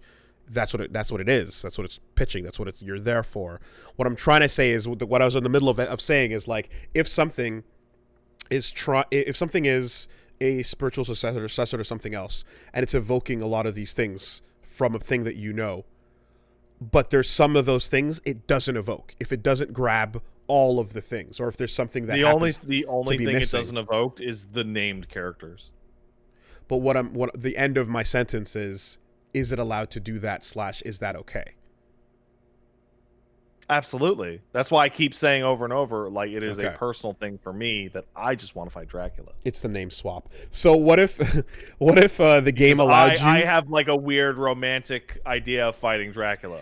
So what if the game allowed you to rename every character as you met them, like FF7 did, or FF Games do, and then you just renamed them to whatever you want? Maybe. What if you could rename every character to whatever the fuck you want in your own save file? How do you feel about that? Oh man, I don't know. That might help. Okay. Well, let me. This might make a little more sense. Where when I think there are certain video game villains or whatever, and this context may not make sense to a lot of people, but that I have literally been beating up since I was a child. Right? So like, and so have many of you. Like, there's Ganon, right? How many times, Woolie, have you put Ganon in the dirt? Many times, I imagine. Many times, right? So when a new Zelda comes out, with the exception of Twilight Princess, because I actually really don't like Ganon in that game, and Breath of the Wild shows up, and fucking Defeat Ganon shows up on screen, right? We're like, I'm gonna fucking kill Ganon. Fuck you, Ganon. Right? We gotta do this again? Fuck you, Ganon. For people who spent a lot of time in the Metroid series, even I only played really the Prime games, and Ridley showing up all over and over and over, right? Like, fuck you, Ridley. Right? I feel very strongly about that with Dracula. And I'm aware people that may be screaming at their TV right now that there is a character incredibly similar to Dracula that may in fact even have Alucard's voice actor in the game. But that just feels like off-brand Dracula. The same way that a giant lizard that's not a turtle in a Mario spin-off game that doesn't feature Mario would be an off-brand Bowser. I feel very strongly that something that comes after something that resembles the thing that came before can still be its own unique thing if that's what it wants to be. It doesn't try and be its own unique thing. Like, there's literally an alternate Dracula in that game that's it's Dracula, but it's not Dracula. But which is what frustrates me so much. Zooming out from the subject matter. I happen to feel that things that resemble things from before can be their own thing in general. What are you talking about? Oh, like Woolie versus. Like, do you have another example or? Yeah, Woolie versus. That's the haha.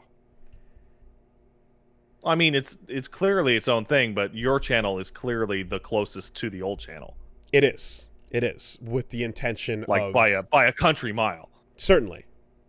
And the difference is whether or not I'm held to the standard of the old thing, of the old channel, and whether or not I have the freedom to do what I want with it, and whether or not. Oh, you have the freedom to do whatever you want. To do whatever you want. Die. Yeah, but like, will the response to like being tethered or not be acceptable or not? There's a whole difference between what I. There's a difference between, I'm gonna do what I want, which is what's always going to be the case, and what the reception will be. So anyway, I was if anything you do has a superficial or higher similarity to anything that came before, they are direct comparable things, and too bad. It is the law of people's opinions, and it sucks shit. Yeah. No, I just, as we were talking, I thought it was a funny parallel within Bloodstained and Castlevania, and I was like, haha, maybe I can bring this up. But yeah, in general, it's like, okay, does Woolie want... It's like, if I start basically going, God damn it, Pat, Bloodstained doesn't have to be Castlevania. It's allowed to be what it wants. Fuck you. Fuck you. Well, yeah. And you're like, dude, what is wrong with you? And I'm like, why do you have to put your shit on Bloodstained? If Bloodstained didn't want to be Castlevania, then why did it fucking create everything in its format to be exactly the same as Castlevania, down to the amount of videos?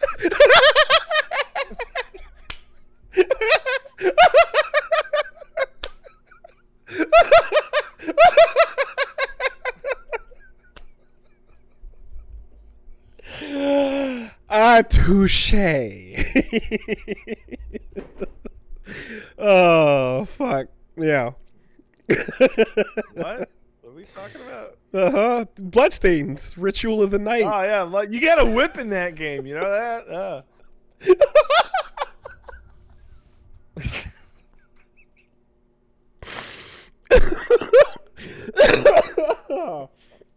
Ooh. Hey, you hear about new update on PS5? Now when you boot a PS4 game on it with a PS5 version, it'll be like, are you sure? Oh, good, because man, that shit's actually really confusing for some games. I actually ended up downloading like half of like Assassin's Creed Valhalla PS4 onto my PS5 because of this weird shit. Exactly. So I converted my shit over, and then like some stuff, whatever becomes obsolete, it's like it can be there, but if you boot it, it'll just be like, hey, are you sure this is what you want? And then it lets you switch over to the other version. If you haven't gotten it yet, then you go get it. But like, yep, helpful little quality of life message. So yay, good on them. Let's take some letters. Before we do, I have a news story that I want to talk about. Two, actually. They're very quick. One, last week we talked about how CD Projekt might be getting sued by their investors. They are now being sued by their investors. Yes. They also said they will fight whatever to the death, or whatever their statement was. We're not going to go down quietly or something. So that'll be fun. Yep.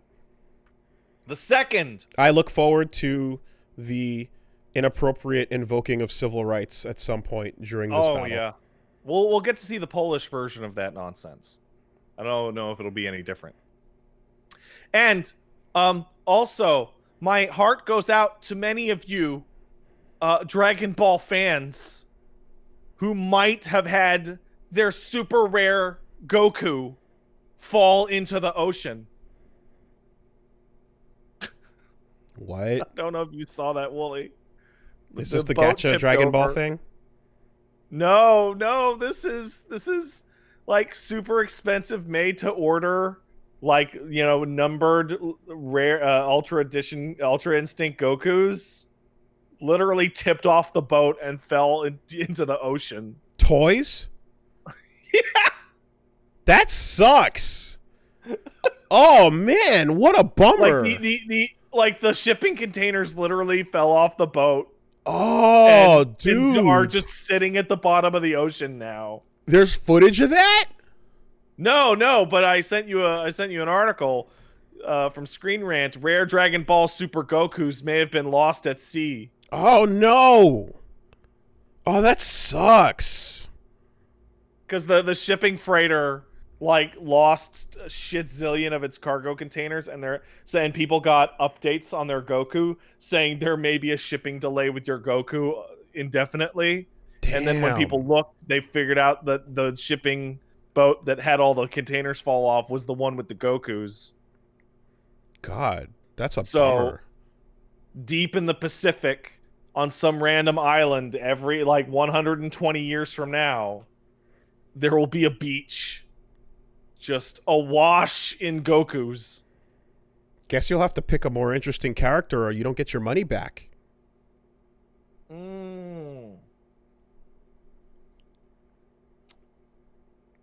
That sucks. That happened minutes after last week's podcast where we were complaining about the Dragon Ball roster, and it felt like God was on our side and said, Goku's to the ocean. Ocean the Gokus. Just Android 16 is controlling the ship. Yeah. It's just 16 just smiling with the captain's hat on. Time to dunk them into the water. Brr, brr. Beautiful. All right. If you've got a letter, do the thing. Yeah, send it into castlesuperbeastmail@gmail.com. That's castlesuperbeastmail@gmail.com. All right. We got one coming in from...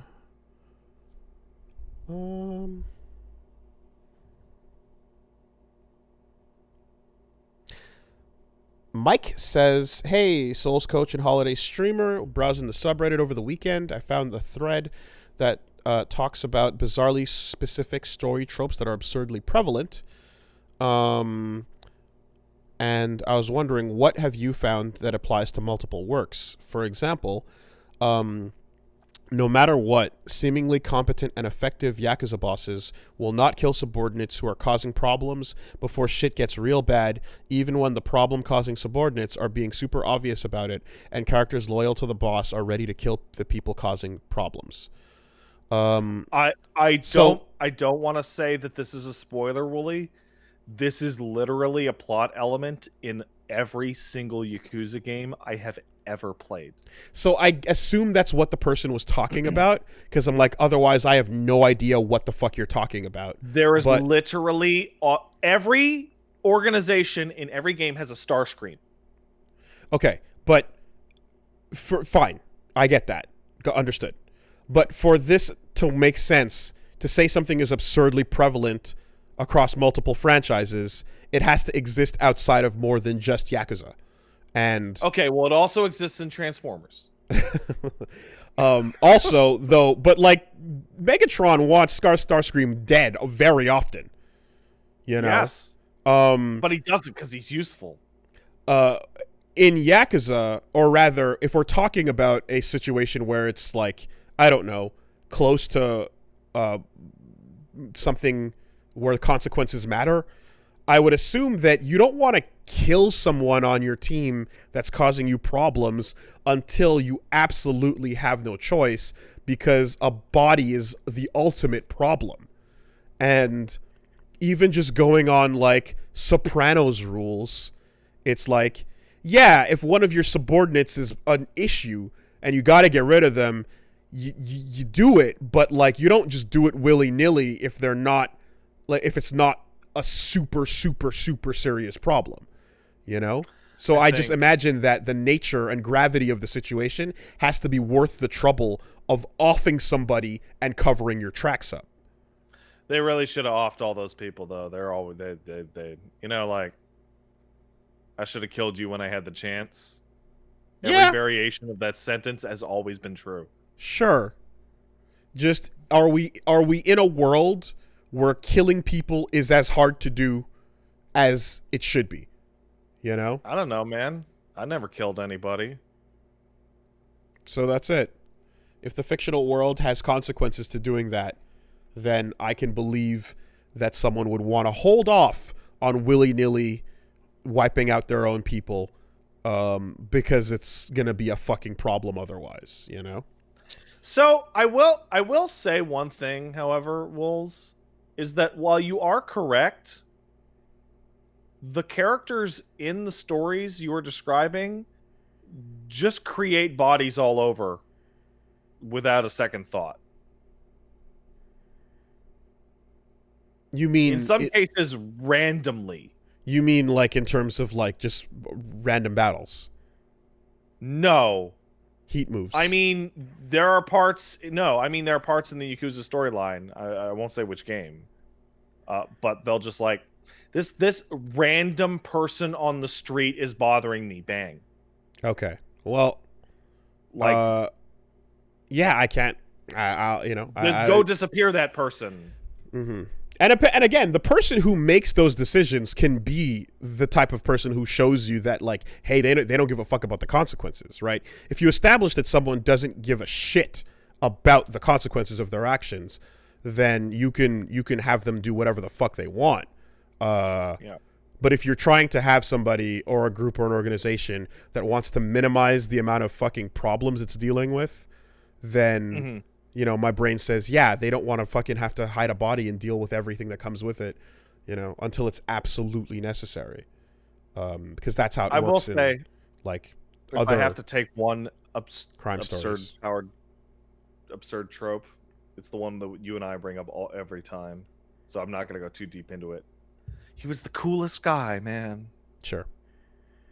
At like getting to the end of your story and then the story expecting you to have literally been so long since the bad person did the bad thing that you forgot. Cultural penchant for forgiveness or flashback to traumatic childhood makes everything okay. We got one coming in here. It's the worst. It's the worst every time. Jin says, "Hey Woolie and Pat, I've been listening for you talking to you talking about control options for a couple different games now, for shooting games in particular. But I don't recall you talking about gyro aiming too much. I've been only using it a little bit to play Splatoon 2 and Ninjala, but I'm getting more interested in the topic after watching a few videos by a YouTuber named NieR Re. It seems like there's a decree of increased accuracy that leans towards your mileage may vary overall, but the combination of both analog stick for quick fire flick aiming and gyro for smaller adjustments led to greater accuracy across the majority of players willing to give it a go. Have you either tried it and have you considered it before? So I can say that in the case of Splatoon, it was something that, like, it didn't bother me because the goal of the game is to cover a bunch of the area. Like, accuracy in Splatoon is kind of like you're just trying to speed paint a lot of the time, and you can, like, if you want to very quickly just like get this whole area, fuck it, you turn the thing around. That is that works out. I think if I were playing a game like fucking Titanfall 2 and I had to use gyro to help tighten some moments, I would just fucking die every time. That's me personally. I understand its advantages because it does give you more fine-tuned control faster. But every single time I've dealt with something that had gyro aiming, while there were times where I could get something more accurately than if I were just using analog sticks, it was way, way more common, like 10 times more common, that I would actually aim way off because I forgot the fucking thing had gyro. And I would be moving my hands in any way other than keeping them completely still. And so when I played Splatoon 2, it led to a situation where I had the controller and I had to like put my arms down in a really specific way to hold the controller rigidly for when I didn't mean to use the gyro. Because like naturally I just kind of whatever, and I may occasionally move the controller up or down as I'm pressing buttons. And it ended up like, while the skill ceiling on it was higher, I guess, is that like it made the controls like unreliable in general for me. Like I said, it felt good in Splatoon. It obviously didn't feel good in Star Fox. And Ninjala, I played a bit, and I noticed it was fine there, but I'm not sure. I have to experience it more with things that are more precise requirements, or that have more precise aiming as a part of like living or dying and thriving in the game. But for what Splatoon asks you to do, it works. People are saying Resident Evil 4 on the Wii, but that wasn't gyro. That was a pointer. It's completely different. It's not the same thing. Yeah. I mean, it does have a gyro in it, but that's not how you aimed. Yeah, it's not what it's using. It's using the pointer. Yeah, no, the equivalent here would need to be holding a controller in your hand and tilting the controller to fine-tune your aim. So, all right. Let's take one over here. Oh, hey, I just want to point out that Skyward Sword is a bad game.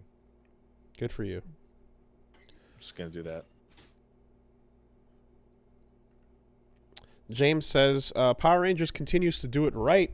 Normally I wouldn't bug you with, oh my god, this character got in stuff, but after listening to another More Goku's segment, Power Rangers Battle for the Grid continues to do a good job, in this case picking a roster.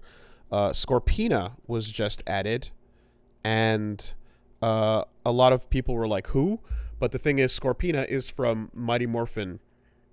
She just happens to be one of the more obscure characters that is one of Rita's minions, and she didn't do much. But it is an example of, well, of course they're going to pick from the most obvious season that people know, but still manage to get someone obscure enough to not be a super safe choice. So I was very happy with the choice. That's nice. I like that. Good. I will say there is one thing that is a downside to when you go for like weirder or more obscure characters, but it really only applies to something like Street Fighter that you assume will continue on in the future. Like, I love Hakan dearly. Hakan's great. But I saw Hakan come out and was like, oh man, I better play him now because you'll never see him again. Out. Like, he will never come back. Same thing with Fong in 5. Like, he is gone. I was pleasantly surprised that Viper and Jury got to continue existing. But yeah, the new girl is going to show up way more than the freak pick. The freak pick is a one and done. The new girl, like, oh man, is going to get her fucking play. Can't wait for 12 to come back. Yeah. Or Necro. No, if you make a, you know who's fucking coming back? Minot is coming back hard. Yeah, Minot's gonna come back. You will see Minot again. It's gonna happen. Might not see Guile, but Minot will come back. You can just see it. It's like, oh, did you get a new waifu and everyone likes it? Well, then you're gonna see them again. But no freak picks. It's funny because I'm trying to think, and it's like, even the most popular freak character that Street Fighter ever had in Q, right, came back, but he didn't even get to come back as himself. He got to come back as a different freak character. Meanwhile, you will see Laura again. Mm-hmm. It's so obviously going to happen. In the same way you saw Viper and Jury again, you know? Turns out making cute girls is a good way to get people to look at your game. It turns people like cute out girls. They do. And it turns out making cute boys is a good way to get people to spend $1 shizillion on your game. Looking at you, Genshin Impact. This is true. Viper's not in 5. Viper's in Marvel.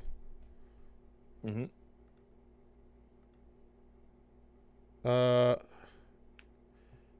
And let's take one here. So, yeah, gun enthusiast Levi says on the latest podcast, Pat mentioned the 21-foot rule. Yeah, I did. However, that supposedly states that if a blade wielder is within 21 feet of a gunman, the blade wielder can just cut them down and win. I actually went back to watch all the segments about this after that segment, actually, to see where it came from. Yeah, it's interesting. So, but here, the instant I heard him say 21, this set off my alarm because it's one of the most misunderstood concepts in self-defense. Let me provide my credentials. I've been passionately studying self-defense, gunmanship for 9 years. Since I was 17, I'm an NRA certified pistol and refuse to be a victim instructor. I served 3 years in the U.S. Army Infantry and used to compete in International Defensive Pistol Association. I don't feel qualified enough to call myself an expert, but I certainly am knowledgeable. I would call this gentleman an expert. The supposed 21-foot rule is actually a misunderstanding of what is known as the Tweller drill. The Tweller drill is an exercise to show that a grown adult, possibly one armed with a knife or a melee weapon, can close a distance of 21 feet from a standstill in roughly 1.5 seconds. This number is surprisingly consistent across genders, fitness levels, and even with injuries. 1.5 seconds is also sort of a par time that trained concealed carriers are expected to be able to draw and shoot from concealment at a target 21 feet away. Easy to see how this is misconstrued to mean that knives are better than guns within 21 feet, but it's not accurate. First of all, assuming that the knife wielder has his weapon down, the gunman does not. Second, it assumes that the gunman is standing perfectly still when he can gain some extra time by backpedaling while drawing. It also assumes the gunman is not using their offhand to defend themselves from the attack, that the gunman is incapable of firing at contact distances, and one stab of a knife is all it takes to incapacitate the gunman. If any of these assumptions is proven to be false, then the idea that the knife is better at 21 feet is immediately incorrect. I know you don't care much about guns and whatnot, but I hope you found this information interesting. That all sounds incredibly reasonable and well detailed, but I'm watching a video of a guy cutting apart cardboard figures in his backyard with a curved samurai sword. And he got to those cardboard cutouts pretty fast. Now, in truth, in his defense, watching the Mythbusters episode about this shows you that they have the knifeman starting from 21 feet, knife out, ready to go, and the gunman is starting with gun holstered and also with an empty one in the chamber, so he has to rack to get a shot off. And then they show you the police versions of these drills where the officer is starting gun holstered, safety on, and knife victim or knife holder is starting with the knife like concealed, but then pulls up while running forward. You know that the policeman's gonna walk up, chambered, safety off, gun unholstered. So, like, we should just change this to the 10-foot rule in that scenario. There's also video of the officer like having time to backpedal a little bit, as he mentioned, and with more success. Dude, I think Anna even made fun of this fucking shit in one of their recent videos where they're like, "Oh, I could stab you," and it's like, "Well, what if I just back up? What if you just walk backwards?" Well, backpedaling seems like a good idea.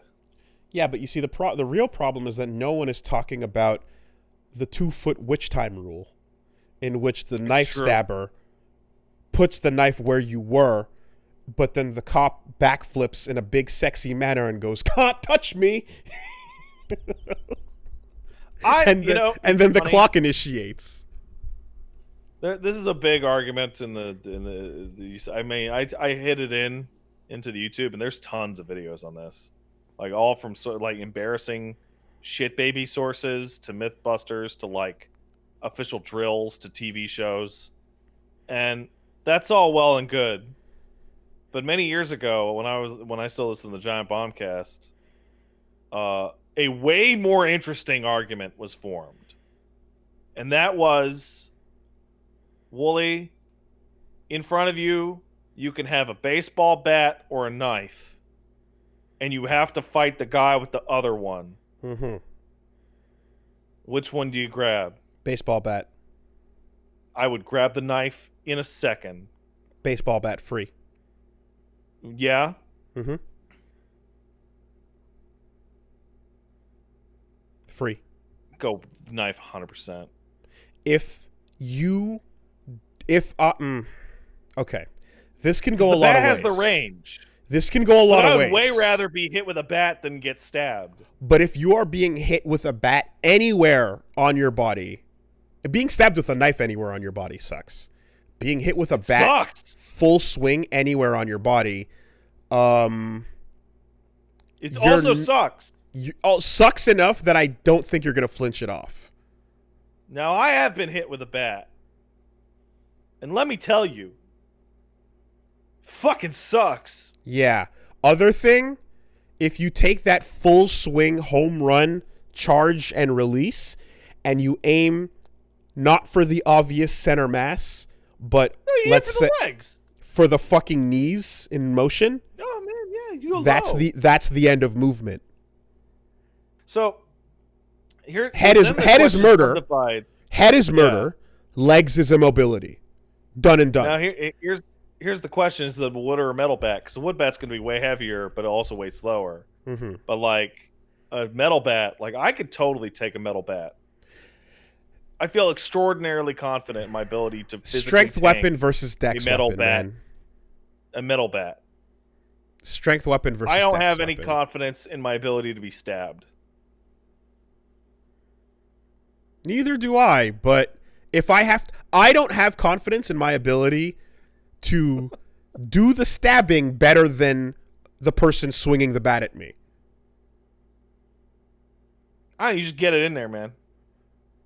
No, I do not want to fight a person with a bat under any circumstances. The bat needs some clearance to get the full fucking usage of it going. But I feel like if you get a little bit creative with it, you can also use that extra distance to your advantage. You can try to make contact earlier. You can try to, basically use what little extra space you have on that to like make the... Yeah, but here's a question. What if I'm running up with my knife, right? And you're ready to stop me with the bat, but then I just throw the knife at you. Yeah. So that's very possible. Now you're stabbed from a distance. Yes, but now you have nothing. Yeah, but you're stabbed. Yes, but I'm also running with... I have my bat. I'm stabbed, but depending on where I'm stabbed, am I going down or not? Are you good enough to throw a knife? How good are you at throwing a knife? You better be amazing. Terrible. I'm awful. Yeah. I've never thrown a knife in my life. If that doesn't hit me in the neck or eye, I'm still coming for you. All right, here's the final variation. You get to keep both of these on the table. But the third option is a mystery syringe. Uh-huh. Now, here's the thing. Okay. Even though it may cost me my life, I'm picking up that mystery syringe. Okay. Because I don't want to fight somebody with a mystery syringe. Clearly. That's just for you. That's your Also, own there's the condition. possibility that if you threaten somebody with the mystery syringe and they have like a bat or something, they could just be like, "Fuck it, I'm out of here. I'm not doing this." Yeah. Dude, if there was a skateboard on that table, I'm taking the skateboard. Really? Is that for the movement or just for the beating? Both. One, Oh. I happen to be lucky enough to know how to balance on a skateboard, so I can use that distance. And then when it comes to the pick up and swing, the trucks are fucking metal. The skateboard is wood.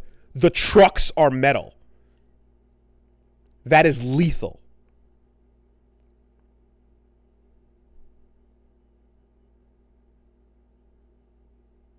Anyway. Wait. There's little toy trucks on skateboards? Yes, that's exactly what they are. Is that how they roll? You see, the problem is your dumb smile gives you away. But people on the audio version can't hear the you can't hear the dumb smile. What's coming up? What's going on? Why you gotta ruin it for everybody? What's going on? I'm going to be playing Link's Awakening and Bayonetta on the channel this week over at twitch.tv/PatStaresAt. I'll also be joining Peach Saliva on her New Year's Eve stream, but I don't know what that'll be. I don't know if she's even decided it. Okay. Yakuza 0 and Demon Souls. Tune in. It's good times. Bye, everybody. Bye, everybody.